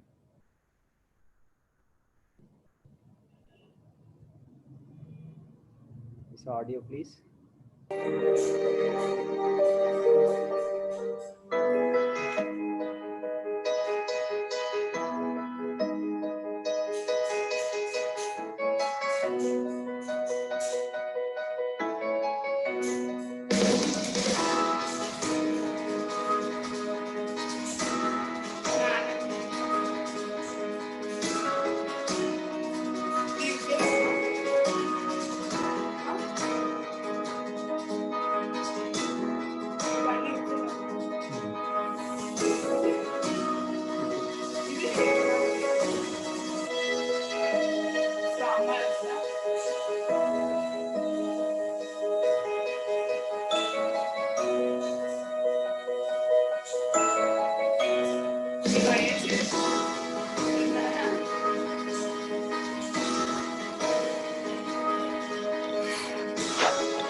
So as you all know, it is a 24 hours live event. So we are celebrating 24 hours.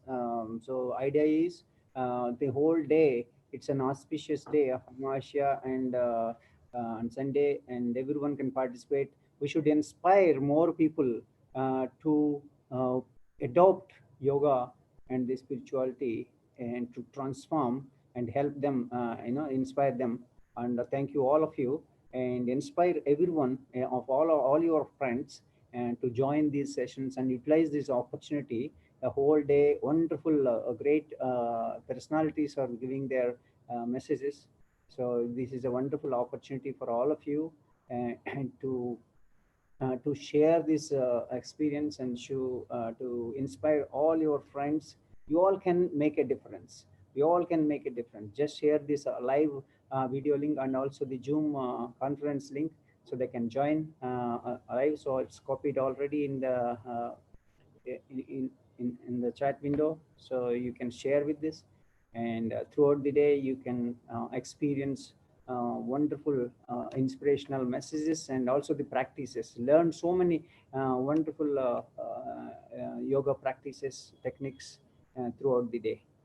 So spare this day. Don't worry about other things. Today, spend for yourself and get inspired, get this knowledge, and also make your children and all your friends to get involved into this. Let us together do a wonderful change. Thank you very much for making this. Thank you very much for making this. And let's invite Jairaj Garu. And thank you very much, Jairaj Garu, for joining today's conference. And Jairaj Garu, actually, he was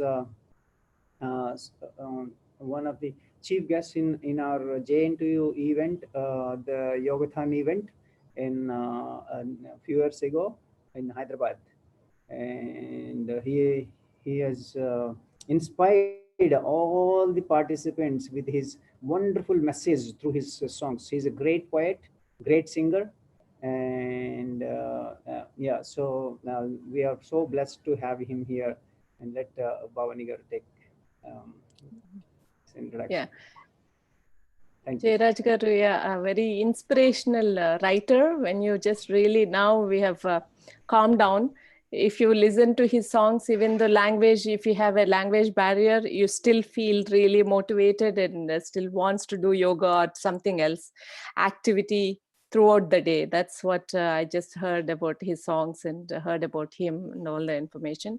And the way he writes, it's on social issues mostly. That is very important, rather than typical movie songs, love songs, and all these with very less lyrics in it and less literature in it. So nowadays, when you listen to the movie songs, but when you listen to his songs, it is very motivational. It is all based on social issues and nature, especially. Yeah, we are all forgetting the nature, so he is reviving the songs on the nature also, along with the social issues. So let's all welcome.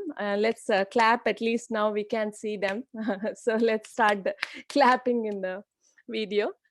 Yeah, Jairaj garu, please, let's just vibrate all your energy with us, and we all share and enjoy your songs.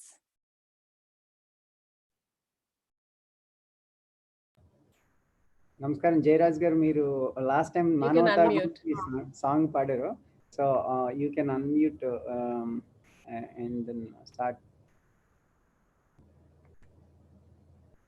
Srinivas garu, you should do it. Unmute, try to do it. I'm just yes to press. He has to do it because Jairaj garu, could you please unmute? Click on the unmute button on the screen on your screen.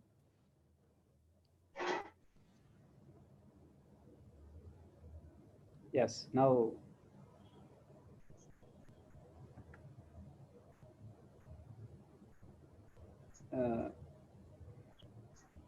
Yeah, got it now. Jairaj garu, you are in now. Yeah. ఆరోగ్యమే మహాభాగ్యమై సాగరా, అనంత విశ్వమే నీదిరా. ఆరోగ్యమే మహాభాగ్యమై సాగరా, అనంత విశ్వమే నీదిరా. పొడమి పైన పుట్టడమే జన్మతః భాగ్యం, పొడమి పైన పుట్టడమే జన్మతః భాగ్యం. పూసిన ప్రతి పుష్పం ఫలించుట సౌభాగ్యం. జీవితమొక ఆటరా ఆడుకో, జీవితమొక పాటరా పాడుకో. ఆరోగ్యమే మహాభాగ్యమై సాగరా, అనంత విశ్వమే నీదిరా. తాతగారు బామ్మగారు బతికిరి 100 ఏళ్ళు, తాతగారు బామ్మగాళ్ళు బతికిరి 100 ఏళ్ళు. బతుకు విలువ తెలియక చాలించకు మోన్నాళ్ళు. జీవితమొక వెలుగురా వెలిగిపో, జీవితమొక ప్రేమరా పంచిపో. ఆరోగ్యమే మహాభాగ్యమై సాగరా, అనంత విశ్వమే నీదిరా. నిన్ను నువ్వు ప్రేమించుట నేర్చుకో, నీవలె నీ తోటి వారి నెంచుకో. ప్రకృతించే పండ్లు ఫలాలందుకో, ప్రతిభతోటి ప్రగతి వైపు సాగిపో. జీవితమొక సాహసం సాగిపో, జీవితమొక సుందరం అందుకో. ఆరోగ్యమే మహాభాగ్యమై సాగరా, అనంత విశ్వమే నీదిరా. గాలి నీరు భూమి వెలుగు కలుషితమైపోయే, గాలి నీరు వెలుగు భూమి కలుషితమైపోయే. ఆత్మీయమైన సంబంధం మంట కలిసిపోయే. మంచితనం విడిసి అడుగేయకు, మంచితనం విడిసి అడుగేయకు, మనిషితనం మరిసి జీవించకు, ఆరోగ్యమే మహాభాగ్యమై సాగరా, అనంత విశ్వమే నీదిరా. జూమ్ చూస్తున్న మిత్రులందరికీ పేరు పేరున కృతజ్ఞతలు తెలియజేస్తున్నాను. ప్రకృతి ఎంత మంచిగుంటే మనం అంత మంచిగా ఉంటాం. ప్రకృతికి వ్యతిరేకంగా నడవబట్టే ఈ రోజు అనేక రోగాలతోటి నొప్పులతోటి మనం బాధపడుతున్నాం. కాబట్టి ప్రకృతిని ప్రేమిస్తే మనం ప్రేమతోటి ఆయురారోగ్యాలతోటి ఉంటాం. కాబట్టి ప్రకృతిని మనం ప్రేమిద్దాం. ఆ ఆనందమైన జీవితం ఇక్కడ గడిపి వెళ్ళిపోదామని తెలియజేస్తూ యోగా డే సందర్భంగా అందరికి పేరు పేరున కృతజ్ఞతలు తెలియజేస్తున్నాను. నమస్కారం అండి అందరికి. Excellent. You are enlightened everyone with just one song with a short time. చాలా తక్కువ మెసేజ్ లో చాలా బాగా చెప్పారు. అండ్ ఈ సాంగ్ లోనే లాస్ట్ టైం మీరు జయంతికి వచ్చినప్పుడు మీరు పాడిన పాట మానవత్వం గురించి పాడారు. మానవత్వం విలువలన్నీ మనం చెప్పేటువంటి లెసన్స్ అన్ని you consolidated with just one single ఒక సాంగ్ లో చెప్పేశారు, ఒక 5 నిమిషాల్లో. So such a greatness, really blessed, you know. అంటే ఆ చిన్న షార్ట్ మెసేజ్ లో ఒక సాంగ్ లో రూపంలో అంత మెసేజ్ చెప్పడం, దట్ ఈస్ ఆషమాసి కాదు. That is why today we are so blessed. And today very auspiciously he is getting a doctorate for his works on this, particularly on this one. So let us congratulate Dr. That's it. Dr. Guru Jayaraj Garu for thank you sir. Thank you అండి. Happy congratulations అండి. Okay sir. Thank you very much. So blessed to meet you. Thank you sir. So can we have one more song on Manavata? I think you sang one.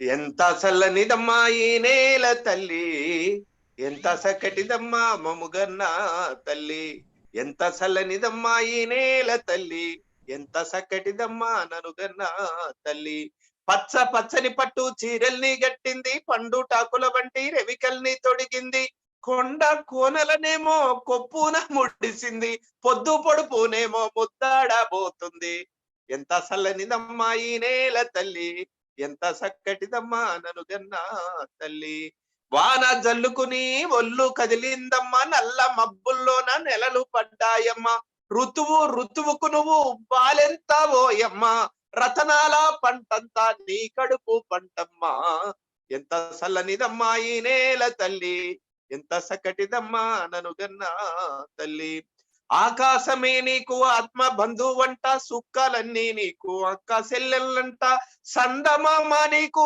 చిన్ని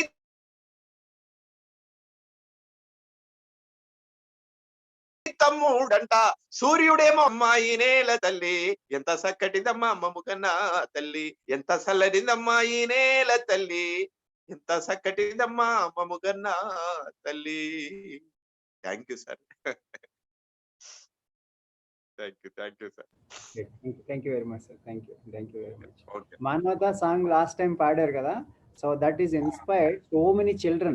Last time a small message, so we tell number of hours classes so but that one song has inspired so many hundreds of children has practiced this yogathon, 108 surya namaskara practice. So that time after yogathon you gave your song within just 5 minutes. It's so much inspiration. So Jayaraj garu songs kuda I think it is probably online available. So let us me the ekkadana audios already CDs lo rupamlo release chesaru. So they has released several audios. So and probably you can look at online somewhere.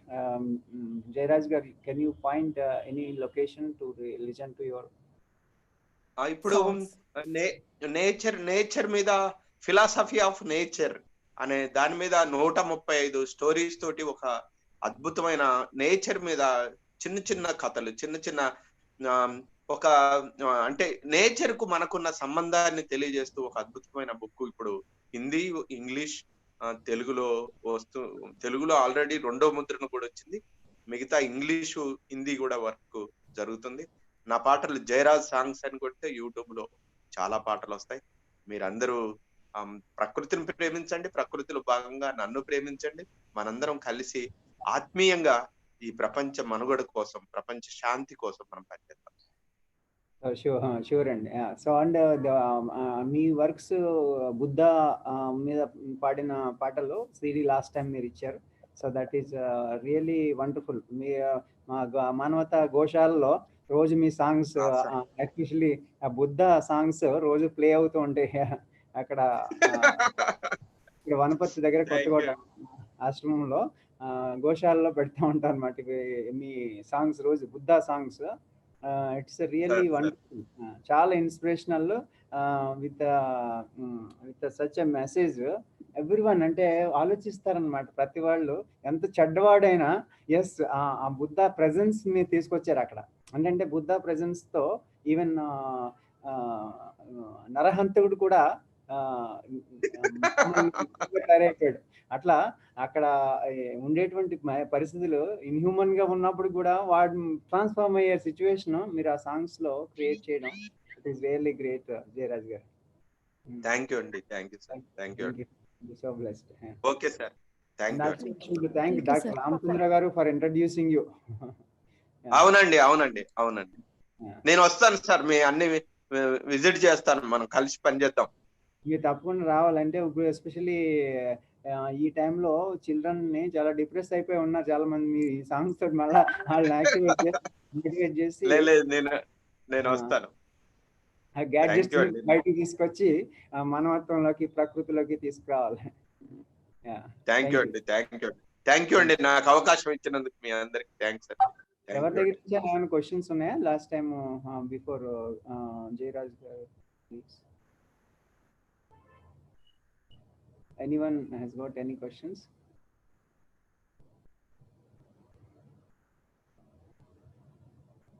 Corona గురించి ఏమన్నా రాశారా sir songs మీరు? రాశానమ్మా. ప్రకృతికి ప్రణమిల్లే తరుణమిది, మనపై మనము చేసే యుద్ధమిది.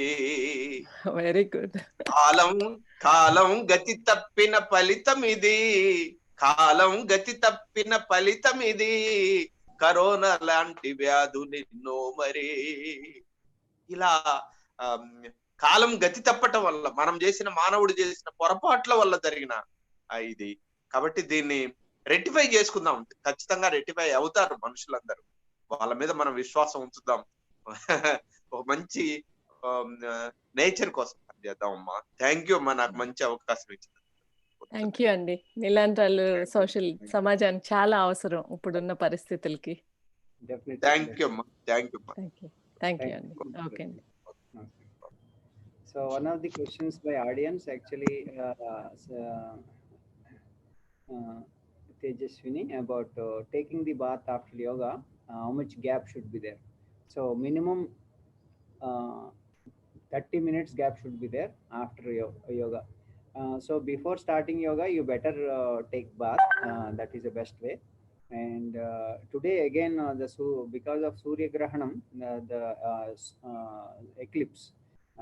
So it is better stay with the liquid now, but after 11:40 or 12 o'clock you can have your food. So it is better to stay without solid foods. So maybe you can drink some water or lemon water, but it is better to keep the stomach empty so that you will have a wonderful impact on your. So if you have a full stomach on the eclipse day, so it's a negative impact on your body basically. So on the eclipse day, particularly you have a specific energy layers, and that's why even today we practiced 108 Surya Namaskaras. So now I think after practicing Surya Namaskaras, you don't feel hungry. So much energy is there. So that way yoga practice makes you, the pranayama practice makes you so energetic. So many yogis also lives just with the air. And that's why when you start the yoga sadhana asanas practice, first clean up your body, and then you will get a more benefit. And also some people may suffer with their nostril blockage. Please clean the nostrils before doing. The cleaning is very important before doing the yoga sadhana. But if you are taking after yoga sadhana, but at minimum give the 30 minutes gap. So that's the question. So thanks, Tejaswini, a small child which she was joining for past few days, is practicing very well, a small kid. So keep it up, Tejaswini. So wonderful questions he asked.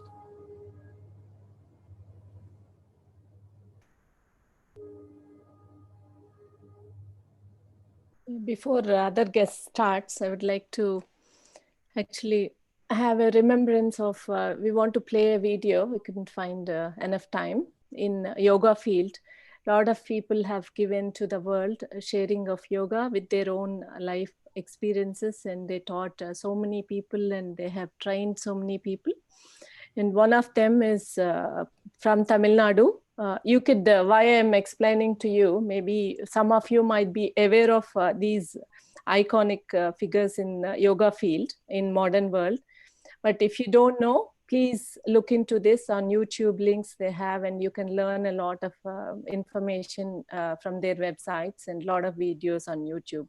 One is Nanamal. She is I think she was, when she was 98, she passed away. And when she was very young, at the age of 14 years, she started practicing yoga from her husband. So that's how she started. And she lived a very simple life. And at the same time, the eating sattvic food for her whole life. Used to be very hardworking, and wearing sari, we think, okay, we need to wear a modern dress, otherwise it's not comfortable and all that, because we are used to it. But wearing a sari, she used to do sarvangasana and headstand and all that with the Indian attire. And you could see a lot of them, how she inspired with her food recipes. Also, you can check online about her recipes and her lifestyle, how she taught yoga as a lady and to thousands and lakhs of people. So that's about her. You could please, if we have time, maybe at the end of the day or sometime, we would like to play one of these sessions if we have time. And another one, Lynch, she is born in India. She's a French lady, and born and brought up in India. She has interacted with Gandhiji also. And when she asked yoga teacher at the time, they said, for women, we can teach yoga. Even though she got that reply from them, she started learning.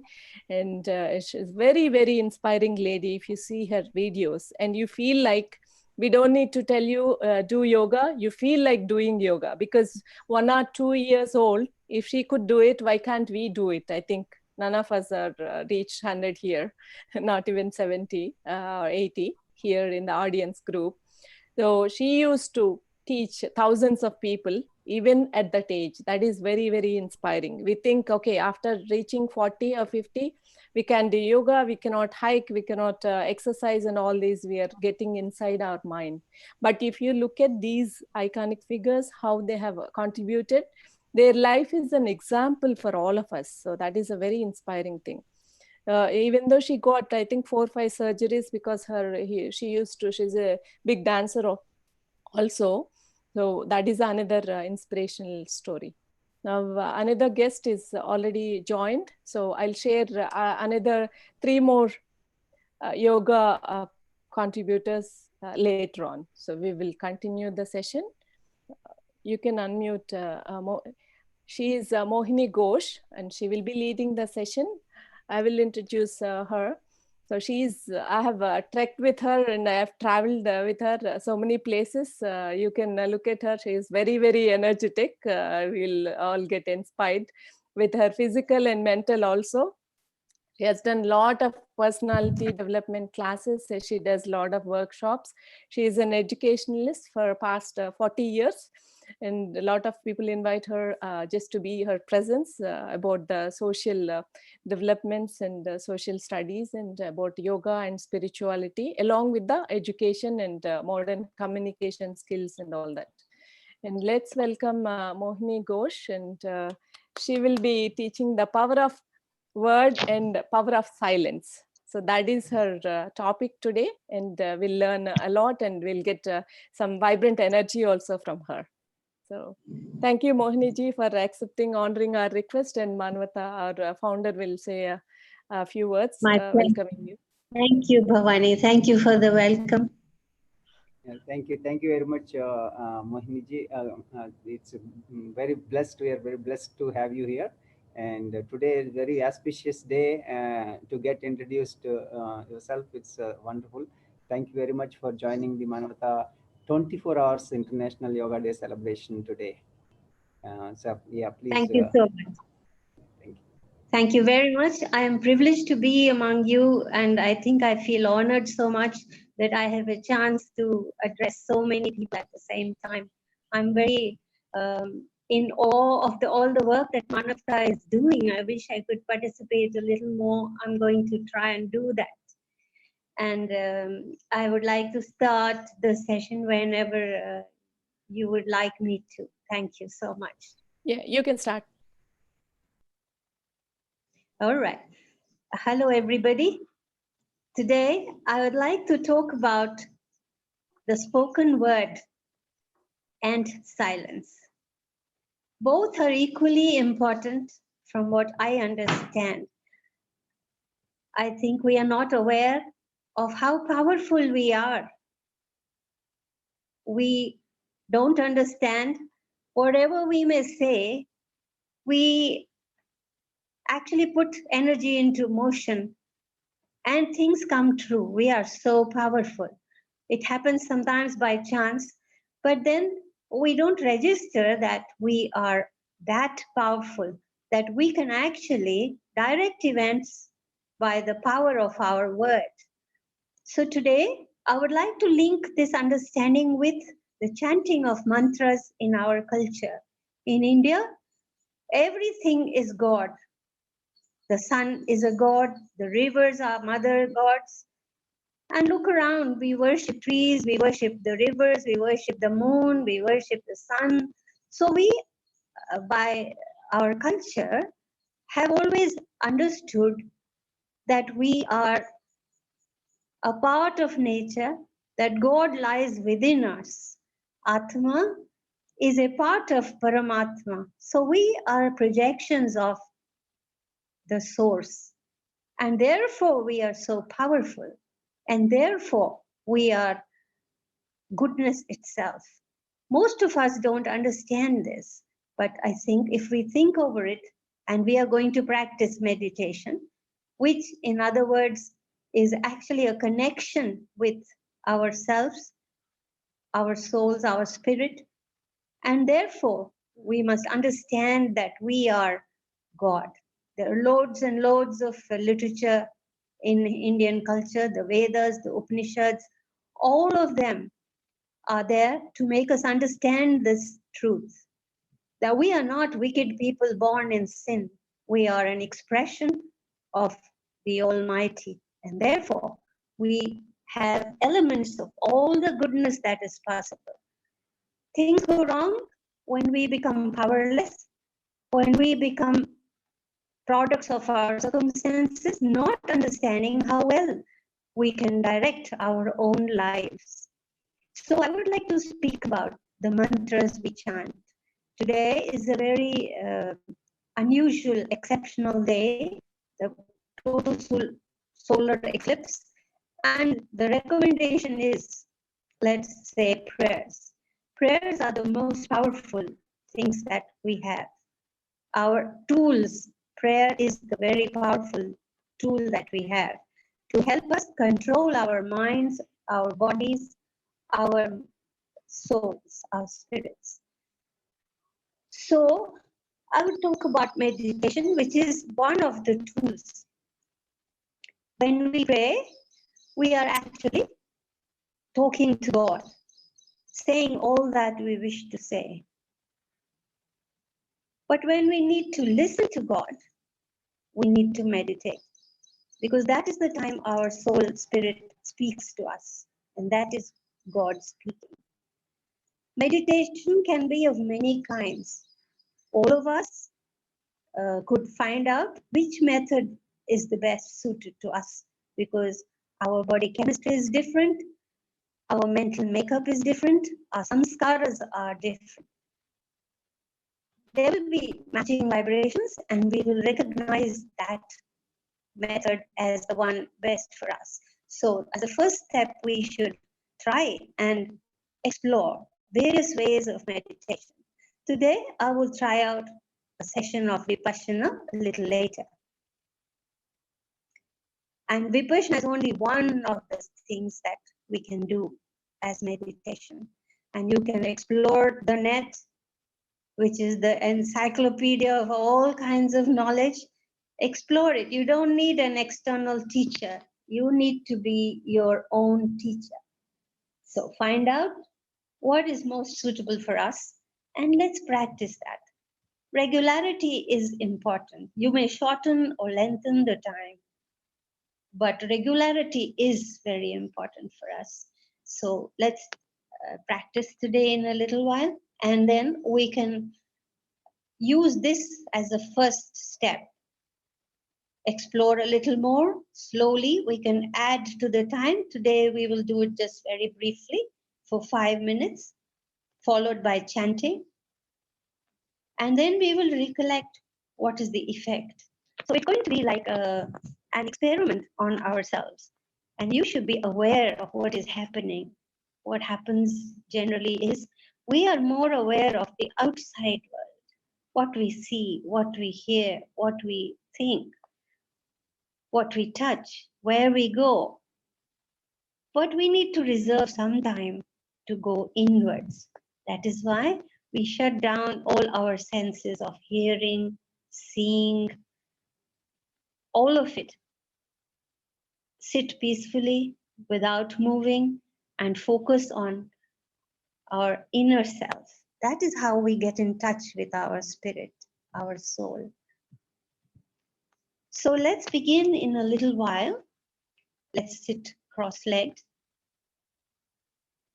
Those who can't sit cross-legged may sit on a chair or a stool with your feet resting on the ground, back straight, head, neck straight. And we shall practice a very short session focusing on the breath. I shall ask you to start after you have heard me regarding the introduction. So we sit cross-legged, palms upwards facing on the thighs or in the middle near the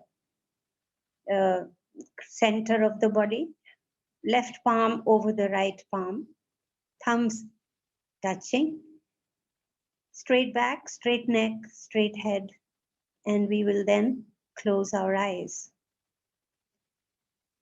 With closed eyes, we will watch. It's as if you're watching a TV show.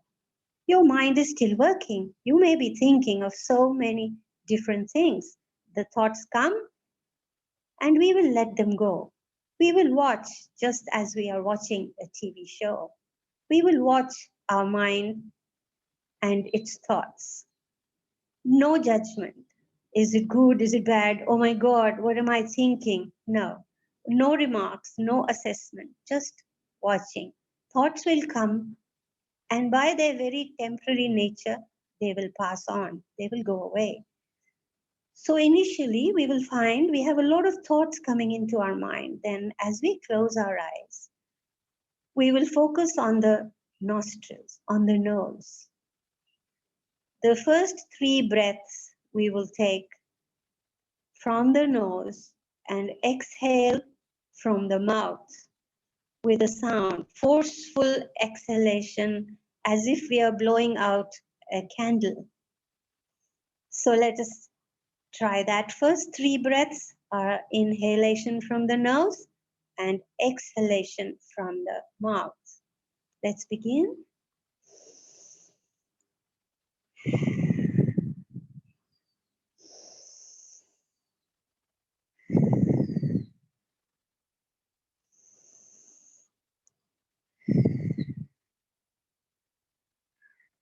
you will find you have relaxed yourself. Relax your body. Close your eyes. Smile a little, because when smiling, the face muscles relax and it changes the state of our mind. Endorphins are released. These are the happy hormones, and we feel relaxed and happy. So we will close our eyes. Now we will breathe through the nose and exhale through the nose. There is no need to push or change your breathing. We will just observe. So our dhyan, our attention will be on our breathing. That's it. If your mind tends to wander, we will just calmly, coolly bring it back to our breathing. Let's do this for about 5 minutes. Don't force the breath. Relax, but breathe from the stomach. That means no shallow breathing. Shallow breathing increases our blood pressure. So we need to lower the blood pressure. We need to relax. So we will take reasonably long breaths. The average count is 6, using the stomach to breathe. Exhalation will be 2 counts extra. So focus on our breathing. Let's spend 5 minutes doing this. I shall come back online, speak to you as soon as we are going to get on with this session. So let's breathe in, breathe out. Breathe in. Fill your chest with breath, right from the stomach upwards. Breathe with your stomach, going in, going out. Breathe in, breathe out. Breathe in, breathe out. Breathe in, breathe out. For a minute, let us think. I am not the body. I am not the mind. I am not the darkness. I am the light, consciousness. Breathe in, breathe out. Breathe in, breathe out. Breathe in, breathe out.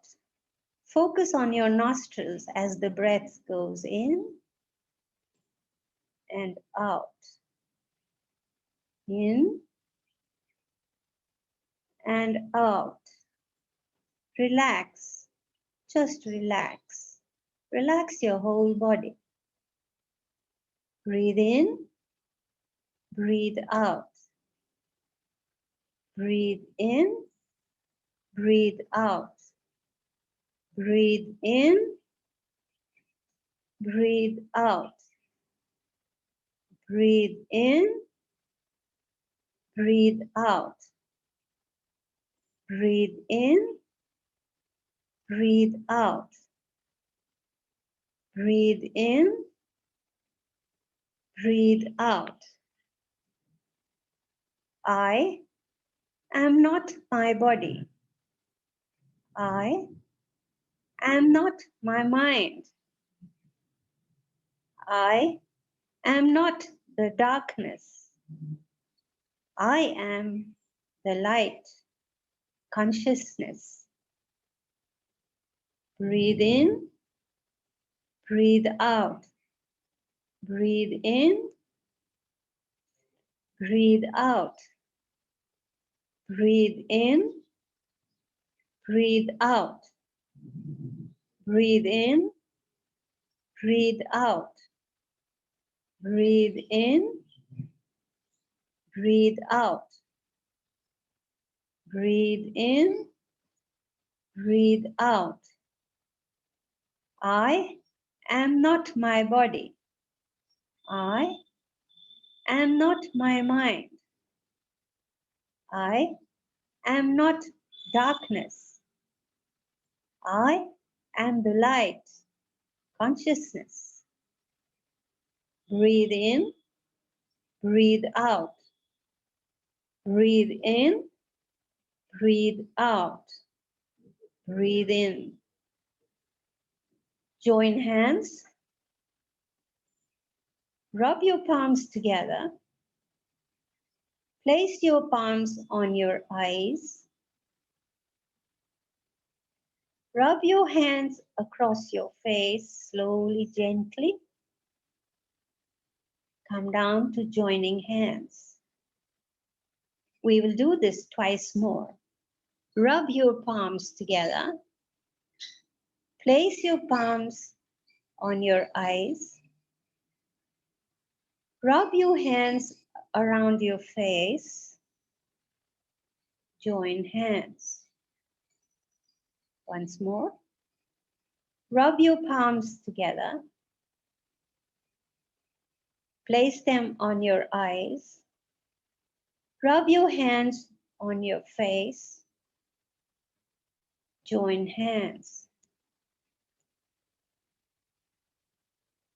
Keeping your eyes closed, let's chant the Gayatri mantra a few times, after which we will chant Om for a few times, and that will end our session of meditation. Let's begin. Om Bhur Bhuva Swaha Tat Saviturvarenyam Bhargo Devasya Dhimahi Dhiyo Yo Nah Prachodayat. Om Bhur Bhuva Swaha Tat Saviturvarenyam Bhargo Devasya Dhimahi Dhiyo Yo Nah Prachodayat. Om Bhur Bhuva Swaha Tat Saviturvarenyam Bhargo Devasya Dhimahi Dhiyo Yo Nah Prachodayat. Om Bhur Bhuva Swaha Tat Saviturvarenyam Bhargo Devasya Dhimahi Dhiyo Yo Nah Prachodayat. Om Bhur Bhuva Swaha Tat Saviturvarenyam Bhargo Devasya Dhimahi Dhiyo Yo Nah Prachodayat. Om Bhur Bhuva Swaha Tat Saviturvarenyam Bhargo Devasya Dhimahi Dhiyo Yo Nah Prachodayat.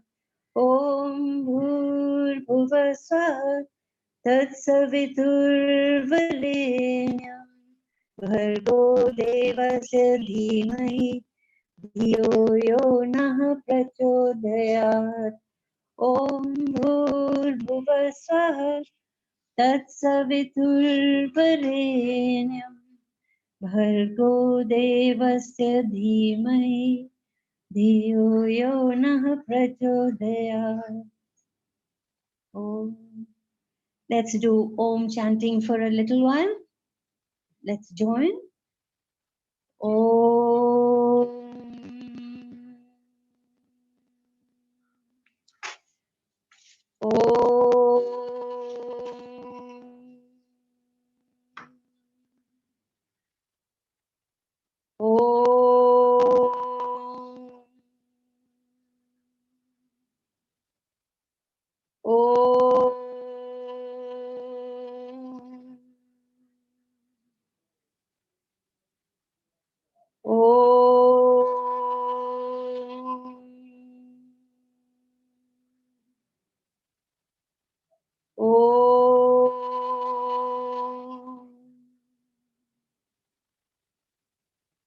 You may now open your eyes slowly. First, half open, look at your lap, look at your knees. Then slowly open your eyes. In a few minutes, I would like to explain what we did and why. We sit in a straight back posture because our brain is connected through the spinal cord to the last basal chakra, that's the energy center. We generate energy every time we meditate. That energy moves up and down our spine. If we sit awkwardly with the spine bending in any positions, that energy flow gets disrupted.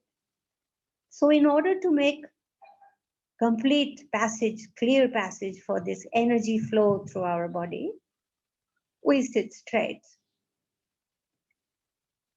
We breathe because breathing is prana.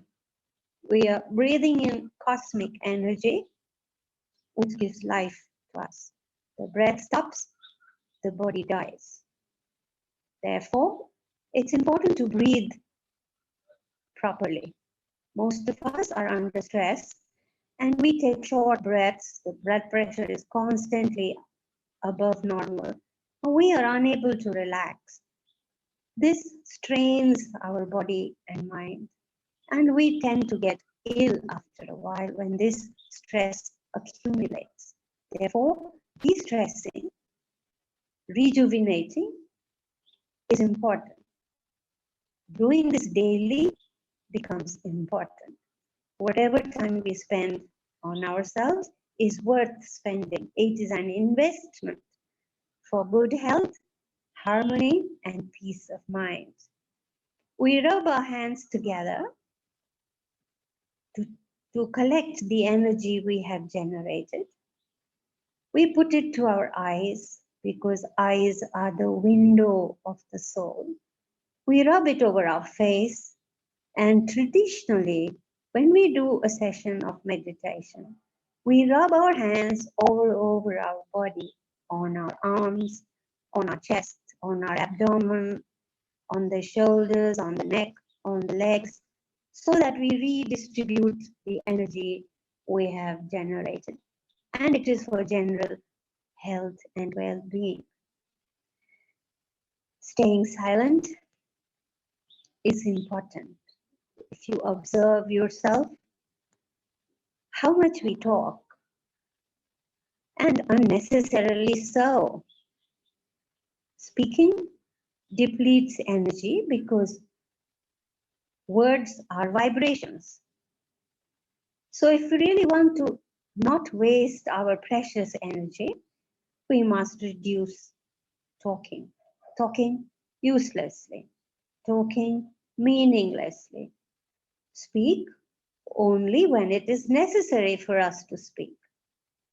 Staying silent keeps us calm as well. A lot of people, if you look around, you will find are unable to stay silent. So silence also needs to be practiced. After we finish the chanting, we need to put in a few moments of total silence. In silence, our soul speaks to us. Silence helps us silence our mind as well. It is overthinking we get exhausted with. Very few people actually physically exerting themselves today. It is more the mind. We have overworked minds. We overthink. And a lot of young people ask me, how can I stop overthinking? Because you may not have moved from where you are, yet within 10, 20 minutes of overthinking, you are ready to drop dead.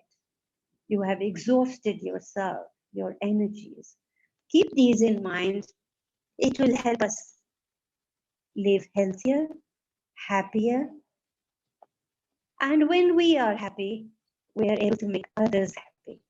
You cannot give something that you yourself don't have. So meditation, chanting, and practicing silence helps us become happy. When we are happy, we are able to generate happiness around us. When more people are happy, the atmosphere gets happier, charged with happiness. And there's enough negativity in this world today. Let us make efforts, each one of us, in our own way, to be able to generate an atmosphere where everybody can live happily. So with this message, I am grateful for your time and attention. Thank you so much. Thank you, Manavata. Thank you, Bhavani. Thank you, all the participants. My blessings are with you. Thank you so much. Ashirvad. Yeah. Let's ask if the audience have any questions about the meditation, because Sure. I'll just leave the floor to them and see Yeah, the chat sure. window. It is so ironic. All the guest speakers are coming up today, and they are all giving us the same message. It's very interesting that, okay, you be happy, don't worry about the world, then the world can be happy. Yes, That's how true. they create the energy. Yeah. There's so much sadness in today's life, you know. This pandemic has generated so much unhappiness, worry, anxiety, and it needs to be countered by these kind of means, because there's no other way one can counter these things. So we Thank have you, to work on Sadhna. ourselves. Thank you so much. Yes, that's the best thing to do, work on ourselves and pray for others, because there's no other way out of this. We need to pray for everybody. Sarve Sham Swasthir Bhavatu, Sarve Sham Shantir Bhavatu, Sarve Sham Purnam Bhavatu, Sarve Sham Mangalam Bhavatu. Prayers will help us, definitely. Prayers very powerful. Any questions? Any other remarks? Yeah, we're still waiting. Anyone? How slogans help us? Sadhana, can you please tell us how slogans help us? See, chanting, in other words, mantras are slogans. Now, these are very specifically coined sound groups. When we use these sounds in the correct way, and the Vedas are full, Upanishads are full of how to say these words. There's so many learned people around. There's a Vedanta Society, New York.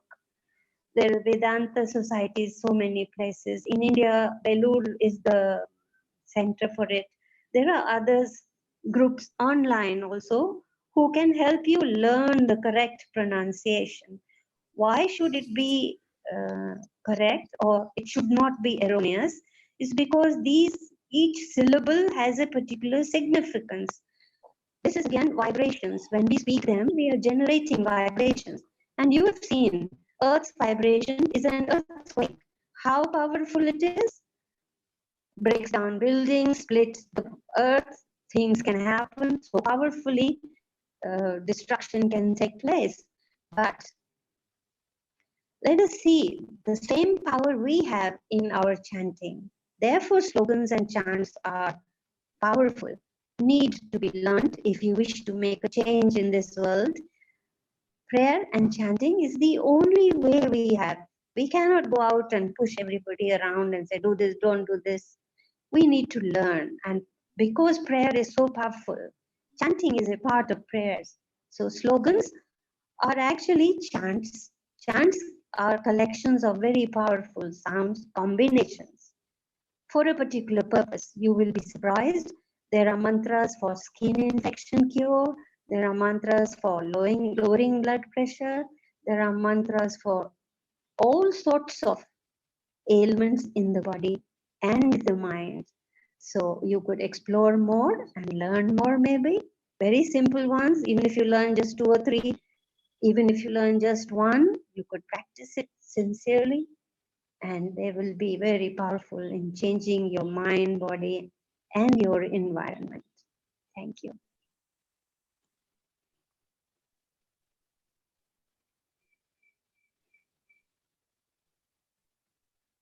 Welcome, Swadna. Yeah, any other? Oh, you got Be Guru Ma. Raju. Wow. Seriously, I don't qualify to be gurus. I don't qualify to be a guru ma. I'm a simple worldly kind of a layman. but I honor that. Thank you so much. I would like to say they could contact me. I mean, is there a way if they wish to? They could, Yeah, sure.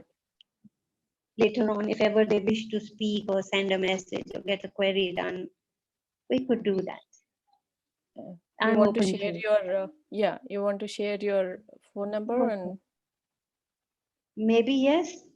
Yeah. They could WhatsApp on that number and I could reply to them. Okay, I'll share that number. Yeah, okay. I'm just typing that number. 1 minute. If I was asking for the number, you can give my phone number. I have no problems. Yeah. Prefix a 91 maybe, yes? Yeah.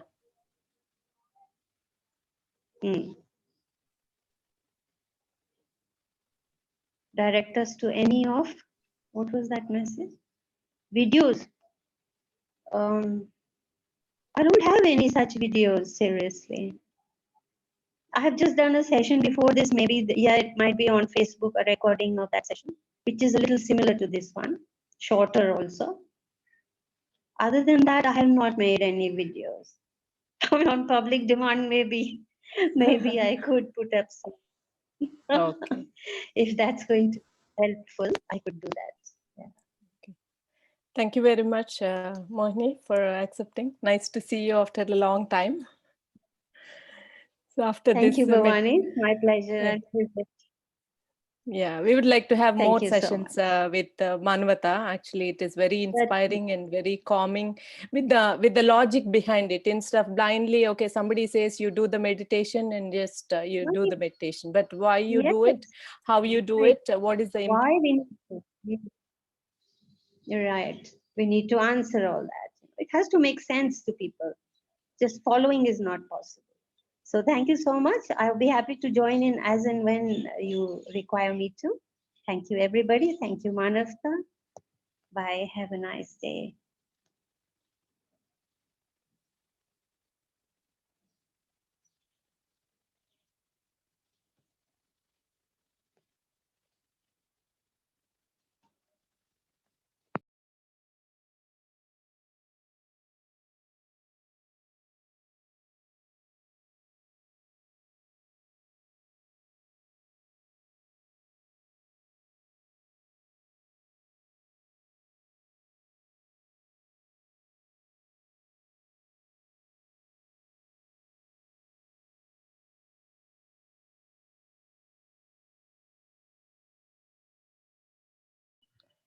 Sorry, I'm reconnected again. It's my internet.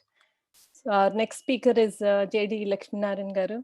We are still not getting rid of that JD sir. Sorry about that. We're so used to joint director. Actually, VV Lakshminarayan Garu, another guest.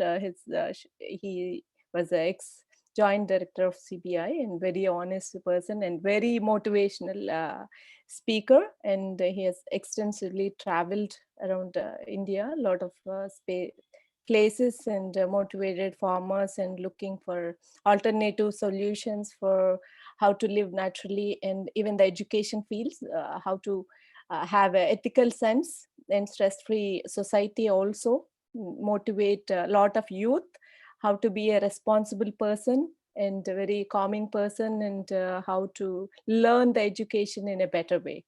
So today he is going to give us the lecture about yoga in everything. So how we can practice yoga, linking with the education in our everyday life.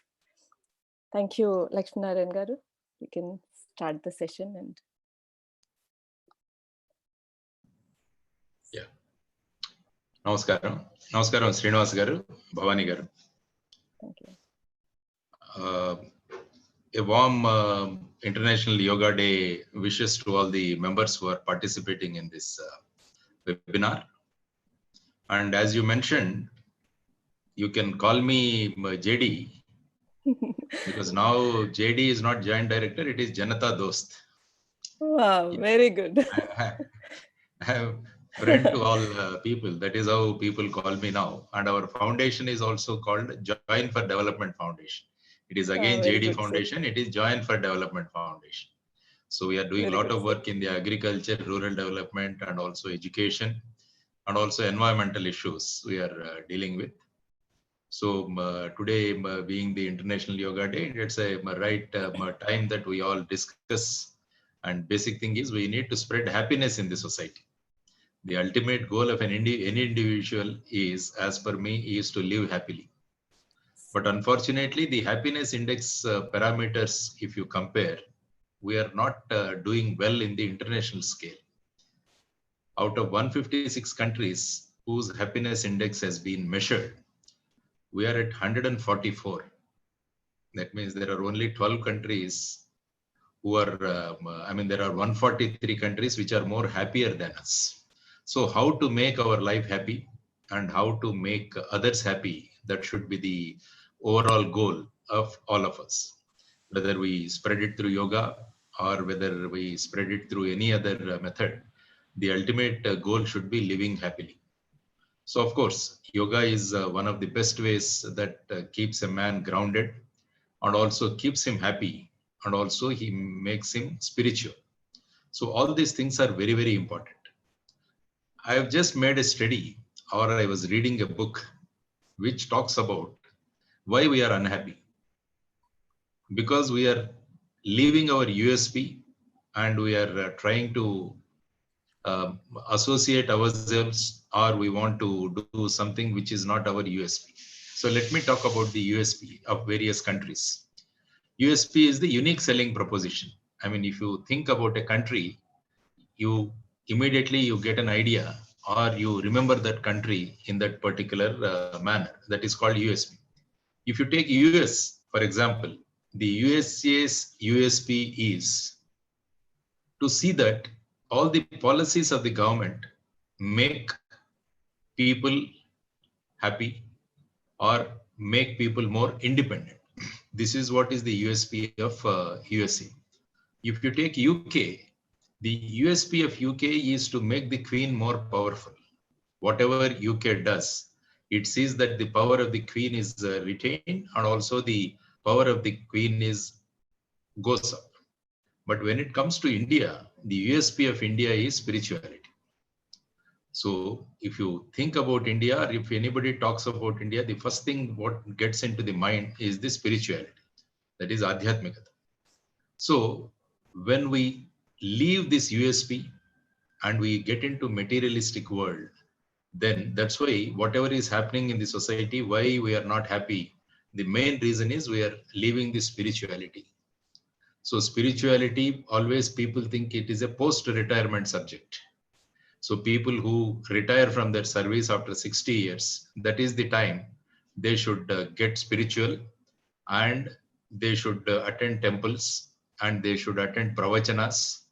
That's why if you see all the pravachanas, you find only people more than 60 years old. But actually spirituality is required for the youth. Spirituality is required for the youngsters.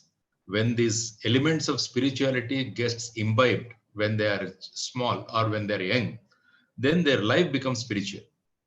So the best way to impart spirituality is by practicing yoga and by teaching yoga to these younger generations. So that is what Manavata and other institutions are doing. Nowadays, because of the COVID, we are all discussing about the World Health Organization. So every day we look forward to see what WHO talks about COVID, whether WHO says, is there any remedy for this, or is there any vaccine for this, how this rate of COVID is spreading. But the same WHO has defined what is health. What is health? It has given a definition. They say it is physical, mental, and spiritual health. That is called health. So the definition of health is physical health, mental health, and spiritual health. This is the definition given by WHO. So if you see how you can get this, all the three healths, that is physical health, mental health, and spiritual health, India has already given the vaccine for this long back. That vaccine is yoga. That vaccine is yoga. So we need not have to wait for the vaccine being invented or discovered by the other countries. Already we have the vaccine with us. If you practice this vaccine, the immunity is going to increase. The immunity is going to increase. One of the ways to avoid or get rid of COVID or to keep the coronavirus away from us is the immunity.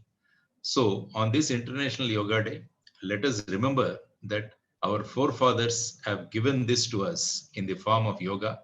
And if we practice yoga, you can get the immunity, and also your mind gets purified and you become physically strong.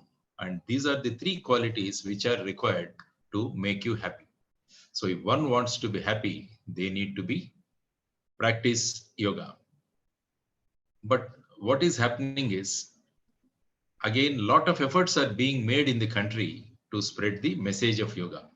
I mean, we should give credit to Prime Minister Shri Narendra Modi ji for spreading this yoga across all the countries.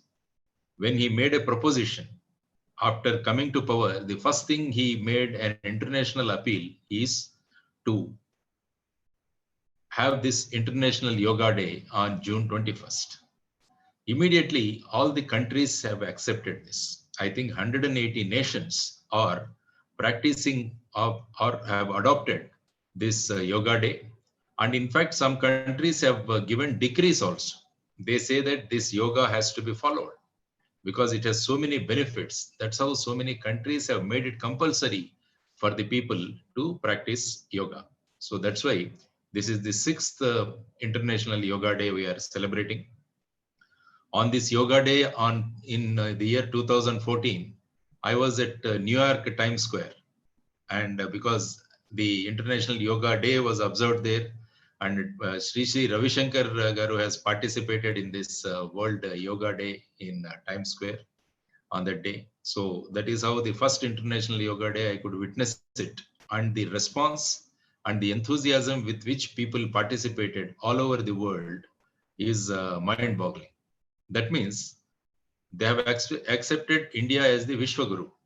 That is what is our sankalpa, to see that knowledge-wise and also spirituality-wise, India is always leading the nations.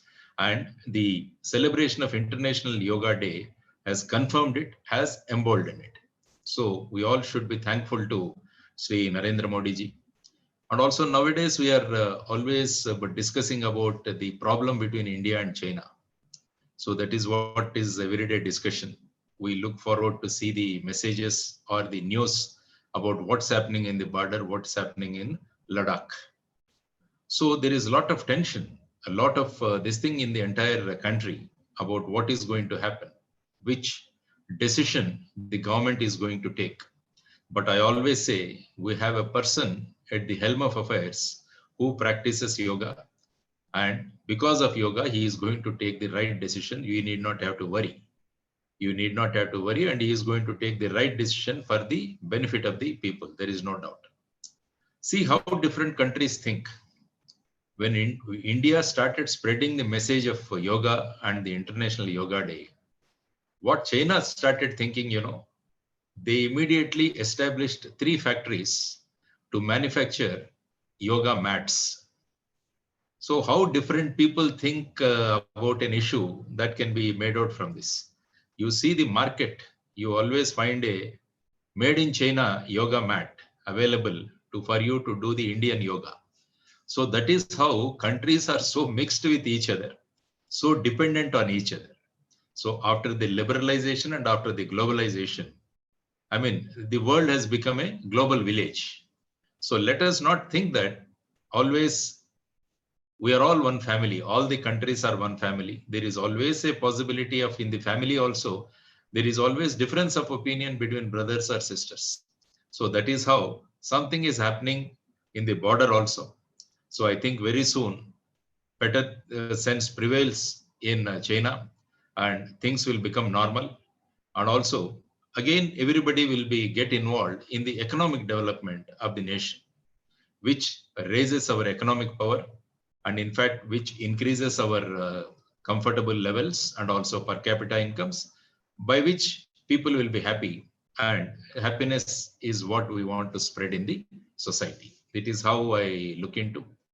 I mean, getting into the concept of excellence, because morning when I got a message that I should speak on the thing of excellence.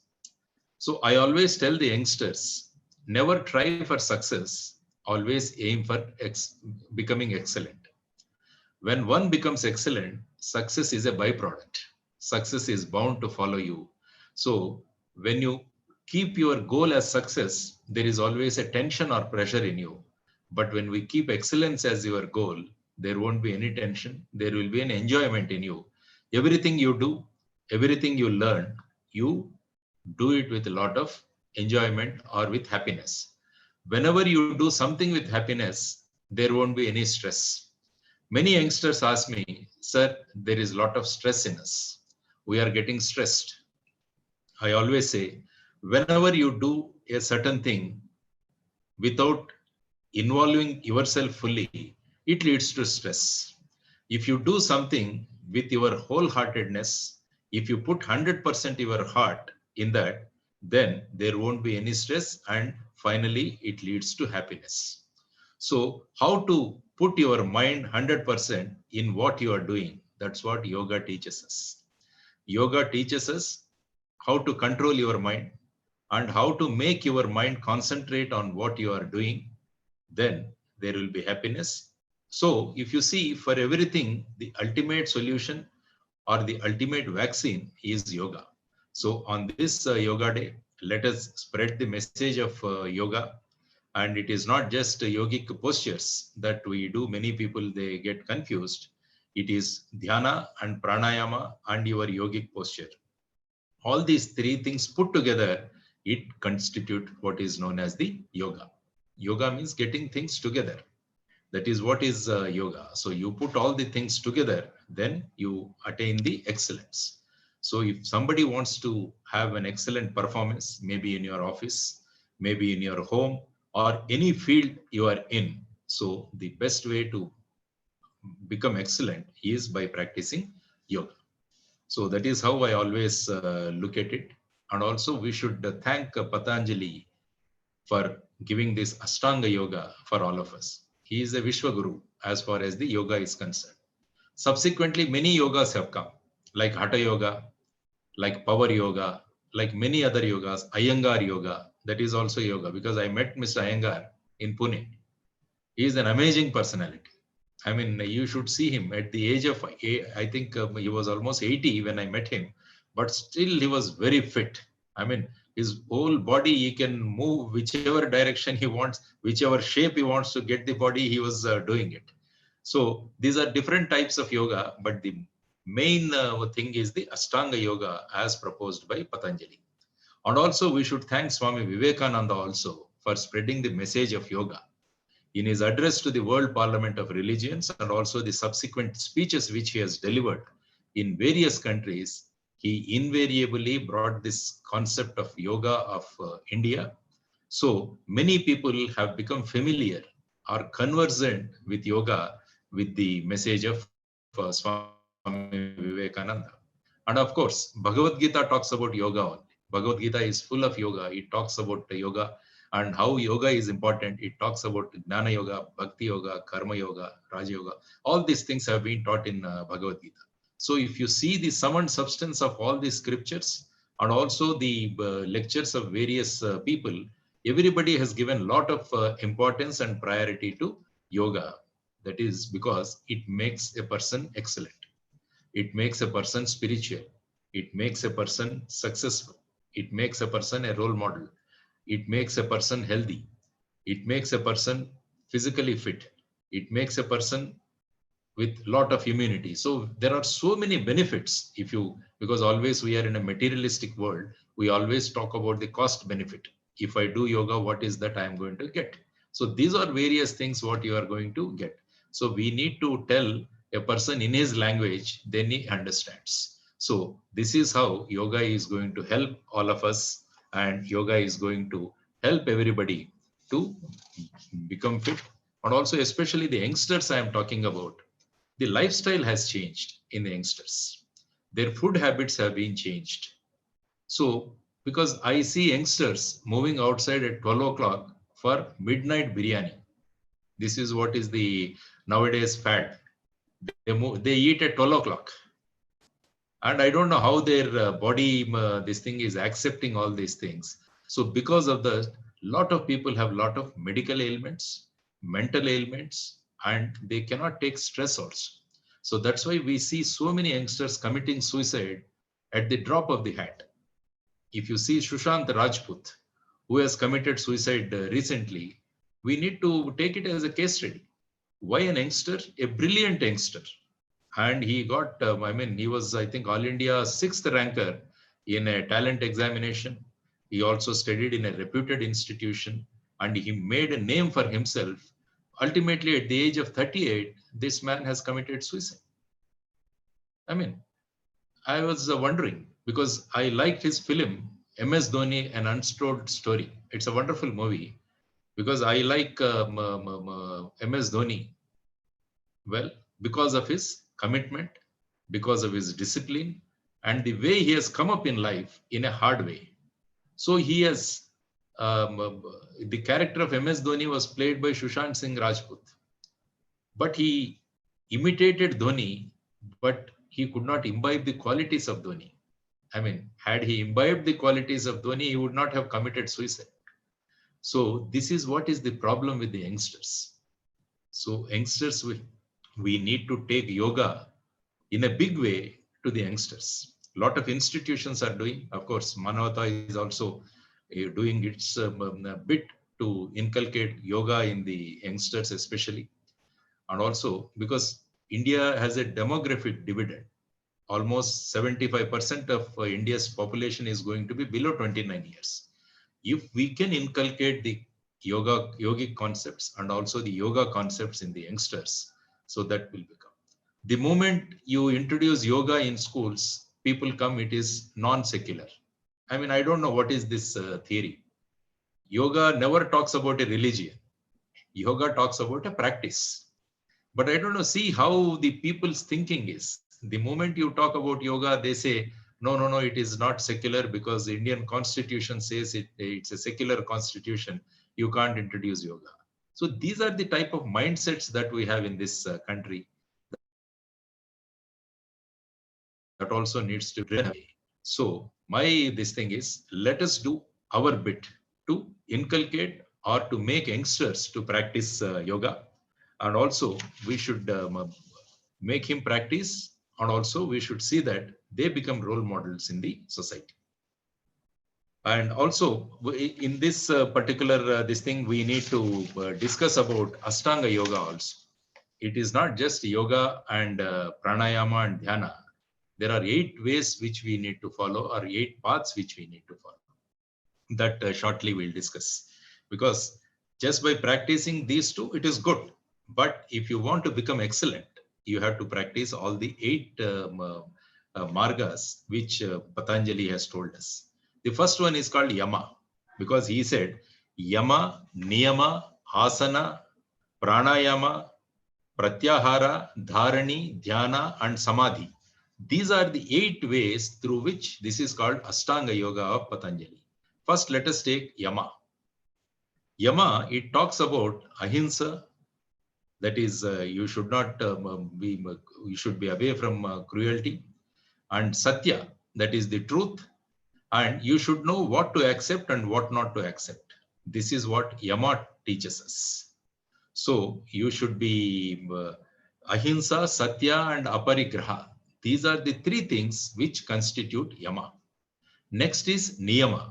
The second constituent is the Niyama. That means cleanliness, happiness, Swadhyaya, Tapasya, Ishvara Sharanagati. These are the things which you practice under Niyama. These are the practices which you need to do. You have to maintain cleanliness. You have to spread happiness. You have to depend on yourself. That is Swadhyaya. You have to teach yourself. Swa Adhyaya. You should teach yourself, and you should do tapas. And finally, you should bend before the God. That is Ishvara Sharanagati. This is about Niyama. The third one is Asana. What you practice is Asana. That is, it cleanses your body. That is Sharira Suddhi, it says. So it cleanses your body. That is Asana. Next is Pranayama. Pranayama is, it gives you mental stability. Manastika Sthairya. it gives. So pranayama. Then is pratyahara. Pratyahara means how you control your senses. How you control your senses is pratyahara. Then dharana. That means how to increase your concentration power. Ekagrata. That is called dharana. Then is dhyana. Dhyana is how to see that chitta suddhi. That means how you improve yourself, how you pay attention to your chitta. That is what is dhyana. And finally, samadhi. And finally is the ultimate and the penultimate, ultimate thing what you achieve by practicing all these is samadhi. So these are the 8 methods what Patanjali has taught in the Ashtanga Yoga Sutra. So these are the 8 sutras. So in addition to yogasanas, dhyana and pranayama, we are supposed to introduce the other 5 things also so that they can reach the ultimate goal of samadhi. That is how the Patanjali Yoga Sutra has been made, and that is how it has been introduced to all of us. So on this International Yoga Day, I request everyone to brush our knowledge about yoga, and also you continue your practice. Whenever I accept any invitation for a talk, I always see whether I am fit to address the people there. What are the attributes I have to address the audience? So my attributes for this is, I've been doing yogasanas from my childhood, and also because we had a neighbor who started Mahesh Yogi's yoga. So they used to teach us these yogasanas and all. That's how I started at my young age. And then off late, from the year 2000 onwards, I am doing Sri Sri Ravi Shankar's Sudarshan Kriya. That I do every day. I don't miss a day. And every day I do Sudarshan Kriya. It has brought a lot of changes in me. Especially I used to be a bit short-tempered before practicing Sudarshan Kriya. After practicing Sudarshan Kriya, my whole attitude has changed and I remain cool even in very difficult situations. Whenever you remain cool, you take correct decisions. That's why people say never take any decision when you are angry. So you always take inappropriate decisions. So this Sudarshan Kriya has taught me a lot. This pranayama has taught me a lot. So that's why these are the 2 attributes. And also I am in the habit of spreading happiness in the society. So I always want to see everybody happy. Wherever I go, I try my level best to see that the differences between people are reduced. And also we all live like a family. So these are the thought processes which I have.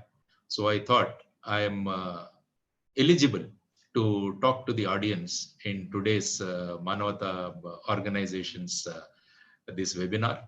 So whatever little details I have or whatever little experience I have, I thought I can share with all of you. So let us make our mission as to spread the yoga around the whichever place we go or wherever we are. Especially we need to introduce this in the schools and also in the to the youngsters. So this COVID is a best time. So I think through these webinars, I request Srinivas Garu to see that the classes are held for the children and the youngsters on yoga so that they can practice, and by the time they in this COVID halts or COVID reduces, then by the time the army of yoga or the soldiers of yoga, we need to increase in great numbers.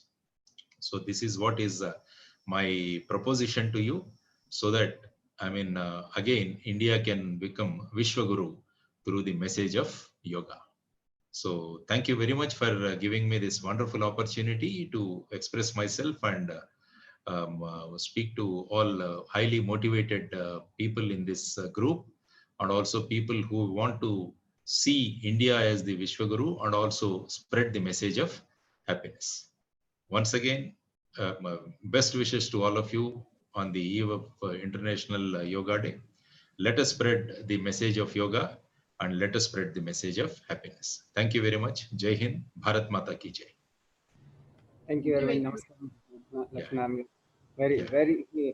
very short and sweet message. And yeah, so you have given summarized all Guru's concept into one single. So that will show actually excellence.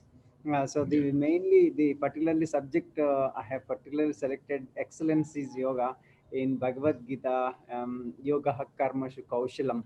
That's the definition Yes. given by Lord Krishna, which is basically the excellence, dexterity in every action is yoga. Yes. So that's what actually your life proved.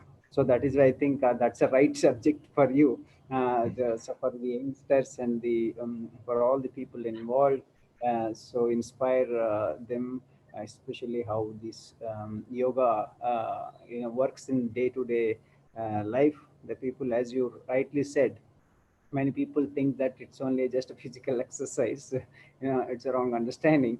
And you have very short time summarized the Ashtanga Yoga very well. It's more important to bring the Yamanimas into the day-to-day life. Sir, thank you very much for your suggestion for the children classes. As you know, the Sanskar Vidya, we wanted to make actually the yoga as a mandatory in every school.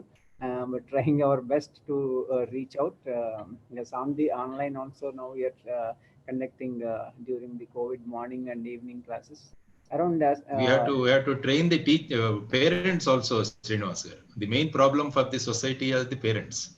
Correct. Yeah, what I have seen is that the parents have to be taught along with the children. So because I always keep telling Dr. Kalam's version, but Dr. Kalam always said, dream, dream, dream. He always said, dream big. But actually, we should allow the children to dream. But unfortunately, the parents are dreaming and they're imposing that on the children. That is what is the problem in the society. So whenever you attempt these classes, I think we need to have the parents also trained so that they need to create that atmosphere in the home. Because children, they spend most of the time in the school and rest of the time in home. So they need to create this atmosphere in their respective homes so that that thing becomes a practice. So my request is that along with children, let us educate the parents also. That is also important. Yeah, yes. As part of the actual Sanskar Vidya, the better Yeah. parenting is a 5 days workshop we have been organizing. So Okay. actually, you are absolutely right. The parenting and especially how the parents should start giving to the children the love and the value system. Otherwise, Yes. whatever we teach, many schools they are asking like we don't have any examples like what you are telling. All our parents are telling us to earn money. So that is only teaching they are teaching, and they are behind and they are stressed out, and these children also learning stress and the material craving. And at the same time, we have a 5 days program for the teachers as part of the Sanskar Vidya teachers training. That also actually training the mind through yoga, and also the healthy lifestyle. That is more mandatory for actually for parents and the teachers. So without their intervention, and the food they are giving actually wrong. So the once food is wrong, you cannot teach anything basically. Whatever you teach is waste. So that's why food has to be corrected at the parents' place. So trying to educate them with a better parenting, healthy cooking, and a healthy living. All these I think practices. Kadarwali Garu also is addressing now. Kadarwali That's Garu also is the absolutely. next speaker, I think. Yeah. Correct. Yeah. Yeah. So to bringing the values, such a wonderful examples we must have in the, because we are talking about Swami Vivekananda, but we have to show them the real examples, like yourself in the field. Yes, this is a role model. So nowadays, the bringing that role model itself is a It's a great strain. Now very few people we can really consider as role models. Among such people, I think in this generation you are such a great role model for the current generation, especially the people who are working in government services and also the private sector, how to work honestly and with the determination and excellence. Yes, that's what actually you proved. And that shows actually how you follow the yama niyamas and not only just practicing yoga asanas and pranayama. Yeah, yama niyamas as a culture. So yeah, it is basically Ashtanga yoga applicable for everyone to start with the yama niyamas. Otherwise, without adopting the values, whatever you practice, again that starts with the craving, the mental craving, selfishness, and that greediness will spoil everything basically.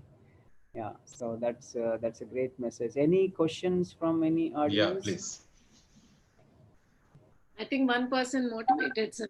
He said he wants to start yoga now onwards after your speech. Veeraj Garu. Yeah, that's nice. Yeah, because it doesn't take much time. Because most of the time I am on tour. You need not have to have a gym or anything. I mean, because I always say wherever you are and whichever time you want, and you can always practice this yoga. That is the greatest advantage, and also it doesn't cost you anything. That is one this thing. You need not have to buy dumbbells or you have to buy this thing. That is not also not required. You need your mind and you need your time. It needs only your time and your mind. So you can do wherever you want and whenever you want. So this is the best way. So that's why we always want to prefer things which are costly. That is what is the materialistic life now. Suppose if there is a medical practitioner who doesn't prescribe anything, people don't go to him. People queue up before the medical practitioner who gives you 2-page prescription. They say he is a great doctor. So that is how the concept is nowadays, because you always see a person who has more property. He is a big man in the society, not a person who relinquishes everything and who works for the society. I mean, that is how the mindset of the society has changed. That needs to be brought back. The only yoga is the alternative. This is the only solution what we have to bring back the original mindset of Indian mindset. That is the polluted mindset. You have to remove this pollution and you have to make it pure. So it is possible through yoga and the practices of yama niyamas, as Srinivas Garu told us. Yes, ma'am. Yes, Bhavani Garu. Yeah. One of the teachers, government teachers, I need to. So it is basically if the teachers are starting up and adopting this yoga as part of day-to-day life, and if parents are adopting, I think parents and teachers start practicing the regular morning yoga. That makes the difference in life, difference in this world. So that is what actually the basic. The teachers and the parents must start from today. I think that's what actually today's mission actually, why we have started 24-hour celebration with our Japan volunteers and ending with the US West Coast. It is because of the 24 hours we wanted to do this yoga and make more people and even new people who do not have the access to the yoga, the Africans and whoever it is, all the countries, we wanted to make all the people to adopt this yoga system in day-to-day life. So at least if some people start adopting yoga from today with your speech and with your message, the gist message, whatever you have been, it is wonderful. You started from childhood the yoga sadhana. So that is what actually proves, yes, the yoga makes you excellence. Yoga sadhana. That's what you told about the gurus are the teachers, because most of the people, I don't know, they are from maybe from different parts of the country. We in Andhra Pradesh have a great my poet lived by name Vemana. He has written a Shataka called Vemana Shataka, in which he also mentions about yoga. So there is a this thing poem in this. It says Kalla Gurudu Gattu Karma Chayambulu, Madhya Gurudu Gattu Mantra Chayamu, Uttamundu Gattu Yoga Samrajyambu, Vishwadavirama Vinuravema. That's what Vemana said. So a best guru or the best guru, he takes the children in the marga of yoga. So he mentions about yoga also. The other types of gurus, they talk about their karmas, they talk about the other ways of getting through the life. But a best guru always takes the children or the pupils in the marga of yoga. So that's what Yogi Vemana also has said about the yoga. So when you talked about the gurus or the teachers, so we should always tell them that yoga is the best way of taking the children. I mean, how the values have to be inculcated in them. Yoga is the best way. Yeah, that is how, because you had spoken about the teachers, role of teachers in inculcating values in the children. Yeah. That's right. We tried in different ways to inculcate the values in different ways. Yeah. But when we started in the school system almost from past 30 years in different ways we tried. But when we started actually yoga in daily life, and then we started seeing the difference. Whatever we teach, it won't go into the mind unless the people start practicing the yoga. There is no change.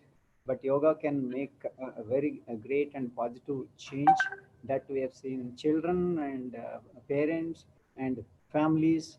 So ultimately, to become healthy, happy, and harmonious, as you said, happiness, spreading the happiness. So they should spread this 3H mission to everyone actually. So all must adopt here. Yes. So that the 3H family concept, which is basically adopted by the program called 3H mission, healthy, happy, and harmonious. So to make the world as 3H, and every family must become a 3H, healthy, happy, and harmonious. Okay, very nice. Yeah. And any other? Yeah. Any other questions? Yeah, I think so. I don't see any questions. Yeah, on this auspicious day, let us, as JP Garu said, JD Garu said, sorry, Jay, again, we will continue as JD Garu. Anyway, you are a Janata Dosta. So, Yeah. So that's what I say. And also, I think the time given to me is from 9 to 9:45. I think I have almost, I touched 9:40. So as there are no questions, another small practice which we introduced in the schools, just I'll tell that and I'll stop this thing. Sure, yeah. Thank you, sir. Because role play is very important for the children. Role play is very important. So what we started doing in some of the schools is that we started making the entire family come onto the stage and participate in the cultural programs of the school. Generally, what happens on the annual days, it's only the children who come onto the stage and they perform. As parents, we will be sitting and watching them. But in Thane, where I worked as the Joint Commissioner of Police, there is this Raymond School. It is called Sulochana Devi Singhania School. There we have a wonderful director by name Dr. Revati Srinivasan. So she started a new method wherein the whole family has to perform. So if the child wants to sing, the entire family has to sing. If the child wants to dance, the entire family has to dance. It is like that. So each class is given, every week you have some program in the school. So what happened is the children were given 15 days time. Of course, the family was given 15 days time to practice. So the experience of the family after this 15 days of practice is phenomenal. So the understanding between the children and the parents has increased. And the children also could see how affectionate the parents are. And the parents also could see the qualities in their children. This has built up the families in that area. So like this we started, and it has given a very good impact on the overall health of the family and also the atmosphere or the environment in the family. The second thing what we are doing is, from the lives of great people, we are picking up few instances. Say for example, Swami Vivekananda, Dr. APJ Abdul Kalam. So we are actually writing down the, as a skit we are making it. So suppose some boy, he takes the role of Swami Vivekananda. So he starts thinking about Swami Vivekananda and he starts exploring more and more of Swami Vivekananda.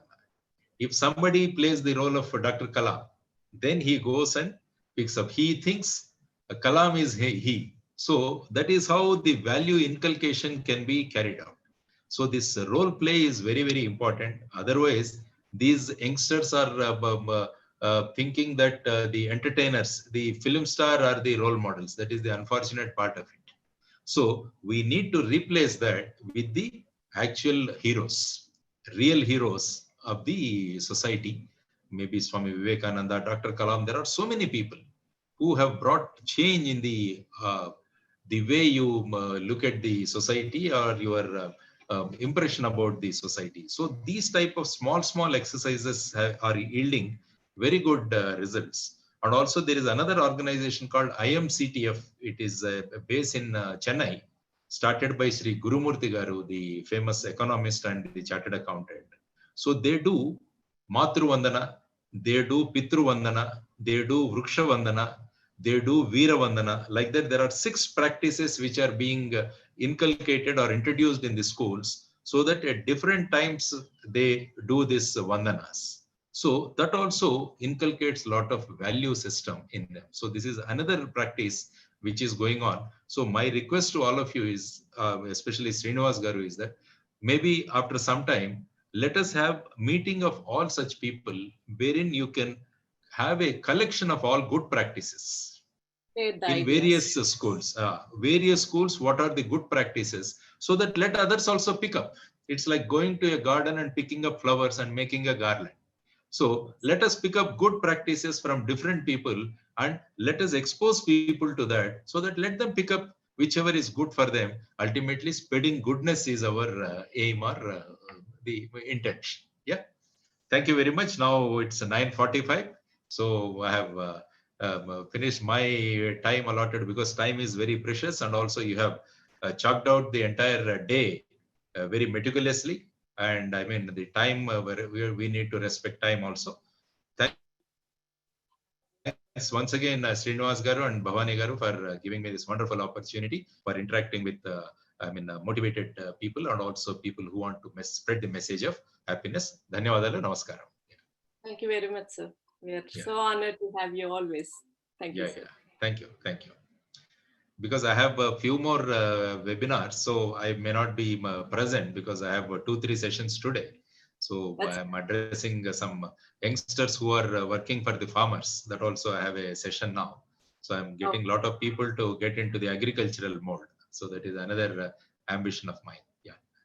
Sure. Actually, you are very busy, I know, but sparing the time for this webinar in your busy schedule. So very blessed, and especially the 6 values you said as part of the Sanskar Vidya. There is a 1-minute exercise we ask people to do as soon as they get up. As part of the yoga, just quickly, I'll show you 1 minute how to do this one. The values, 5 values. So one is the namaskar. So as soon as you get up, the first thing is namaskar to the mother, and bring the universal love. Adopt that universal love. Namaskar to the father, and bring the responsibility. And namaskar to the king. This is again also linked with the chakras. This is a symbol of love, the anahata chakra, and the knowledge, symbol of knowledge is the ajna chakra, third eye. And touch the namaskara at the ajna chakra, and namaskar to Guru, who is giving us the great knowledge, and remembering those gurus who have given a great knowledge. And then raising hands, and then Mother Earth. Okay, yeah. Mother Earth, and adopt the patience, the highest patience, sahana, quality from Mother Earth. Yes. And then bending back, namaskar to the sun and source of energy. Yes. Namaskar to all around. All around, yes. Sarvabhuta Nivasosi Vasudeva Namaste. So around all beings, so seeing every being as our God, like Sarvabhuta Nivasosi Vasudeva. So Namaskar, the Matru Deva Bhava, Pitru Deva Bhava, people are just reading, but we are asking them to make a practice every day morning, take a positive affirmation and pay the gratitude. The best way to start the day is paying the gratitude to whoever is given the life, whoever is giving the food, and whoever is feeding and giving us the whole life in the Mother Earth, and whoever is giving the knowledge, and whoever is giving the energy, and whoever is actually serving us with the trees and all the beings. That way, the people know, yes, value of the nature, value of the mother, value of the father. That 1 minute exercise, it gives the physical exercise. At the same time, it also brings that mind into the responsibility. Yes, I have to do something today for the mother, father, for the Mother Earth. So when they start doing working, if they make themselves purposeful for the mother, their mother and father, and then slowly they become a valuable asset for the society and Mother Earth. Yeah, thank you very much for bringing Wonderful, such. wonderful, Andy. Right. Namaskar. Somebody is asking your member, sir, any contact you would like to share, because he wants to, Ramesh Reddy Garu, he wants to participate. Yeah, contact number you can give because my definitely. My number is in Google also. My number is in the Google also, and my number, I think Tulasi Garu has the number. I think your this thing, and also I can Tulasi Garu has the number. I believe. I mean, number can be shared. There is no problem. Yeah. Okay. Just want because to while in service also, I used to publish my phone number in the newspapers so that anybody can contact me. That has been my practice. Yeah. So my number can be exchanged. There is no this thing about it. Yeah. Thank you. In JD in this development, rural development, I think we'll work together with you, sir. Yeah, definitely. So on the education and holistic health practices, etc. Yes. Last 60 days, by the way, we successfully cured the cases. As you rightly said, yoga is a vaccine. It is cured the cases, and online classes, whatever we do. Definitely. Thank you. We'll work together. Let's work together. Let's work together. Thank you. Namaste. Thank you very much. Thank you.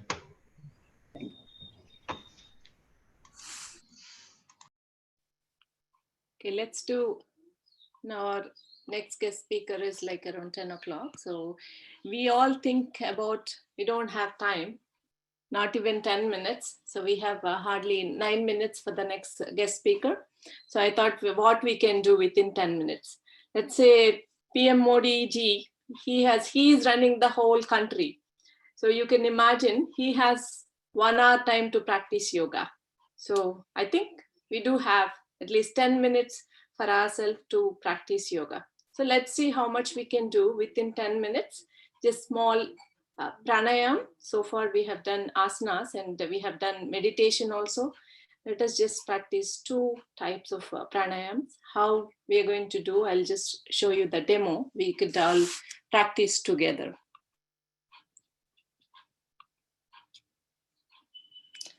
So this is very useful at this time because COVID, it's all, we are talking about the respiratory problems. So through the nostrils, mucus is getting accumulated. So you need to clean the mucus, clean your nostrils.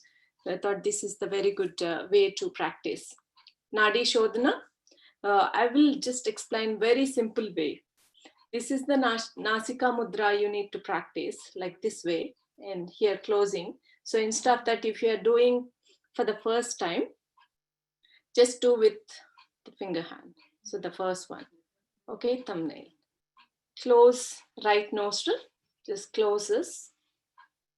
And then inhale. When you close, you will be inhaling through your left nostril. Inhale.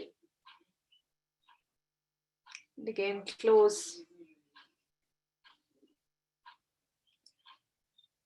With the thumb, inhale through the left,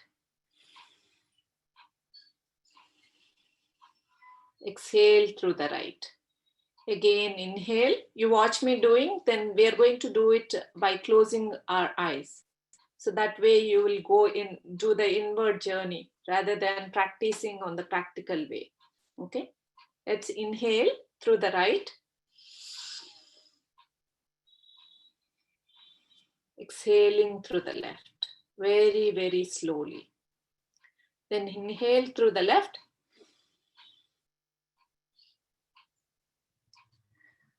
Exhale through the right. Couple of times, practice with me. Inhale through the right.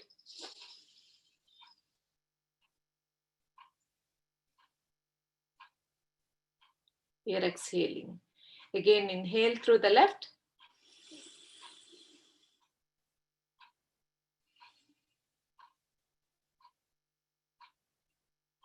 Inhale through the right.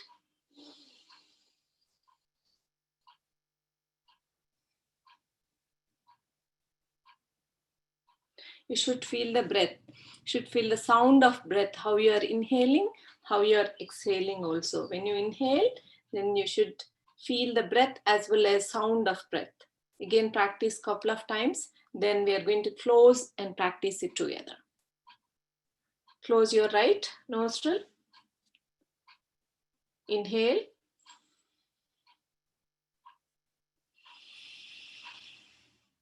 Again, inhale through the right. Exhale through the left. Now you add the count. When you are inhaling through the left, try to count 1, 2, 3. And exhaling, try to count 5 numbers. Okay, inhale.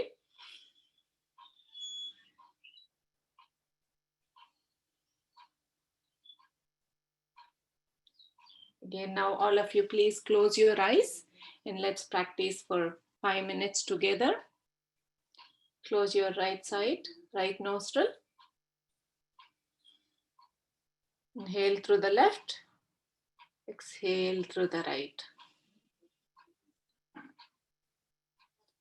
Inhale through the right, very slowly, count 3 numbers.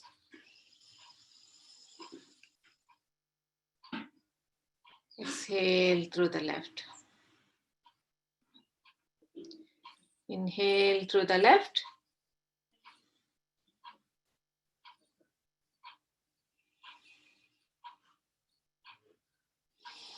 Inhale through the right. Exhale to the left. Inhale through the left. Exhale to the right. Inhale through the right.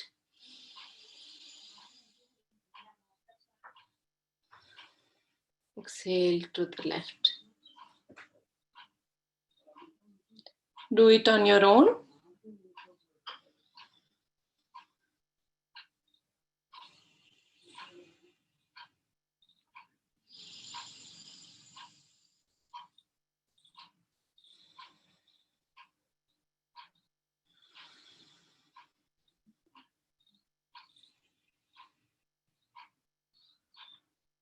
Keep observing your own body, your own breath, your own mind.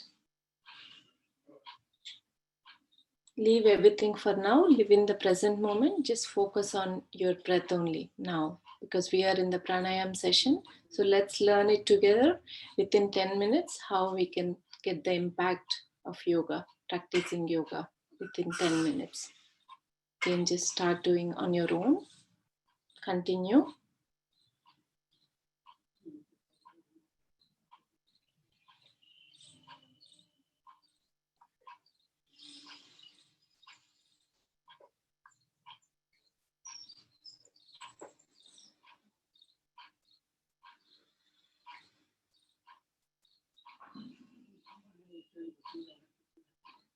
Sit straight.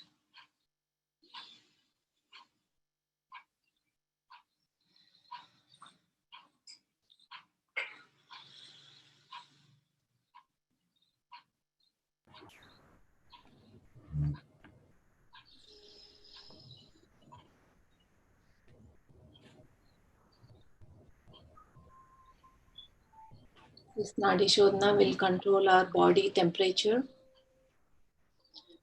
cleanses our nostrils,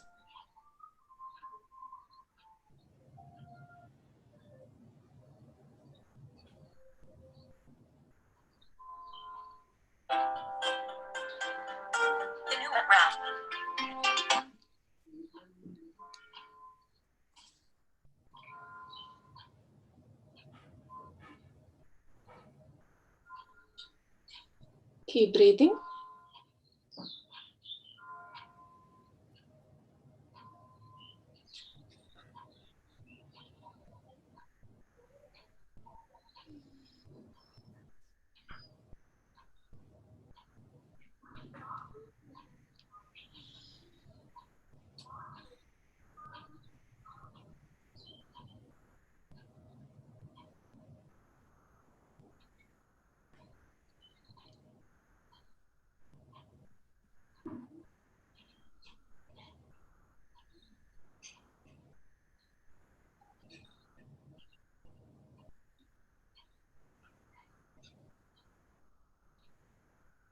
Focus on your own breath.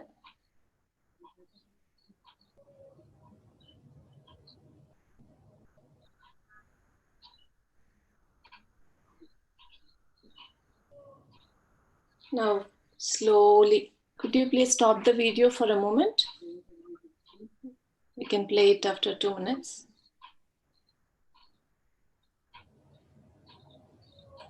Slowly open your eyes, very slowly. So this is how you can practice at your home every day, just 10 minutes. Do this simple, very simple pranayam. So just attend to your own breath, your own thoughts. Just keep focusing on your breath. That is the only key thing with the pranayam when you are starting. So this will control our body temperature, and for COVID, it will be very useful.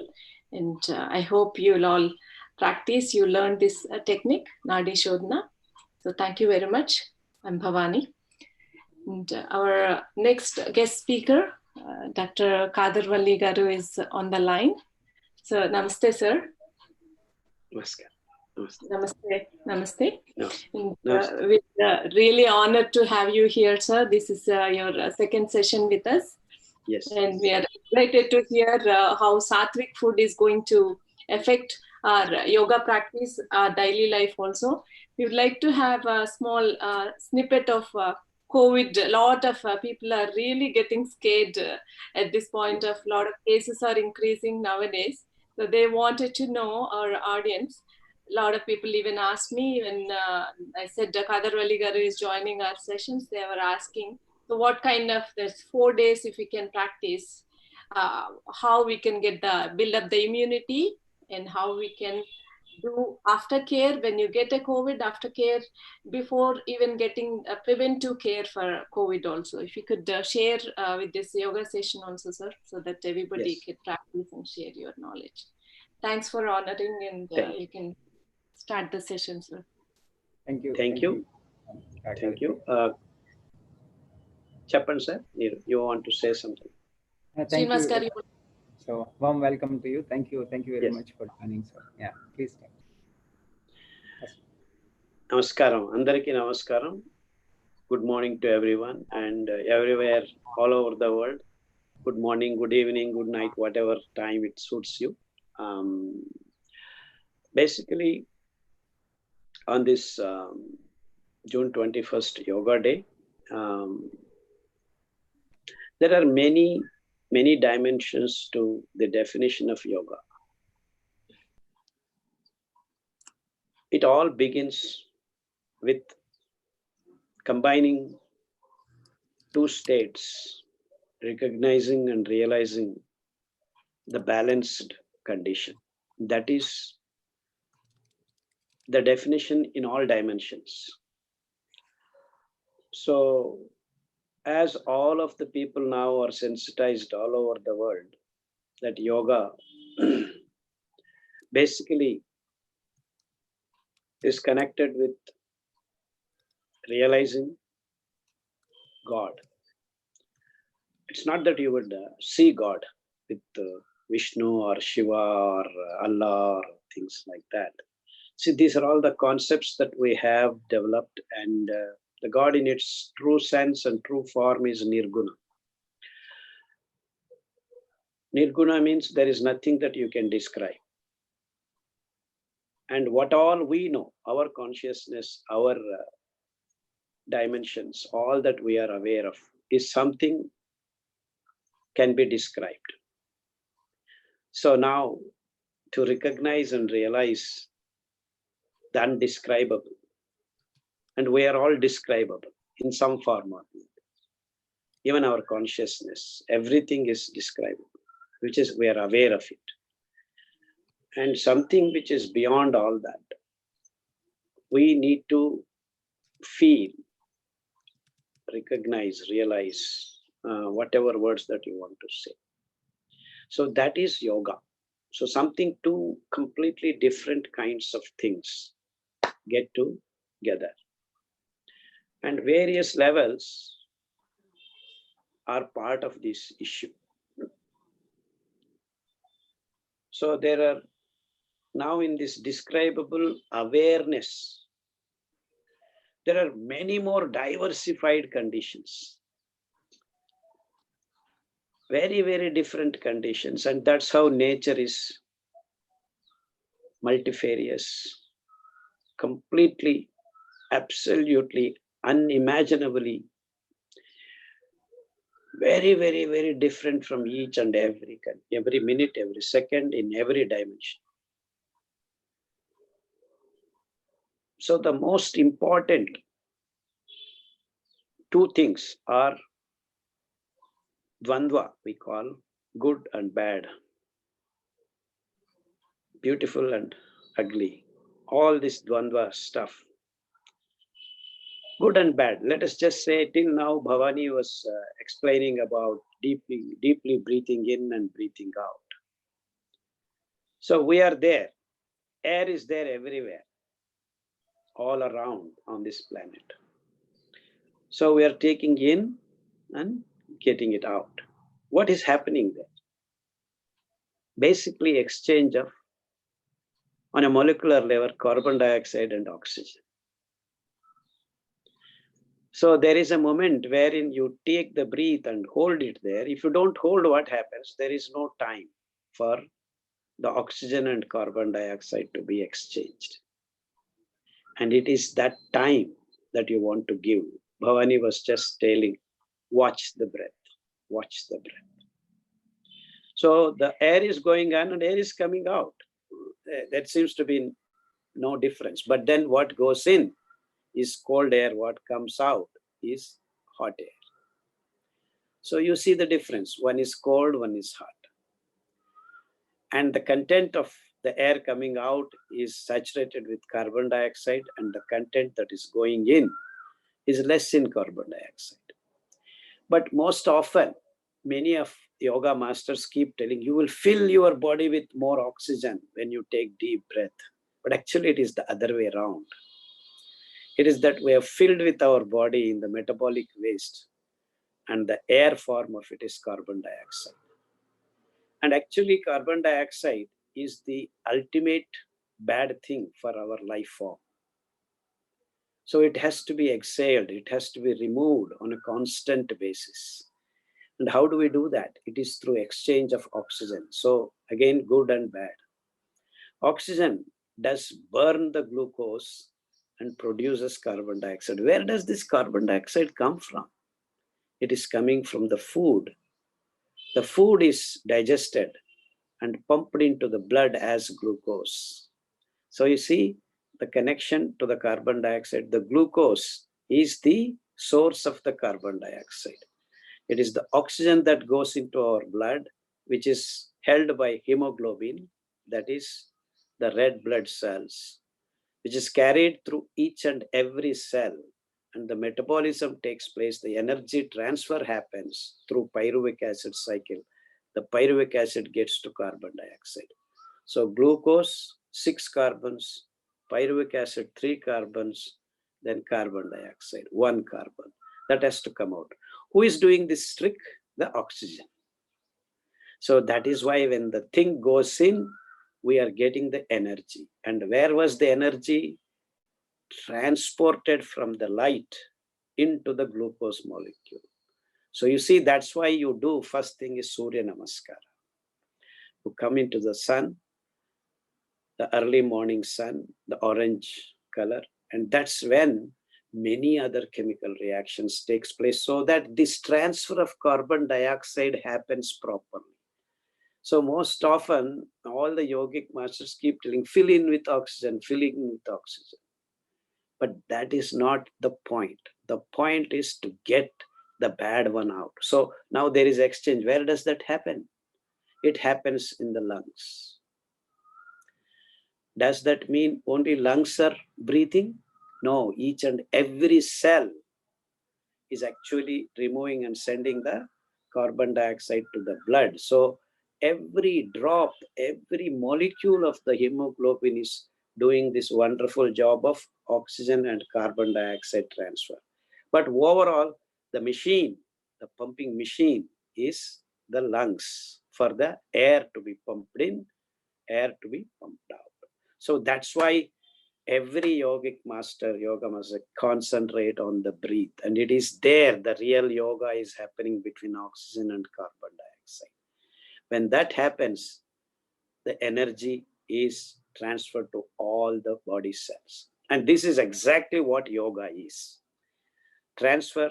See, and this point is very, very important. Everyone should understand that there is a bad thing, there is a good thing, and there is a wonderful transfer going on. That moment of carbon dioxide coming out, oxygen going in, is what is life all about. So the yoga teaches you within no time, just you understand this breath, that there is always bad thing and there is always good thing. So yoga doesn't mean that you're going to see everything wonderful. You're going to notice the bad thing and notice the good thing. And that is what is yoga all about. So yoga doesn't eliminate bad things or fill you with good things. It is the transition. It is the exchange of bad and good, and being aware of that moment, that particular point of time, you are aware of this. And that being aware and transcending the awareness. So now, where is the food coming into picture? These all things are happening. Now, if that glucose is being transferred into the blood in large quantities without control, this particular process of releasing carbon dioxide is not going to happen. Even if you keep the ventilators and pump oxygen, people are dying now with COVID condition. Why is that happening? That's because the release of carbon dioxide from the cells is not happening. It is not being pushed out because the system is saturated. It doesn't want to let go of carbon dioxide and starts accumulating more and more morbid materials in the system, and you end up with the bad state. And this is the reason why we need to practice, make the cells, every cell, each and every trillion cells of our body has to be aware of this practice. So actually this happens when you are a small kid. Without your knowledge, you have this process going on. As we grow old, the toxic materials keep accumulating in each and every cell because of the food that we are taking. So if the food by nature doesn't have the cleaning capacity, we end up with different kinds of sets of conditions, and that are actually classified in our systems, Sanatana Dharma, that sattvic food, tamas food, rajas food. So if you are aware of the nature of foods that are given by God to all of us, and sadly, the system, the human race thinks everything present in nature is only for us. It's not the case. So we need to have the wisdom and the capacity to discriminate what to eat, what not to eat. So everything that makes the transfer of oxygen and carbon dioxide, the exchange of oxygen and carbon dioxide, an easy process. That is what is being in body being in yogic condition. For that, lot of body postures help a lot to get you to the condition of exchanging this carbon dioxide from each and every cell, so that every cell doesn't participate in giving the morbid waste into the biological systems and accumulate the diseased condition. So everything starts there. And that's why breathing is the most important activity of yogic practices.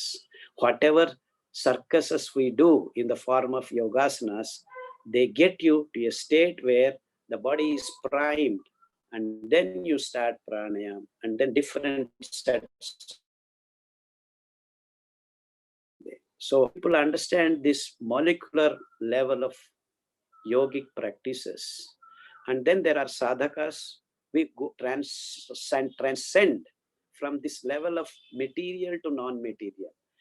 Material to non-material is material form to energy form. And then in the energy, there are different kinds of energy forms, which I do not want to dwell right now. Let us stop here and understand this material to non-material. That is energy level to glucose, glucose to again energy level. So another set of yogic transitions are happening. So all through this, the connecting material is food. It is the food which is actually from non-material form of sun's energy has become glucose and the various forms of glucose. And then our body from mouth to the anus, a digestive canal, which makes back into the blood in form of glucose. And then the glucose now with the help of oxygen gets burnt and gets released as carbon dioxide, and the energy is released. See, non-material to material, material to non-material. So two different kinds of yogic points. So we need to energetic condition. This is the energy production through the material. Non-material absorption of energy into glucose, again glucose becoming different forms of food, that again getting digested, again releasing energy by form of exchange of oxygen and carbon dioxide. So this is the wonderful, beautiful exchange of material to non-material to material, material to non-material, the energy transfer. And in that we have what are called electrons, the negative energy, that electrons movement of negative energy with the help of positive moton force, PMF. See, this is again negative, positive, negative, positive. There is again yogic condition. So in fact, the whole world is dance of this dualistic things, trying to form a state where there is nothing exists. In fact, it is that nothingness is the absolute entity that everyone is trying to reach. And that comes by observation and practice, practice, practice, practice. And the more time you spend on this particular realization of this nothingness. So in Telugu, అన్ని న్యూనతలను వదిలితే శూన్యం కనిపిస్తుంది. శూన్యం ఏమిట్రా కనిపించేది నీకు? It is by removing all defects, you see the perfection. And this is the ultimate realization, which one has to feel within. And to see and feel within, you need to spend time. But present today, we're all in a hurry-burry. We are not even watching where our breath is going, because we're doing too many things, too many different forms. So much diverse is presented to you, and that's where Maya comes into picture. So you see Maya and reality. To just break this bubble of Maya and reality is the yogic existence. So everything is presented to you. It's you. It's your practice. It's your realization. I can go on telling you different kinds of this bad, good, bad, good, bad, good, bad, good, bad, good, whatever you list. This dvandva we call in our literature with dvandva. So from dvandva to nirdvandva. Can we stay in the nirdvandva state for a long time? No. That nirdvandva is also restless if it is in a continuous nirdvandva form. So nirdvandva to dvandva, from dvandva to various diversified forms. So it is this dance, and that is life. So this is the most crucial thing. So where does the food come from? So if the glucose is pumped in large quantities into your blood, you are in trouble because carbon dioxide exchange doesn't happen properly. So that's why we have actually again divided the food into sattvic, rajas, tamas. So tamas is the lower form, rajas is the next sattvic. So having sattvic food doesn't solve your problem. Sattvic food puts you on the first step of the yogic sadhaka. So unless you have sattvic food, you are not primed to be in a position to do yoga practices. You understand the basis why one needs to have sattvic food. What does sattvic food mean? Means the body has to be in a position to release the carbon dioxide out into the system so that it gets normalized again. So what happens to the carbon dioxide that goes out? There are wonderful plants which again take it and fix it and release the oxygen. So these kinds of cycles, God has made so many wonderful webs of these cycles make the life and the non-life interact, and that is again yoga. So this is the beautiful kinds of realizations that you start understanding when you sit in a yogic meditative transcending. The word transcending is actually the most crucial point. You transcend gunas, tattvas, bhutas, and then you become nirguna, nirlipta. You understand all that kind of na comes in between. So this is the drama, this is the dance, this is the exchange, this is the transit from here to there to here to here, there to here. All these things are going on, and be aware. And that being aware is the state of mind wherein you're just watching them and enjoying the system. This is, in a sense, a yogic person has to watch. And what happens thereafter, once you become nirlipta, nirguna, that moments you start enjoying in the meditative transcending processes, you will start gaining. And it is not for gaining something you do this. There is nothing to gain. In fact, a yogi has all things to lose. So many people are actually nowadays saying, oh, yogasana you do for gaining health, you do for this, you do for that, you become very sharp, you gain your mental memory. All that is absolutely not true.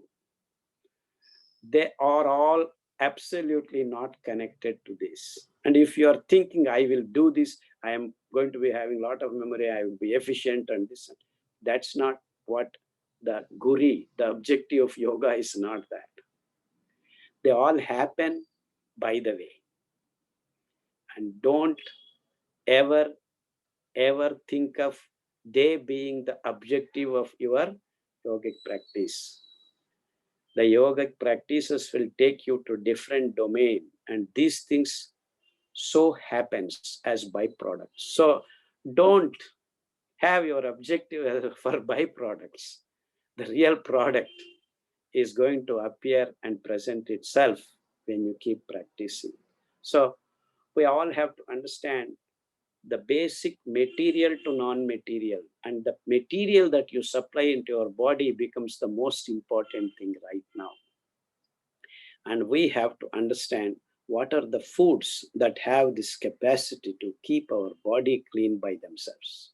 And so a food material, a sattvic food is one which has the capacity, more than giving you energy, to remove the toxic waste, morbid waste from your body moment by moment. And that is the kind of food that we have been searching for. And I personally believe that we have figured out that there has to be that carbohydrate to fiber ratio, because it is the carbohydrate that gives us energy on getting burnt by oxygen, releasing carbon dioxide. To make the process of release of carbon dioxide easy, we need to have the absorbing the negative electrons into the body pool of PMF, and that is what is actually the fiber content having lignans, which are soluble fiber. And that's why the nowadays people not eating the fiber rich food, rice, wheat, coffee, sugar, meat, all these food materials have no capacity at the end of the day to release carbon dioxide from our body to keep ourselves clean. And this consciousness of food is very, very important. So I keep telling once in a while that the so-called Western science keeps telling monkey becoming man is evolution. No, that's not the case. Man becoming human, inculcating sattvic food habits, becoming sattvic is the evolution. And this evolved sattvic starts the yogic practices and becomes a yogi. So to become a yogi, sattvic food is the most important material there. So a yogi has to recognize this and start practicing. And the first important sattvic, you have to be a vegetarian, the plant-based food. Oh, that doesn't mean all plant-based food is going to be sattvic. There are a lot of foods that are present in the plant world which are not sattvic. So again, the differentiation, the diversification. So it is through this diversification, we all have to be united. So we need to recognize regional, local foods that are sattvic, that can help you to release carbon dioxide from your system and keep each and every cell of the trillions in number to your core cleanliness. And this core cleanliness cannot stay for long, because by staying there, you generate dirt. And to get it out, again, you get into this duality. So it is the duality, non-duality dance, which is again in a yogic experience. People don't get confused. I'm making it very simple and very clear. So there are two different change of one state to the other is the definition of yogic practice. So all people are actually talking most of this yoga spiritual, spirituality. See, there is no spirituality. So spirituality has to be strongly footed in the material domain. So don't neglect the material domain. That's why choosing your food, doing the right thing is very, very important. Oh, do whatever you want, you do yoga, you will be all right. No, nothing like that. Nothing is going to happen that way. Nothing is going to happen that way. So everything is important. Small, minute nuances of our life are very crucial. And it is these small things that are going to make you achieve the biggest yogic experience of exchanging the carbon dioxide and oxygen. It actually happens, by the way, by itself. What we're all trying to do is watch it and make it absolutely efficient. And that's what is yoga. And this is my simple, straightforward, whatever you call description, or my life. I have been practicing the Sanatana Dharma's yogic food systems or thought processes, watching myself. And there's nothing, end of the day, you have not got anything actually. It is that you start losing a lot of things that you are given by the society. So you become fearless, you become clean, you become clarity. All these things are going to happen by the way. And the experiences are completely personal. And many sadhakas might even experience the God itself. So the God realization is the ultimate goal of any yogic practice, be it there are different kinds of kriyas, different kinds of yogic practices. It doesn't matter. It hardly matters. It hardly matters. Ultimately, it is the God realization, and it is us, the mortals system, trying to reach the immortality. Again, the duality of mortality and immortality.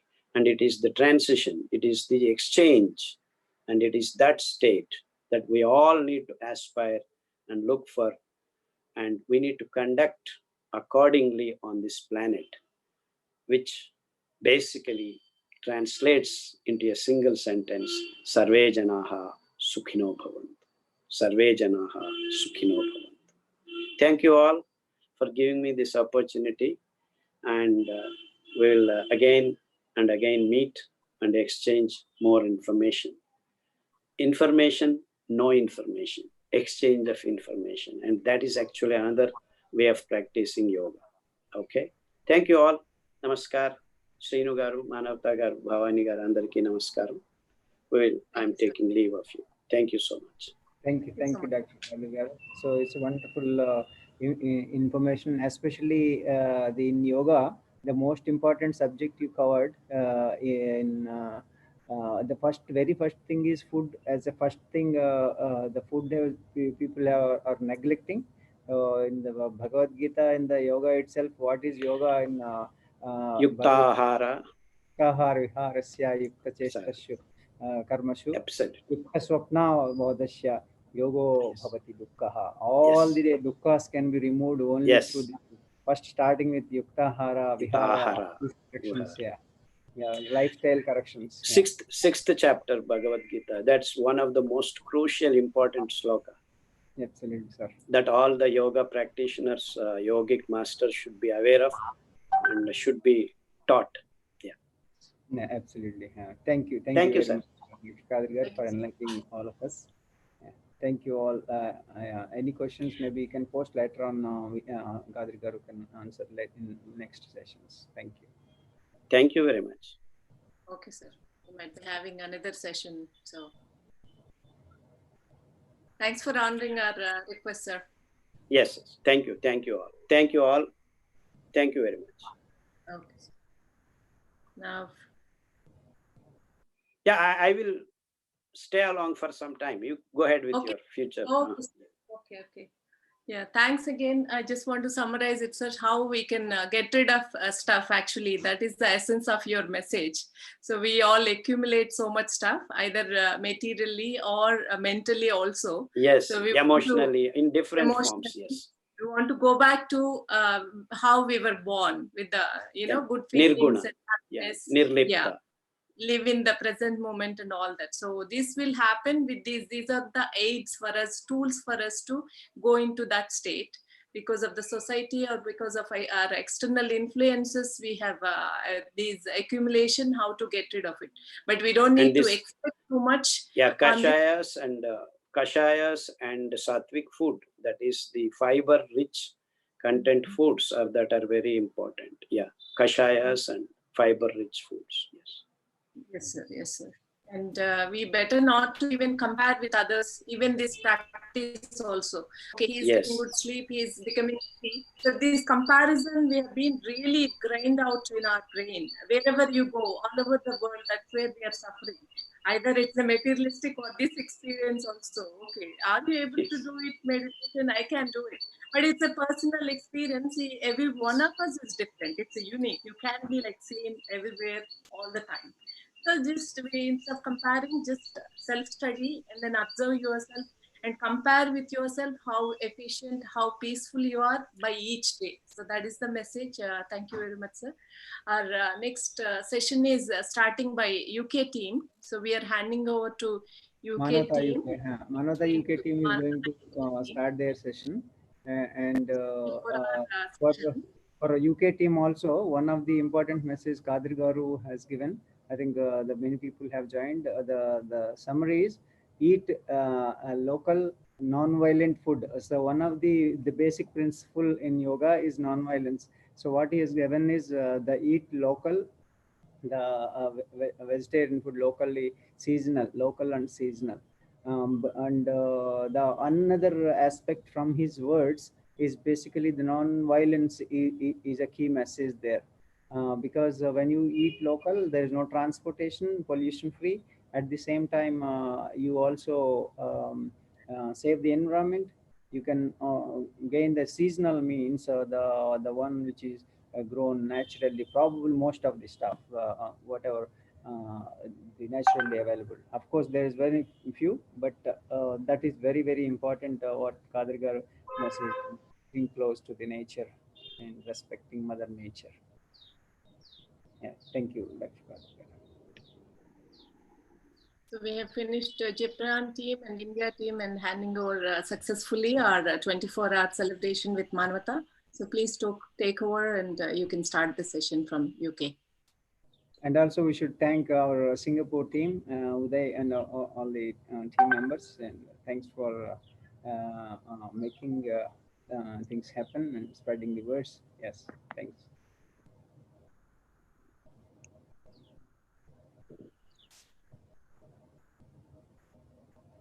And thanks all India team also. You can stay connected. And again, let's welcome all our UK volunteers. Warm welcome to all the volunteers from UK. And thanks for taking such a wonderful responsibility. Just to give you a brief, last 60 days, UK team, around 10 of Manavata yoga teachers, they have taken the responsibility to serve with the online yoga sessions, especially to improve the immunity of the people, to inspire people towards the yoga practices, the sharing the wonderful knowledge, and the regular practice for different age groups. They have been conducting sessions, and especially I thank and I appreciate all the volunteers of Manavata UK chapter for doing such a hard work and wonderful selfless work. And keep it up. I think they will definitely motivate. This is going to be great. They all become so experts, and they are going to share wonderful knowledge now. And next few hours, they are going to handle with a great teamwork. So let's welcome our Manavata UK chapter team. Thank you, sir. Thank you. Thank you. Namaste, everyone. Yeah, what a great start with Dr. Kadir Garu's beautiful speech for today morning for making holistic health our lifestyle. Wonderful speech, sir. And I welcome everyone from the UK team as well now who has joined for this International Yoga Day celebrations. And it has been going on from last 24 hours session happening from last 8 years, starting from Japan. So I welcome all the UK volunteers as UK team now to take over the celebrations. So as we all know, yoga is not just mere exercise. So it is a combination of asanas, pranayama, breathing techniques for holistic development. So like physical, mental, emotional, and spiritual development. So it has also originated like 5,000 years before from our ancient India. And it's only empowering us to progress towards health and well-being. So today's event is designed to educate, inspire, and create general awareness of the positive impact of health and well-being, integrating yoga, nutrition, mindfulness, and along with meditation also for a holistic approach towards a healthy, happy, and harmonious living. So we'll start with pranayama for the day with Srilata ji. And Srilata Deva Bhaktini, she is a volunteer from UK. So she's also one of our one volunteer who takes classes every day in the yoga sessions non-stop. And we have got more than 400 participants who have been registered for online yoga sessions from the last 2-3 months. And we are going to share all their experiences shortly. So I'll ask Srilata Garu to start the pranayama from now. Yeah, Srilata Garu, once you're ready, you can start. Thank you. Namaste, everyone. As Jayanti already introduced me, she did not give me any chance to introduce myself. I'm associated with Manavata for the past 5 years. Since then, I'm practicing everyday yoga. And for the past 3 years, I have been 3 years back, I did the teachers training instructor course with Manavata, associated with Manavata from Vyasa University, Bangalore. And since then, I'm teaching every day online. And so today, Kadir sir explained very beautifully how important the elimination of bad gas like carbon dioxide from the body. He explained very beautifully at the cell level. So I don't need to explain anything. In the gist, mainly the pranayamas are extension of breath. Pranayama, ayama. And in the gist, it removes toxins from the body, any impurities from the body and from our lungs, and it improves the quality of our breath with pranayama practice every day. And the other thing is it also helps to reduces our sinus problems or any bronchitis problems, any lung related problems. And the main thing with pranayama is it improves the awareness in our body, awareness and awareness, perceptiveness of senses, it increases. So let us move on to the practices. So we'll practice with the Kapalbhati. Today for Kapalbhati, the main focus is on exhalation. Okay, the passive inhalation and active exhalation. Forceful and active exhalation, passive inhalation. So for that, to keep your bodies straight, you can just sit in Vajrasana, or you can go to Padmasana, or you can go to Vajrasana, or anything, whichever you're comfortable. Or if you can't sit on the floor, you can sit in the chairs. You can do, only thing is keep your spine erect, keep your head and your spine in the same line. That is the main thing for any pranayama. So keep your both hands in Chin Mudra and let us practice.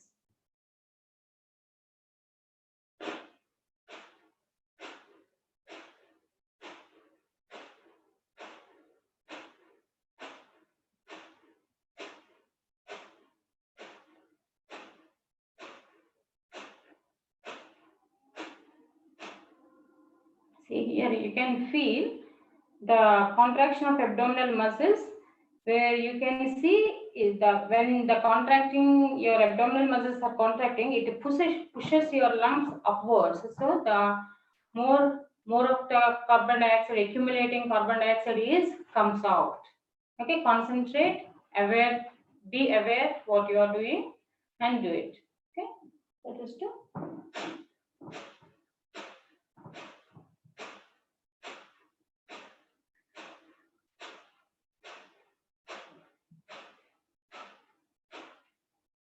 Slowly increase the speed.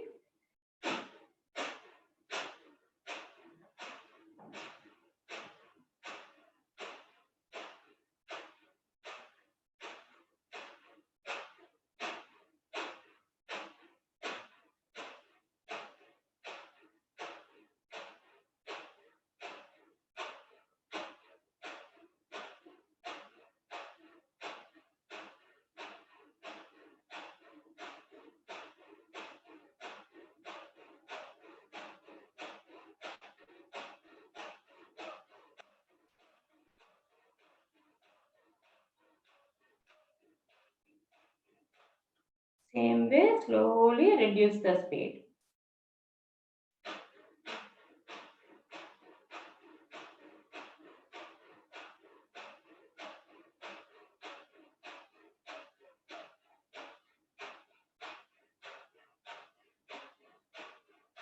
Initially, for guidance, you can keep your palm on your abdomen and observe.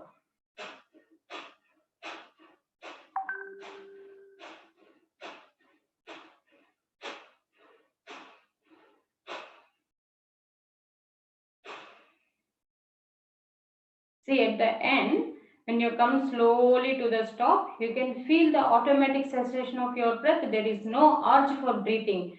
You can experience the beautiful feeling which is Kevala Kumbhaka Sthiti.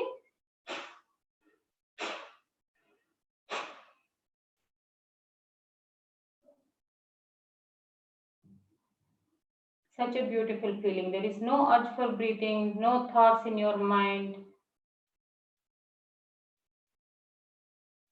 And your breathing regains slowly, calmly by its own, without having any efforts. Such a beautiful feeling. You can feel the calmness, you can feel the coolness in the front of your nostrils.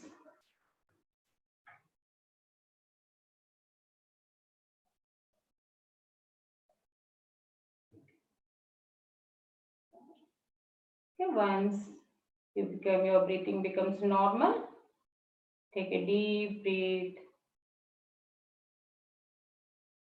Exhale.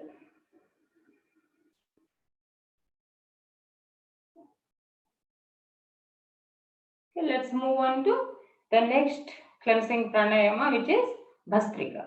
So Bhastrika is in literal meaning, it is a bellows, the musical instrument. We all know the bellows, yeah. So like bellows, we expand our lungs to our full capacity, and then we compress our lungs to exhale the carbon dioxide fully. So the main important point is the time of the duration of inhalation and exhalation is the same. Whereas in Kapalabhati, we are focusing only on exhalation. In Bhastrika, we focus on both things, inhalation and exhalation. Okay, let us practice. So if you can use your hands for guidance, or you can use without guidance if you have any shoulder problems. So without moving your hands also, you can do Bhastrika pranayama. Okay, but usually I do with my hand guidance. So let us practice in that way. The Bhastrika. So we practice Bhastrika, we do in 6-7 speeds according to your capability. Okay, where you feel comfortable, stop there and do more rounds in that state. Okay, see, if I, for example, if I can go to the 7th speed, I do more pranayamas, more inhalations and exhalations at the 7th speed. Okay, if you are comfortable, if you are having any anxiety problems or high BP problems, stay at lower level and do use your lungs fully. Okay, let us start Bhastrika pranayama. So I am starting with the first speed. Okay, for first speed, slowly inhale.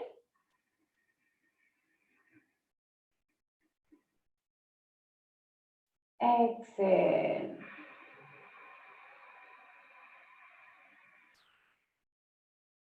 Feel your lungs.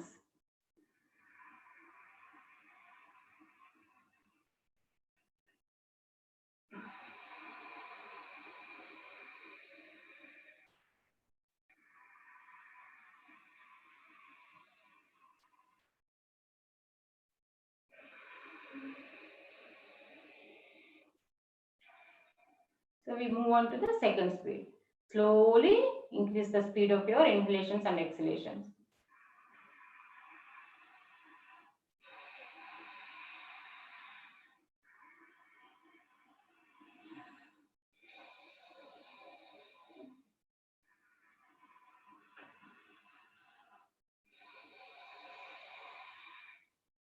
Third speed.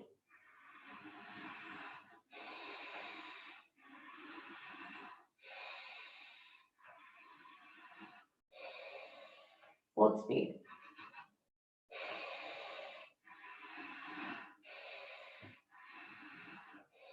Fifth speed.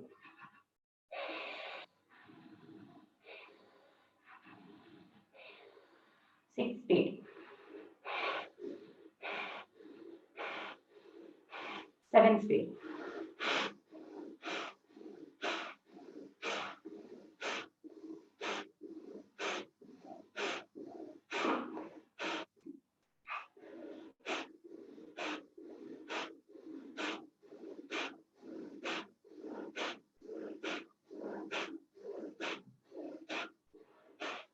Again, slowly reduce the speed levels. Go to sixth speed.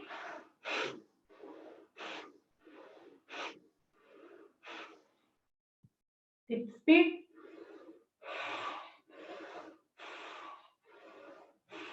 Fourth speed.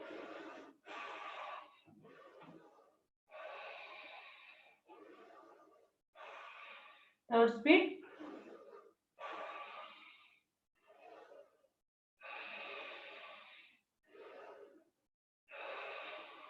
Second speed.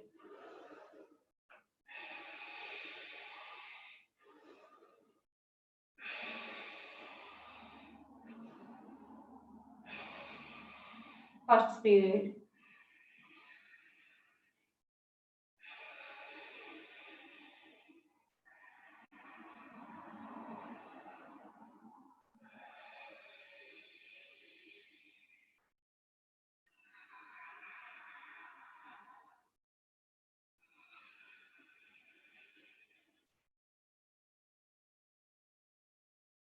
Close your eyes now. Keep your both hands in Chin Mudra.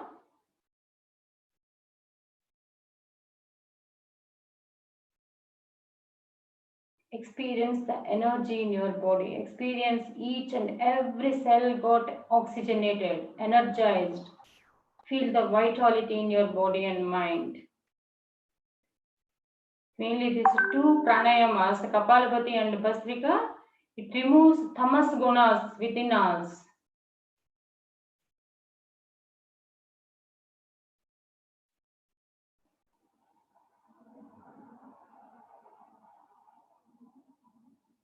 Now, slowly come out, and then let us move on to the next pranayama today.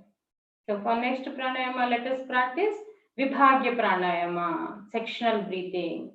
So we feel in this Vibhagya pranayama, we experience the whole of our lungs, the lower lobes and middle lobes and the upper lobes of our lungs. Okay, for Vibhagya pranayama, I am moving on my posture to Vajrasana. No, it is up to you. You can sit in any posture. Okay, but for me personally, I can feel all of my lungs with the Vajrasana. So this is the ideal posture for myself here.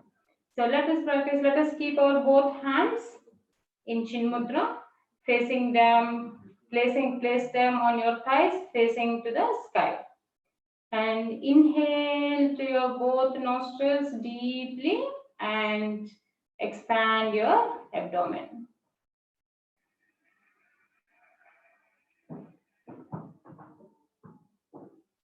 Stay there for a couple of seconds and exhale slowly, controlled mannerly, contract your abdominal muscles. Stay there for 1 second. Again, repeat 4 more times. Inhale.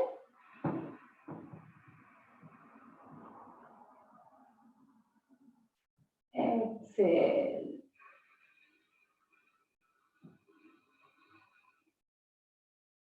Inhale.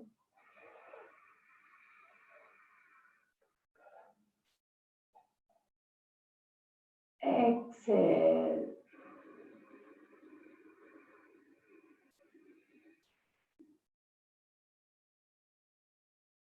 Inhale.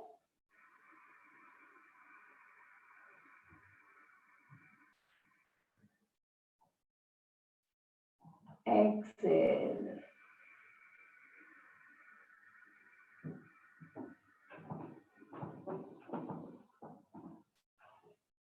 Inhale.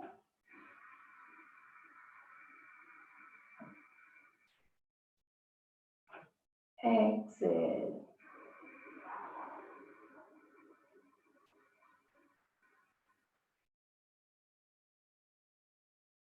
Okay. Now come back. Now let us use our chest muscles to expand the middle portion of our lungs. Okay. Try not to move your abdominal muscles at this stage. Okay. Only chest. You can feel the whole of your chest, like back side, sides, and front.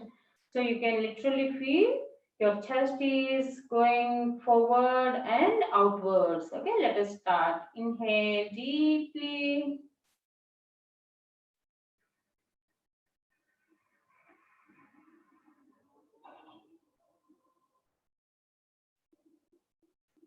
Exhale.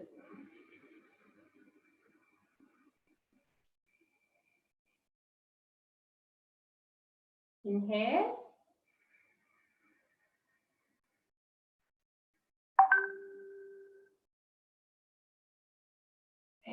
Exhale.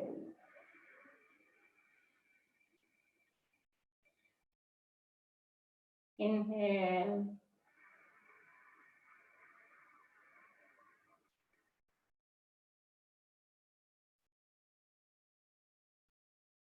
Exhale.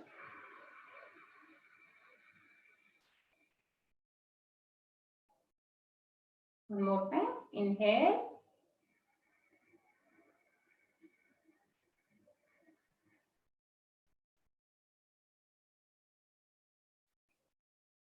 Exhale.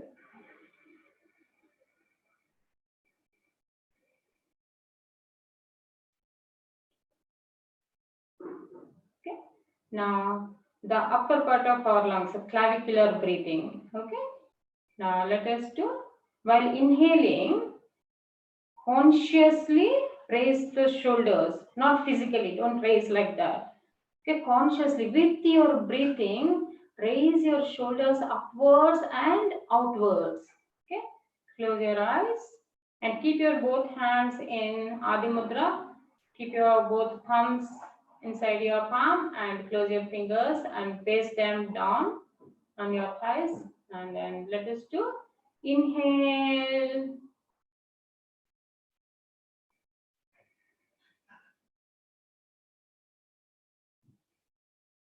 Exhale. Relax your shoulders. Do it very consciously. Inhale.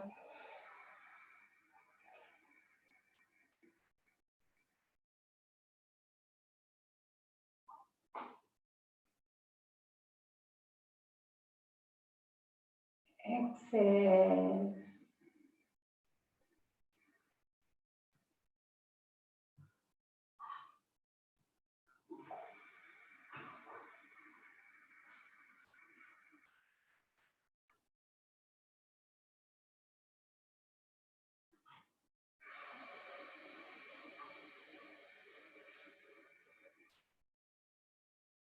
Let us do one more time.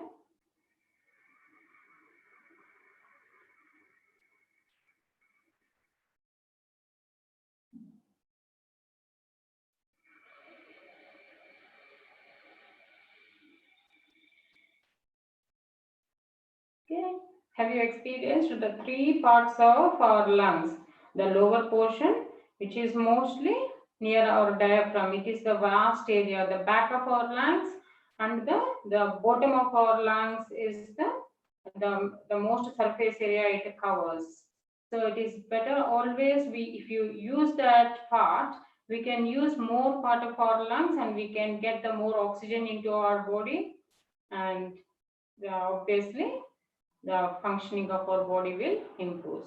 And now let us do all these pranayam, all these breathings, the adhama, madhyama, and the top one simultaneously at the same time. Okay, for that keep your both hands in Adi Mudra and then make it into a Brahma Mudra, knuckles touching each other. Just keep them fingers facing the upwards. Keep them just below your navi. So starting with abdominal breathing, slowly fill up your lungs.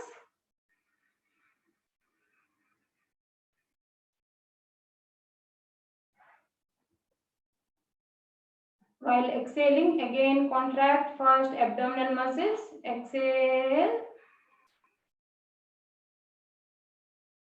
Release your chest and then relax your shoulders. Let us practice few more times. Inhale.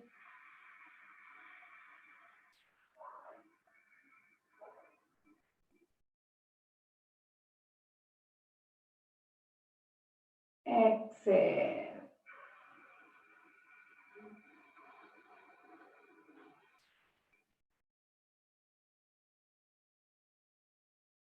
Inhale.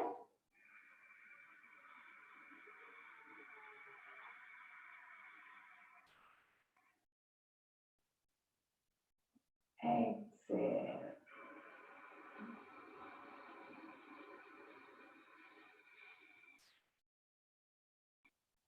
Inhale.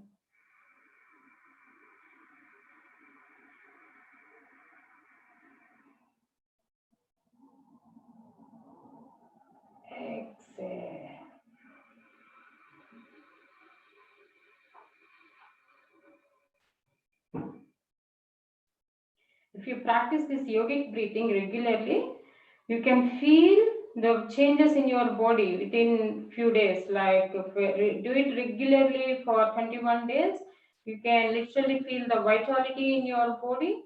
You can feel the clarity in your thinking, calmness in your mind. There are numerous benefits with yogic breathing. And come back, just relax for a second.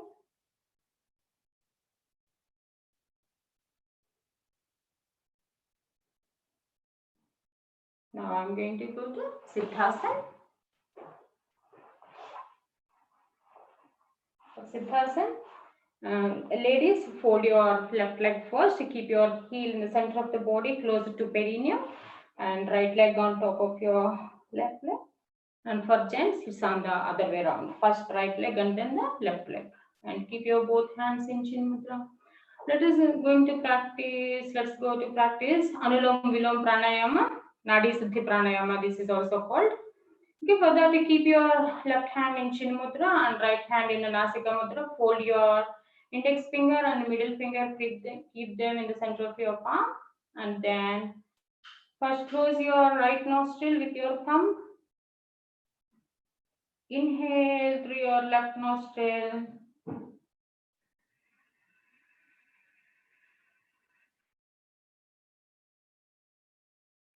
Now close your left nostril. Exhale through your right nostril. Slowly, calmly. So that means the exhalation must be longer than the inhalation. Okay, let us do. Then now close your left nostril and inhale through the right.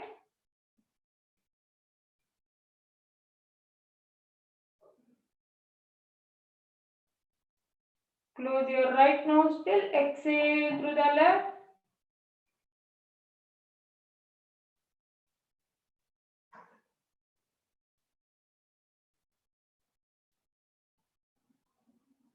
Inhale through the left.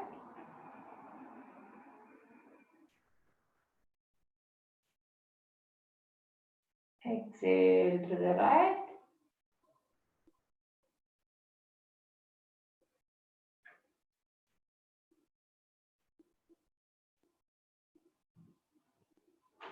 So for guidance, I am making sound, but actually there is no need of making sound in Anulom Vilom. Do it calmly, close down your eyes, relax your body, keep a beautiful smile on your face, and start practicing.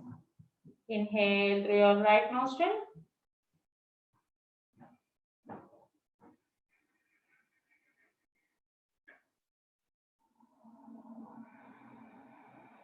Exhale through the left.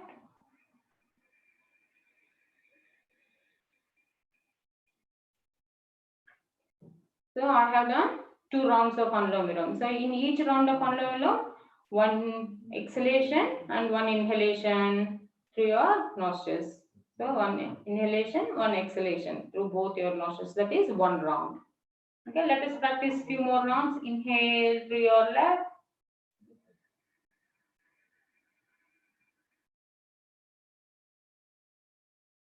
Exhale to the right.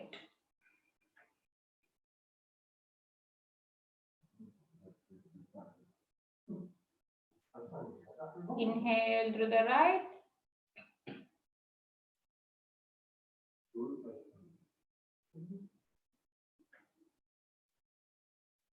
Exhale through the left.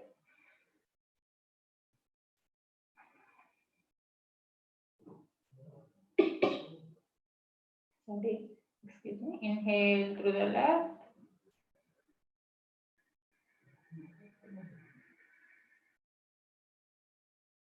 Exhale to the right.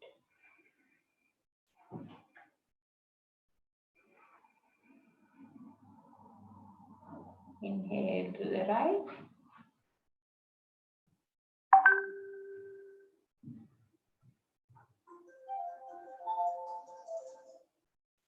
Exhale to the left.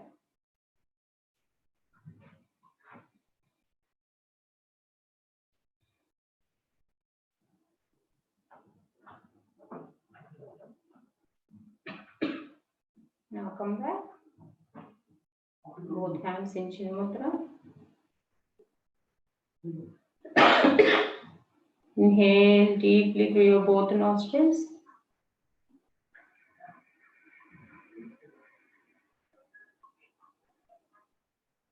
Exhale.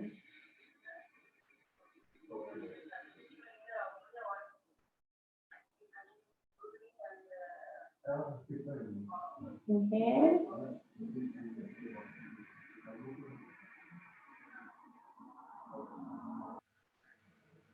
Exhale.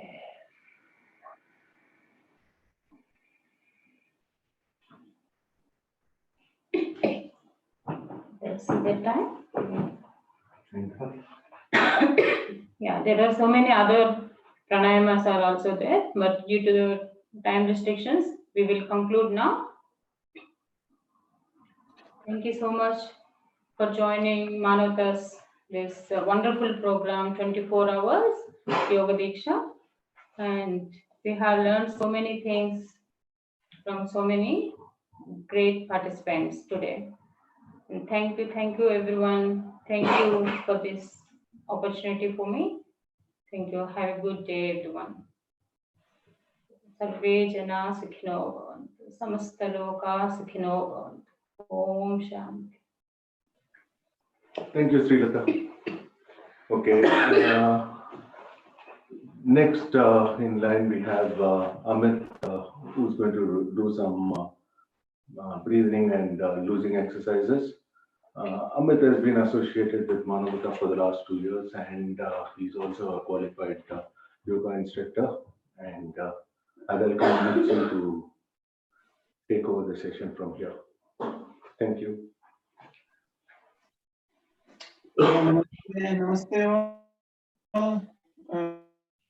Welcome to today's celebration of International Yoga Day. Hopefully you can all see me and hear me clearly. So we will have a round of, we'll start with breathing exercises today. Hands in and out breathing, ankle stretch breathing, and follow it up with Shashank breathing and some loosening exercises, depending on the amount of time that we have. So come to Tadasana, keeping your feet and knees together, back straight, shoulders relaxed, palms by the side. Slight smile on our face. Let's start. Inhale. Slowly start raising your arms up, sideways. Once at shoulder level, without bending your elbows, turn your palms facing forward. Exhale, slowly. Bring both your arms forward. Hands folded in Namaskara. Try to hold for 3 seconds without bending your elbows. Inhale. Slowly stretch your arms out. Again, keeping your balance. Try to bring your arms back to shoulder level, parallel to the ground. Let's do this for 5 rounds. Slowly.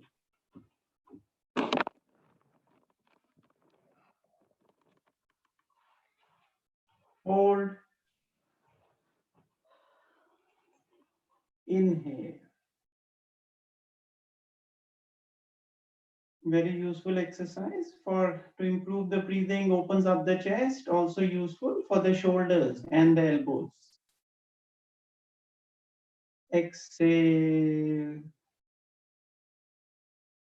Without any rush, without any jerks, smile on your face.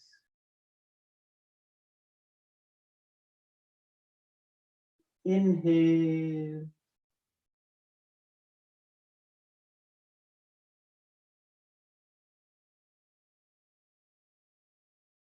Two more rounds. Exhale.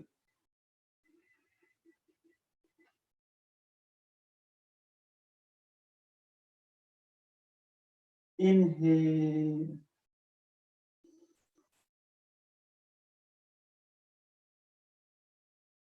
Last round. Exhale.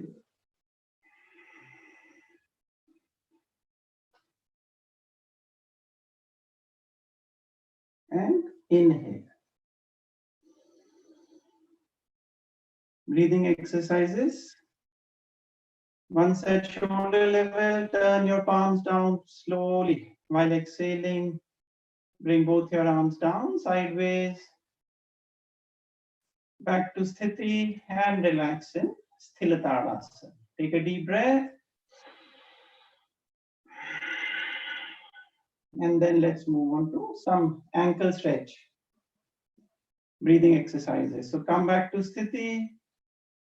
Feet and knees together, back straight, shoulders relaxed. Let's start slowly. Inhaling, raise your arms up from the front, and simultaneously try to come up on your toes. Stretch up, biceps touching the ears, take your arms up, fully, palms facing forward, try to hold for 3 seconds. Exhale, gradually. Come back, bring both your arms down from the front without bending your elbows.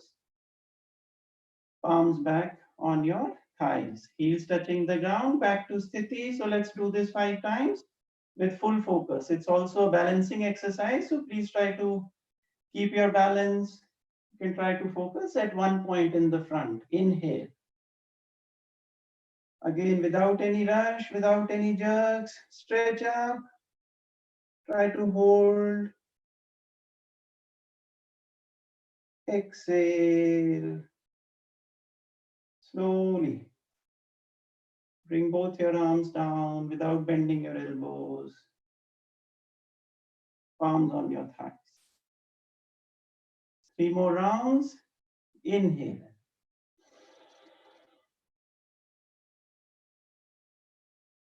Stretch up, try to balance. Exhale.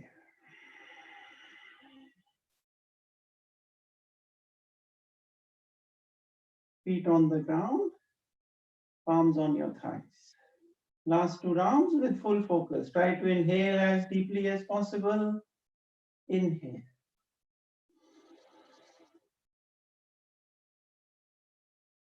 Stretch up.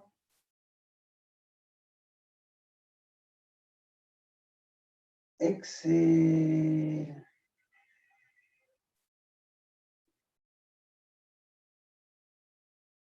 Arms down.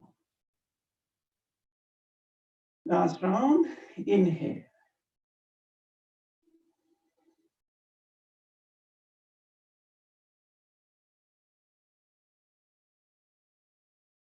Hold.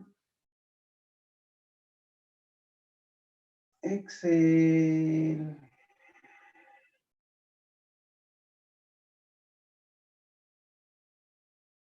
Palms back on your thighs and relax in Sthilatadasana. Take a deep breath. Then let's do some Shashankasana breathing. So come to Dandasana. Feet and knees together. Again, back straight, shoulders relaxed, smile on our face. Let's come to Vajrasana first. So fold your right leg, right heel under your right buttock, left heel under your left buttock.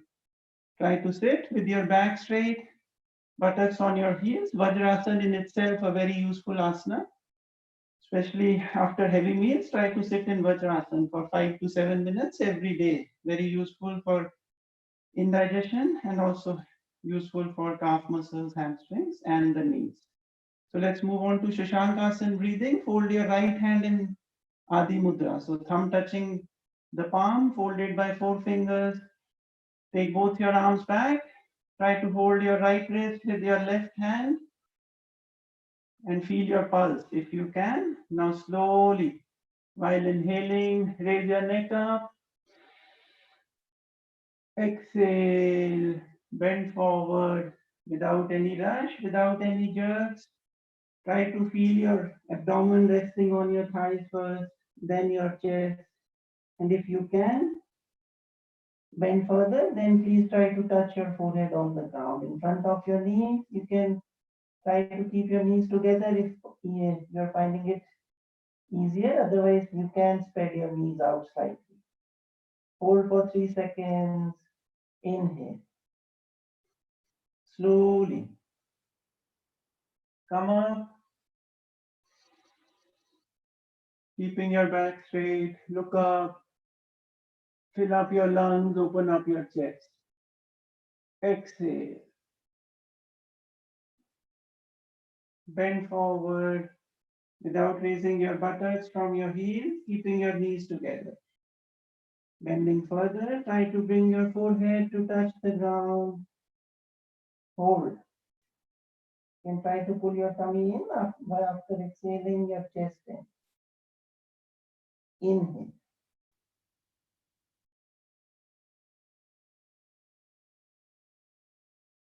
As deep as you can.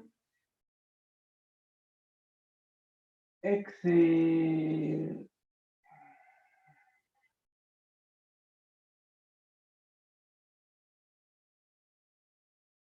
Bend forward. You can try to keep your eyes closed for deeper surface awareness. It will help you to concentrate and focus on your breath. Relax your shoulders, hold. 2 more rounds. Inhale.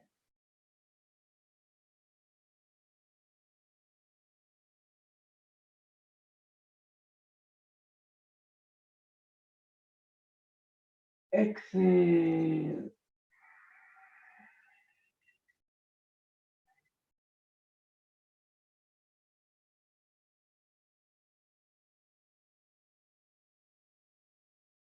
Inhale.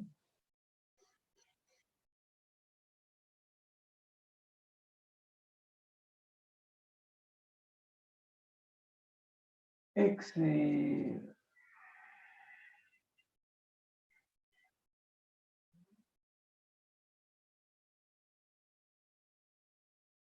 Slowly, while inhaling, come up. Then unfold your arms, unfold both your legs, left leg, then the right leg, and relax in Sthila Dandasana. So feet shoulder length apart, toes pointing out, neck resting onto one side of your shoulder. Take a deep breath.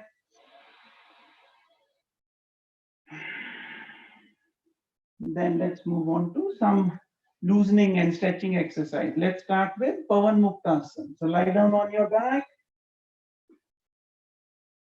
feet and knees together, palms by the side. Let's start. Inhale. Slowly raise your right leg up without bending your knee. Try to bring your right leg up to 90 degrees if possible, and then start making big clockwise circles 5 times, as big as you can.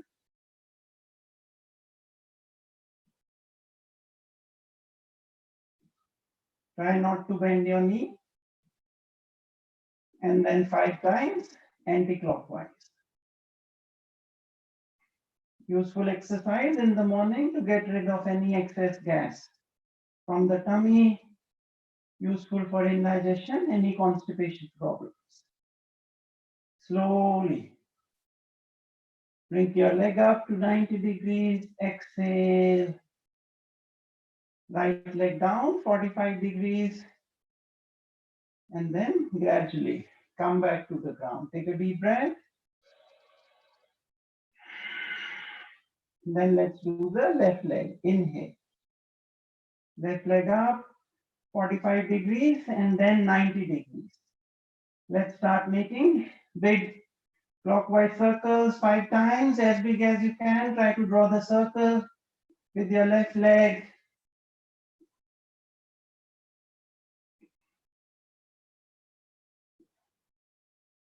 Five times clockwise and then 5 times anti-clockwise.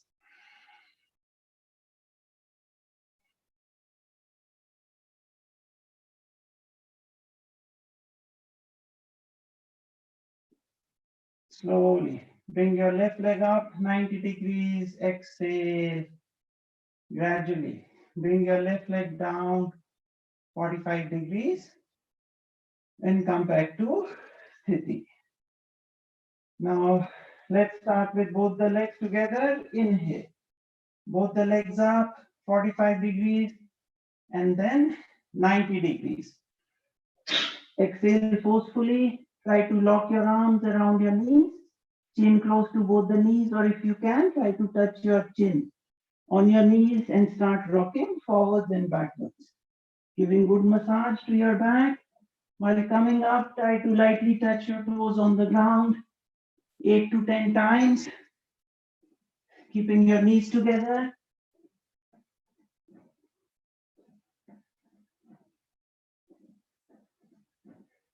Then while inhaling, take a deep breath. While exhaling, turn towards your right. Inhale, come to the middle, keeping your knees together. Exhale, turn towards the left. So let's do this 3 times. Right, left, right, left, right, and left. Slowly, while inhaling, unfold both your legs 90 degrees, palms on the ground. Exhale, bring both your feet down 45 degrees. Gradually, come back to 30 degrees. Try to hold for a few seconds, both your feet off the ground, feeling the nice pressure in your abdominal region, useful to strengthen the back muscles. Normal breathing. Exhale, slowly bring both your feet down and relax in Shavasana. Amit, another Shoulder 10 length apart, toes pointing out, palms facing the roof. Take a deep breath. Then let's do some standing warm up before moving on to the next round of Surya Namaskar. So while coming up, right hand up above your head, left hand on the tummy, hold your left leg, turn towards the right. Try to keep your balance onto one side, both your feet together, left hand resting on the left thigh. Normal breathing.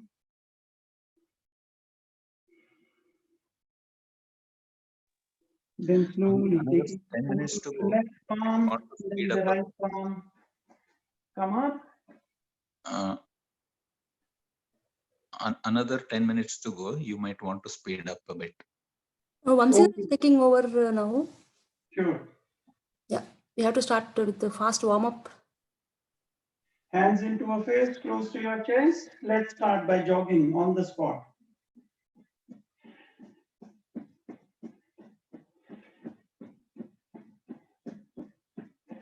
Slowly increase the speed. Then bend forward and try to bring your heels to touch your buttocks 10 times. Slow down. Bend slightly backwards, palms in front of your chest. Try to bring your knees to touch your palms 10 times.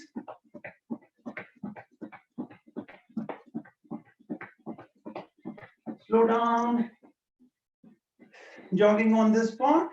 Sideways. Try to bring your heels to touch your elbows 10 times.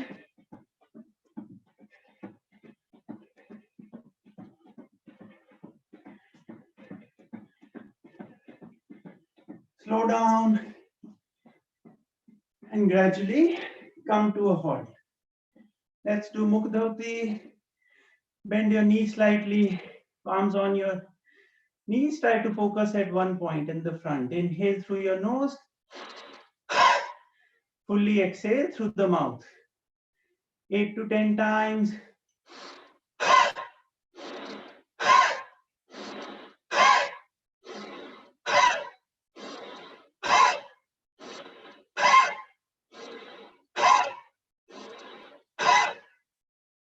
And relax. Take a deep breath. Then let's move on to some stretching exercise. Feet shoulder length apart. Hands in front of your chest. Take a deep breath.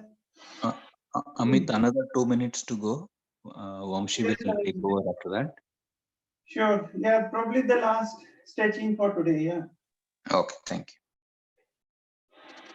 you. Inhale, exhale, twist towards your right side, chin in line with the right shoulder. Just the upper part of the body is twisting.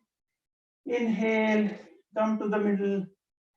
Exhale, twist towards your left. So let's do this 5 times.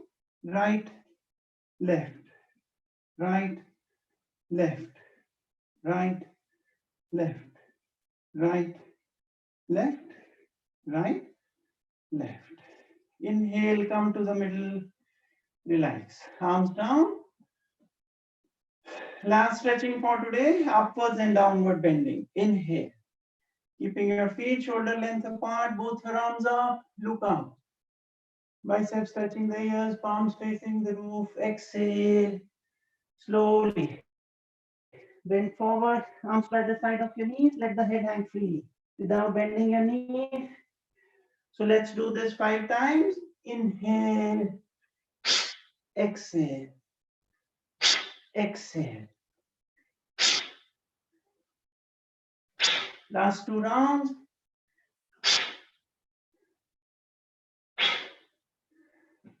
And relax. Take a deep breath. And then we'll move on to the next round of Surya Namaskar. Thanks, Amit, for a wonderful session. And now with pranayama and breathing exercises, we have energized the system, and we shall start with Surya Namaskar challenge. This will be championed by Vamsi and followed by Charan and Pramoda. Over to you, Vamsi. Thanks.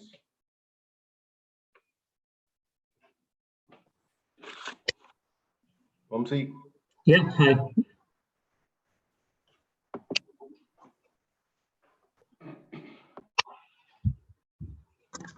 Morning, everyone. Happy International Yoga Day. Good to see a lot of people joining. We'll start with hope everyone is ready for the Surya Namaskar challenge. So we'll be doing 108 cycles of Surya Namaskar, and that will be followed with the music. I mean, the 108 cycles will be some music. So before that, we will do some 2 cycles. So the 108 cycles is going to be medium pace. So before that, we would like to do 2 cycles in a slow pace. Okay. So before that, few suggestions when doing Surya Namaskar. Don't stress your body. Keep your breathing. Keep the flow of your breath in an easy way, and make sure you keep your breathing in sync with the movements of the postures. Or whenever you are going to some posture, when we say inhale, try to inhale along with the movement of the posture. And when you're coming out of the posture, if you have to exhale, so keep the breathing in sync with the movement of the body. So that is pretty important. And if you do that, you should be able to do 108 cycles pretty easy. So that way you'll be using very less energy when doing this. So make sure the breathing is in sync with the movement of the body. And the other thing, when the count comes, when we do before the Surya Namaskar, there is some Bija mantras which are recited. Even though you can't recite, try to recite them in your mind. Even then, that really helps in stimulating the cells in your nerves. That really makes your body active, and it helps in curing a lot of things inside your body and keeping them healthy and active. Okay. So let's start the slow cycles, 2 slow cycles before we start the fast, medium pace one. Okay.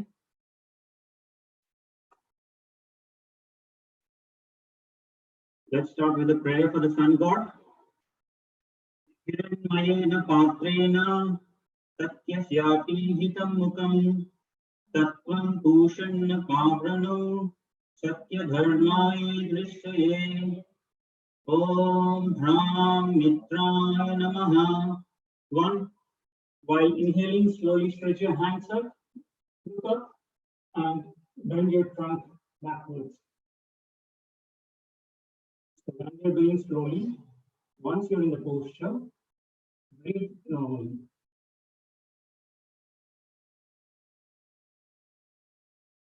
2. Slowly while exhaling, bend forward and try to touch the feet with the hands and forehead to the knees. Follow the starting and repeat posture. Make sure you don't bend your knees in this posture. If you can't touch the feet, that's fine. Bend as much as you can. Even if you can't touch your knees with the forehead, that's fine. Always listen to your body when you're doing this and stretch as much as you can.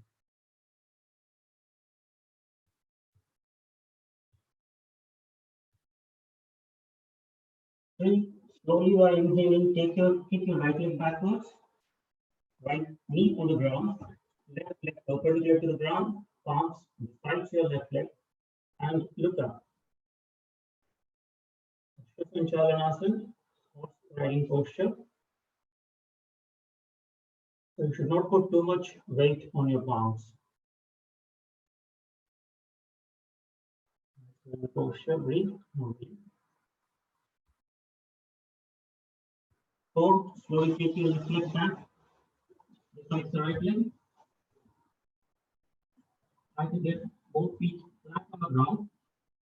And between the shoulders pointing downwards into the chest, and push your chest backwards.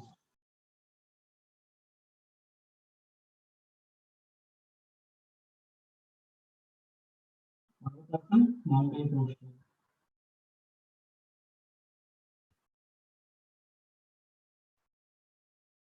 5, inhale, knees on the ground, and complete exhalation, buttocks on the knees, forehead on the ground, and palms, hands flat on the ground. Rapid posture. So while doing this, you do little inhale before you come to the posture, and then with exhalation, you rest your buttocks on the knees.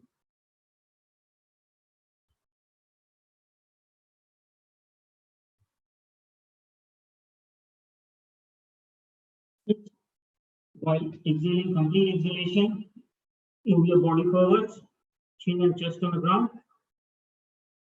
The chest should be in between the palms. Ashtanga Namaskar, 8 body parts touching the ground posture. So make sure your tummy is not touching the ground in this posture. The toes, the knees, the palms, chest and chin. These 8 body parts are touching the ground. 7, lift your head up. Make concentration with your spine. Look up. And knees off the ground if possible. Bhujangasana, cobra posture.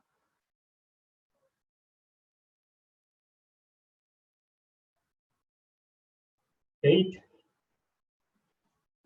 Try to get both feet flat on the ground, head in between the shoulders while exhaling. And push your chest backwards. Manavata, mountain posture.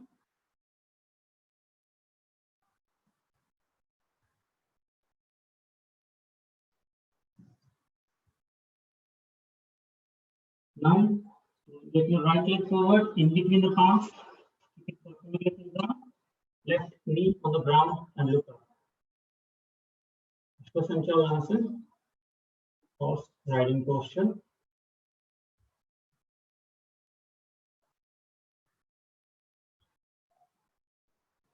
10, slowly get your left leg forward while exhaling. Manavata, and repeat posture. The knees to the forehead and hands to the feet.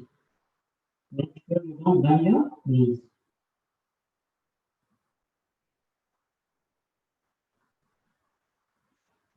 11, slowly while inhaling, your head up, stretch your hands up, and bend your trunk backwards.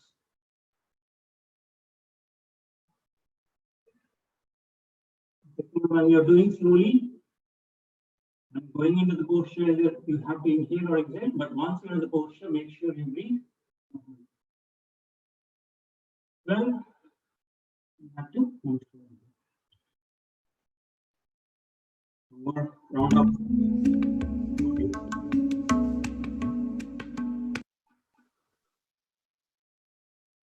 Om Hrim Ravaye Namaha. 1. 1. Om Ram.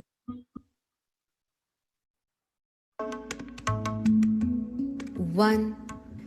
Om Ram Mitraya Namaha. 1, 2, 3, 4, 5, 6, 7, 8, 9, 10, 11, 12. 2. Om Reem Ravaye Namaha. 1, 2, 3, 4, 5, 6, 7, 8, 9, 10, 11, 12. 3. Om Room Suryaya Namaha.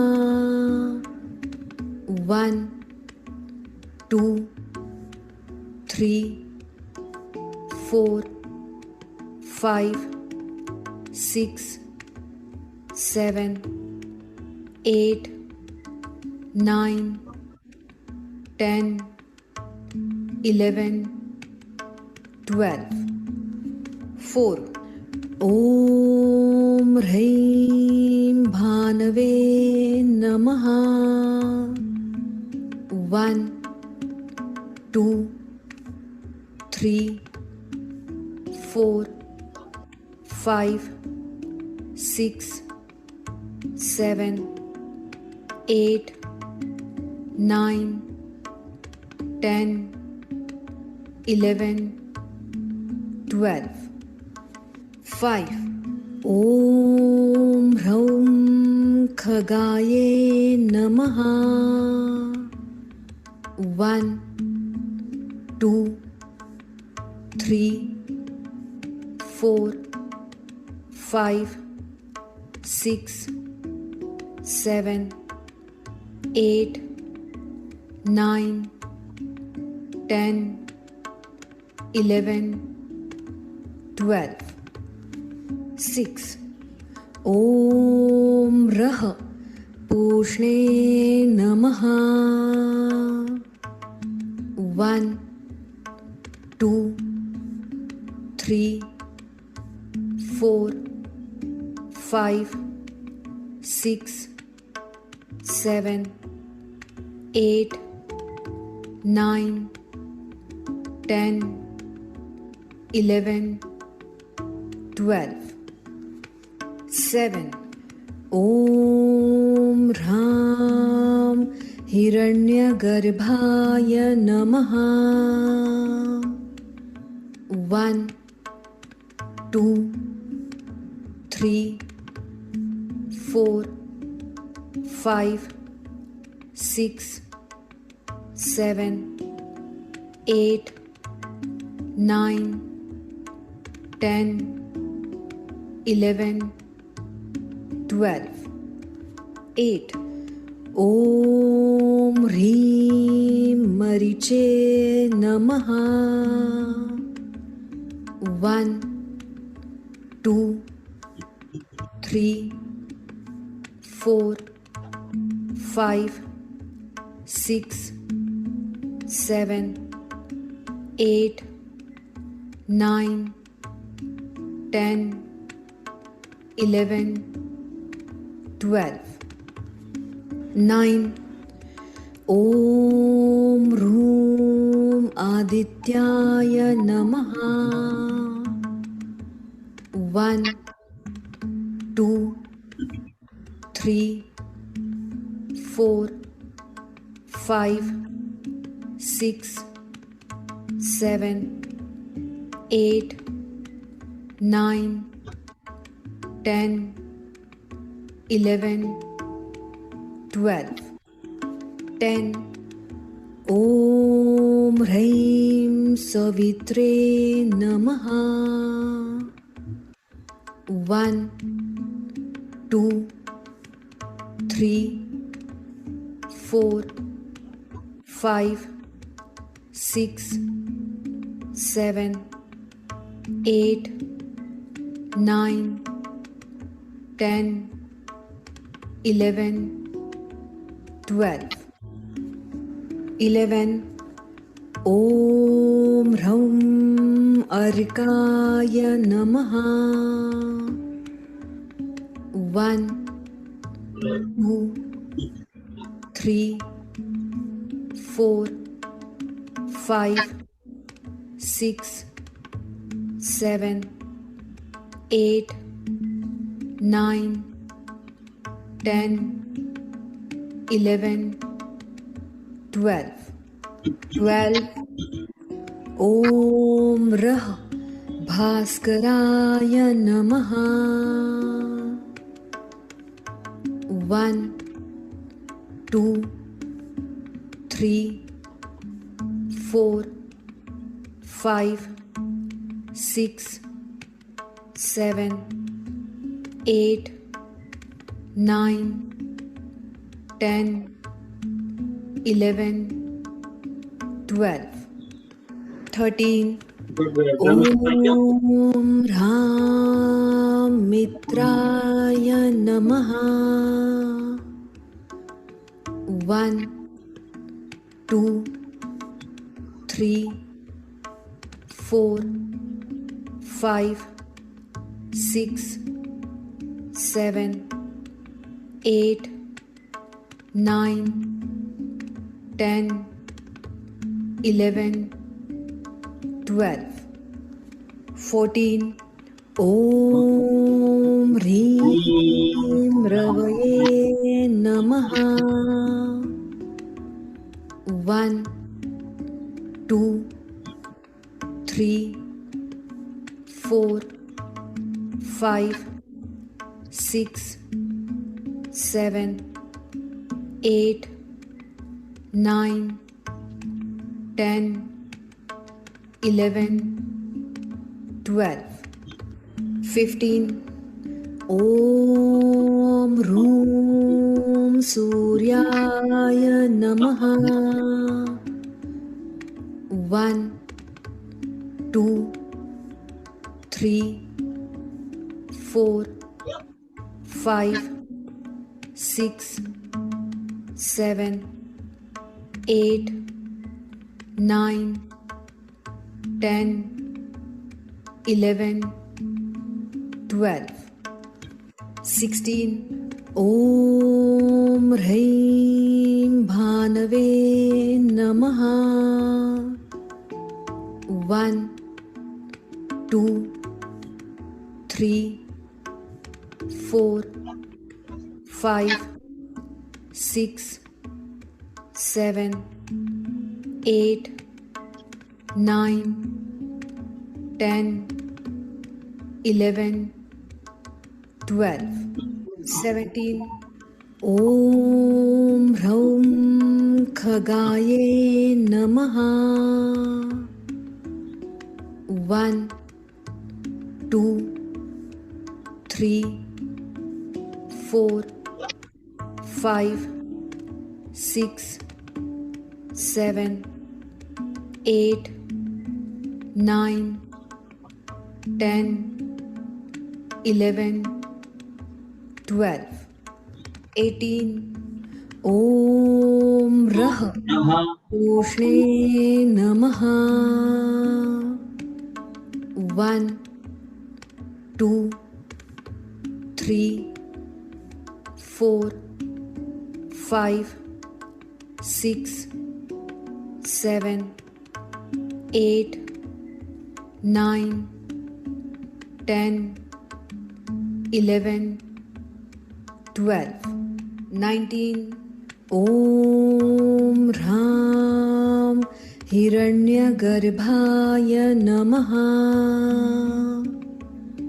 1, 2, 3, 4, 5, 6, 7, 8, 9, 10, 11, 12, 20. Om Hreem Mariche Namaha.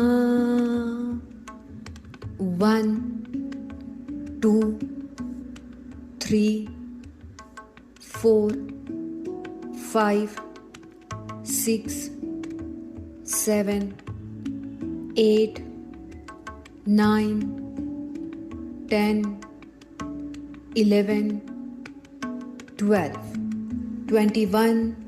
Om Room Adityaya Namaha.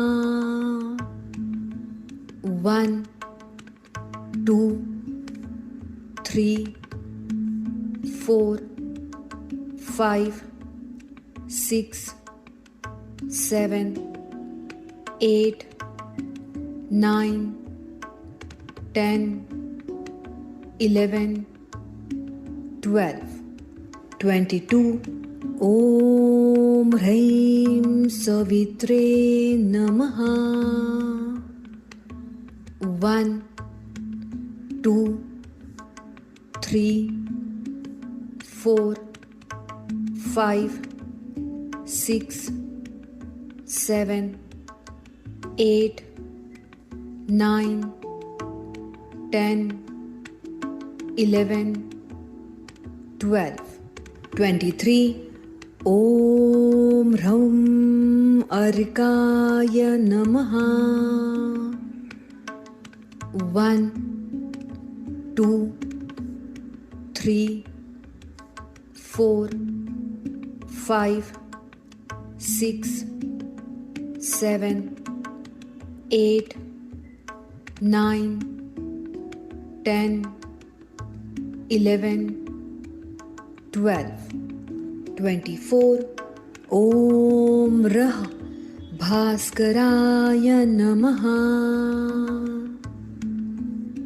1, 2, 3, 4, 5, 6, 7, 8, 9, 10, 11, 12, 25.